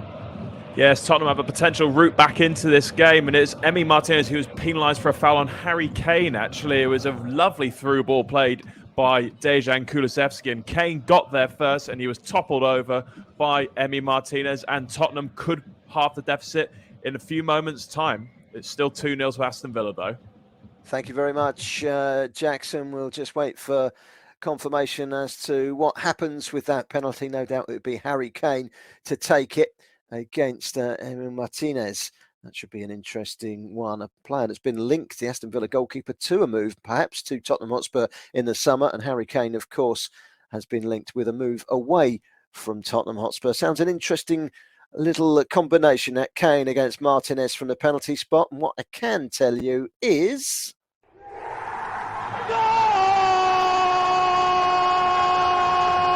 The goals, powered by NairaBet. In the very last minute of the 90, Tottenham Hotspur have scored from the penalty spot, and it's Harry Kane with the goal. Aston Villa 2, Tottenham Hotspur 1. We'll be back across to hear all about it from Jackson Cole at Villa Park in just a few moments time. Is it too little too late though for Tottenham Hotspur? It's not going well for them at the moment. Looking at the live standings in the table, it would take Aston Villa level with Tottenham Hotspur, but Aston Villa's goal difference is less than Tottenham, and they've had to win by 3 clear goals to have stood any chance of going above Tottenham today. But they're both on 57 points and occupying 6th and 7th, which are the final 2 European places. Maybe 8th might take it as well. Fulham, with their win today, would go above Brentford into 9th place. They're currently 2-0 up away at Southampton. Manchester United 4th in the table, go level with Newcastle United, but Newcastle's goal difference is far better. That's if Manchester United can hold on. All the games are now at the 90-minute stage and into injury time, and as those final whistles blow, we will take you around the grounds to hear all about the permutations. Let's see what's happening at Manchester United. A free kick, a dangerous free kick, Ed Dowling, for Manchester United late in that game. Yep, Bruno Fernandes just fired just over the bar. I'm just watching the replay now. Yeah, it was a pretty decent free kick. Very good technique, obviously, as you'd expect, but just dipped over the bar for the Portuguese, who's had a pretty solid game. One of the things I'm trying to think of as a man of the match for this particular game, I'm probably going to have to go with Rafael Varane, who just kept the Wolves' attack so quiet. They've not offered absolutely nothing this second half, absolutely nothing at all. It's been a pretty easy day out for Man United. Not the most exciting game ever, but looks to be job done. 6 minutes left to go. Could there be a twist in the tail? Well, we shall see. We'll be across to Villa Park in just a moment. So I'll tell you what, let's go across to Villa Park and Jackson Cole. Tottenham Hotspur right back in it, but is it too little too late? Well, there are 6 minutes added on at the end of this game, so that should be enough time for Spurs to get what looked like a very unlikely draw, as Harry Kane, who won the penalty, fouled by Martinez. Martinez was doing a few of his antics as he did during the World Cup for Argentina, but that didn't put off Kane. He rifled the ball home to give Tottenham some hope, but they've really got to get a move on. It's Aston Villa 2, Tottenham 1. Yeah, it looks like Southampton are heading down. Last time we heard from Pat Norrett, Fulham were coasting 2-0 up at Southampton. And it looks like they're just playing for time now, Fulham, to get those 3 points to take them up to 9th. But Southampton, it's cheerio for now, it looks like. Yeah, coasting down the coast, Barry. So I think at the moment, with 2 minutes left to play, they're just going for the motions. I think basically Southampton giving up. It's 94 played. It's still Southampton 0, Fulham 2. Thank you very much, Pat. So Aston Villa 2, Tottenham 1, Chelsea 2, Nottingham Forest 2. Could be a vital point away from home there for Nottingham Forest. Southampton 0, Fulham 2, as you just heard, is a result. The final whistle was just blown. Manchester United 1, Wolves 0, deep into stoppage time. Palace heading towards 3 points at home to Bournemouth, leading by 2-0. That's your 5 matches in the Premier League this afternoon. We're into the last 10 minutes of the show on Football Live on Brilla FM. A quick reminder that we are back tomorrow on the show. Chris Baldwin will be here from 2:30 in the afternoon through until 6:30, exclusively live on Brilla FM. Football Live will be covering Everton against Manchester City with Kendall Rowan, Brentford against West Ham with Matthew Key, and Arsenal against Brighton and Hove Albion with Jack Hesson. We'll also be at Wembley. Molly Sumter will be bringing you the Women's FA Cup final, Chelsea against Manchester United. What a show we have lined up for you tomorrow. It's been a pretty good show, and we're not quite finished just yet. Let's go to Pat Norrett. The final whistle has blown, the first final whistle of the afternoon, and with it I can tell you Southampton have been relegated from the Premier League. To tell us all about another defeat at home, Pat Norrett. Yeah, the 12th defeat at home, to be honest. I mean, the first half of the game started okayish. No clear chances until William nearly scored edge of the box with a left foot shot from across from the right-hand side. The second half started okay. We thought, right, they both come out, Southampton will have a go. But what happened, they got a goal, but it was offside. Then a minute later, Fulham went down the other end, and Carlos Vinicius got onto a read pass and scored and made it 2-0 on the 48th minute. Then you thought, right, 1-0 down. What can Southampton do? Can they get back into this game? No, didn't get back into it. And the man, Mitrovic, came on for Carlos Vinicius. He went in the box. On the right-hand side, you got a cross from Reed, who crossed it. And what a lovely header, a diving header, bottom left-hand corner. What a goal. He wanted it. He got his goal. So 2-0 to Southampton. So it finished, all in all, Southampton go down. Southampton 0, Fulham 2. Thank you very much, Pat Norrett. Well, we wanted a late goal, so we had a look, see what we could do for you guys listening to Football Live this afternoon, and we've come up with this.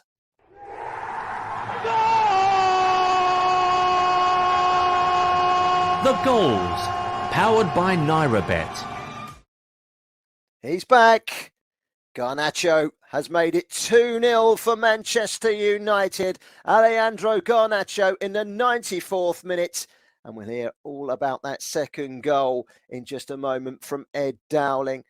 And, well, that's the way it is. Southampton then relegated. They've lost 2-0 at home to Fulham. The other 4 matches in the Premier League this afternoon are all deep into stoppage time. Let's go to Old Trafford. Ed Dowling, you can tell us all about that second goal for Manchester United. Wow, well, I'll tell you what, that's a really, really good goal from Alejandro Garnacho. Wolves are pushing late into the game. Obviously, they're trying to search for an equaliser. One of the players, I think it was the left midfielder for Wolves, tried to do Rabona cross. Absolutely pathetic thing to do in the last stages of the game. And then United break. And I believe it's Bruno Fernandes who's had a very good game, releasing Garnacho, who's got the freedom of Old Trafford to run into, all the space to run into as much as he likes. He has a lot of time to think about it. He stands up the goalie, he jinks off to his right and passes it into net. Really good goal. He takes his shirt off, which is a bit much, to be honest, considering what this goal actually means. But really, really good goal. 2-0 here, job done for Man United.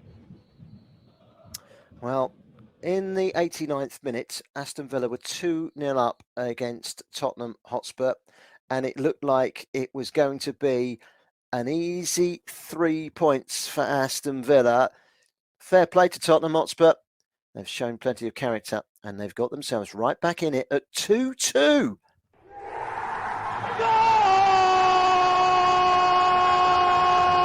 The goals, powered by NairaBet. Or maybe not. Sorry, Spurs fans, but the flag has gone up and the goal has been disallowed. And just when we thought Tottenham Hotspur had equalised, the goal is disallowed. Let's go to the game at Selhurst Park, which is now finished. Crystal Palace against Bournemouth. Here's Matt Smith. Well, before the game even kicked off, both sides were officially safe from relegation. They had secured their Premier League status. Crystal Palace had the majority of the control during the game and dominance going forward. And in the 39th minute, that showed with Eberechi Eze with a fantastic little finish after Wilfried Zaha's trickery, which made the goal. He sent 3 Bournemouth defenders one side, he moved the other, he cut it back, and Eberechi Eze was there to make it 1-0 Crystal Palace. In the 58th minute, Eze got another. He got 2 for the day. This goal, though, was no tapping. Eberechi Eze drove from the left wing area and he lasered a shot, fired it into the top right corner past Neto to make it 2-0 to Crystal Palace. Palace could have made it 3, 4 or 5. But in essence, they took their foot off the pedal and coasted for the remainder of the match. It's full time here at Selhurst Park. It's Crystal Palace 2, Bournemouth 0. Well, I'm trying to look on the plus side for Chelsea. 2 games unbeaten, a 2-2 draw this afternoon against Nottingham Forest. Another point for Nottingham Forest, and a point away from home is always a plus for Steve Cooper's side. To tell us about that 2-2 draw, Richard Bond. Yes, it's full time here at Stamford Bridge. It's Chelsea 2, Nottingham Forest 2. Taiwo Awoniyi's second double in the week, giving the visitors a crucial point in the race to stay in the Premier League. Steve Cooper might have wondered how his side didn't take all 3 points, but with his side having the better chances in that second half, having had less of the play. Raheem Sterling's second half brace shared the points to Chelsea, though, who were wasteful at times and lacked a cutting edge. Much to think about for Lampard, though, whilst for Forest a win, it means that now only 1 win in the last 2 games will be enough to secure Premier League football next season. He finished here, Chelsea 2, Nottingham Forest 2. Let's go to Ed Dowling at Manchester United. 3 points for them, and they keep up their push for a top 4 place. 3 points this afternoon. Ed Dowling. Yes, very routine here for the home side in ensuring their Champions League hopes. It was Anthony Martial in the 34th minute, slotting home from quite close range, and then Garnacho finishing off the job of a really smart finish off the post and in to seal all 3 points for Manchester United. Wolves pretty desperate, but that's a good result for United going in to the next week. 2-0 here. Thank you very much for that, Ed Dowling. From Ed Dowling to Jackson Cole. Aston Villa against Tottenham Hotspur. Some late drama there. Tottenham equalising, but the goal was disallowed, Jackson. Yes, Aston Villa 2, Aston Villa 2, Tottenham 1, sorry. Villa hold on for the win and Spurs' miserable run on the road continues. And their faint hopes of finishing the top 4 are also over. But they've only got themselves to blame. They made a terrible start when Jacob Ramsey fired Villa in front on 8 minutes. And Spurs can be thankful they weren't further behind at half-time. But Harry Kane, he should have levelled on 53 minutes when he's put clean through on goal. However, he could only fire straight at Emi Martinez in the Villa goal, while Dejan Kulusevski went close. And Spurs, they are punished for their lack of composure when Douglas Luiz beautifully curled in a free kick from 25 yards. Kane did get Spurs back in it on 89 minutes with a penalty, and it looked like Spurs had got themselves the most improbable point when Heung-min Son scored, but the South Korean was flagged offside, much to Spurs' dismay. What a finish we've had at Villa Park. It's Aston Villa 2, Tottenham 1. Thank you very much for that this afternoon, Jackson Cole. Well, we're into the last minute of the show. What an afternoon it's been. Leeds 2, Newcastle United 2, Rangers 3, Celtic 0 in the earlier games. Bayern Munich hit 6 past Schalke to build up a 4-point lead at the top of the Bundesliga. 5 games this afternoon in the Premier League, plenty of goals. Aston Villa 2, Spurs 1, Chelsea 2, Forest 2, Crystal Palace 2, Bournemouth 0, Manchester United 2, Wolves 0. Great result there for United. Southampton are relegated. They lost 2-0 at home to Fulham this afternoon. Thank you for your company over the past 4 hours. It has been dramatic. Thank you very much to our reporters today, Pat Narrett, of course, Jackson Cole, Warren Bishop, Ed Dowling, Richard Bond, Gage Morgan and Matt Smith. Thanks to John Kane, our producer and betting expert throughout the show. We're back tomorrow 2:30 p.m. with Chris Baldwin at the helm. Manchester City, Arsenal and Brighton all in action, as well as the Women's FA Cup final, Chelsea against Manchester United. You are listening to Football Live. Thank you for joining us. Today's show was produced by John Kane and powered by Hollandia Chivita and our official betting partner, NairaBet.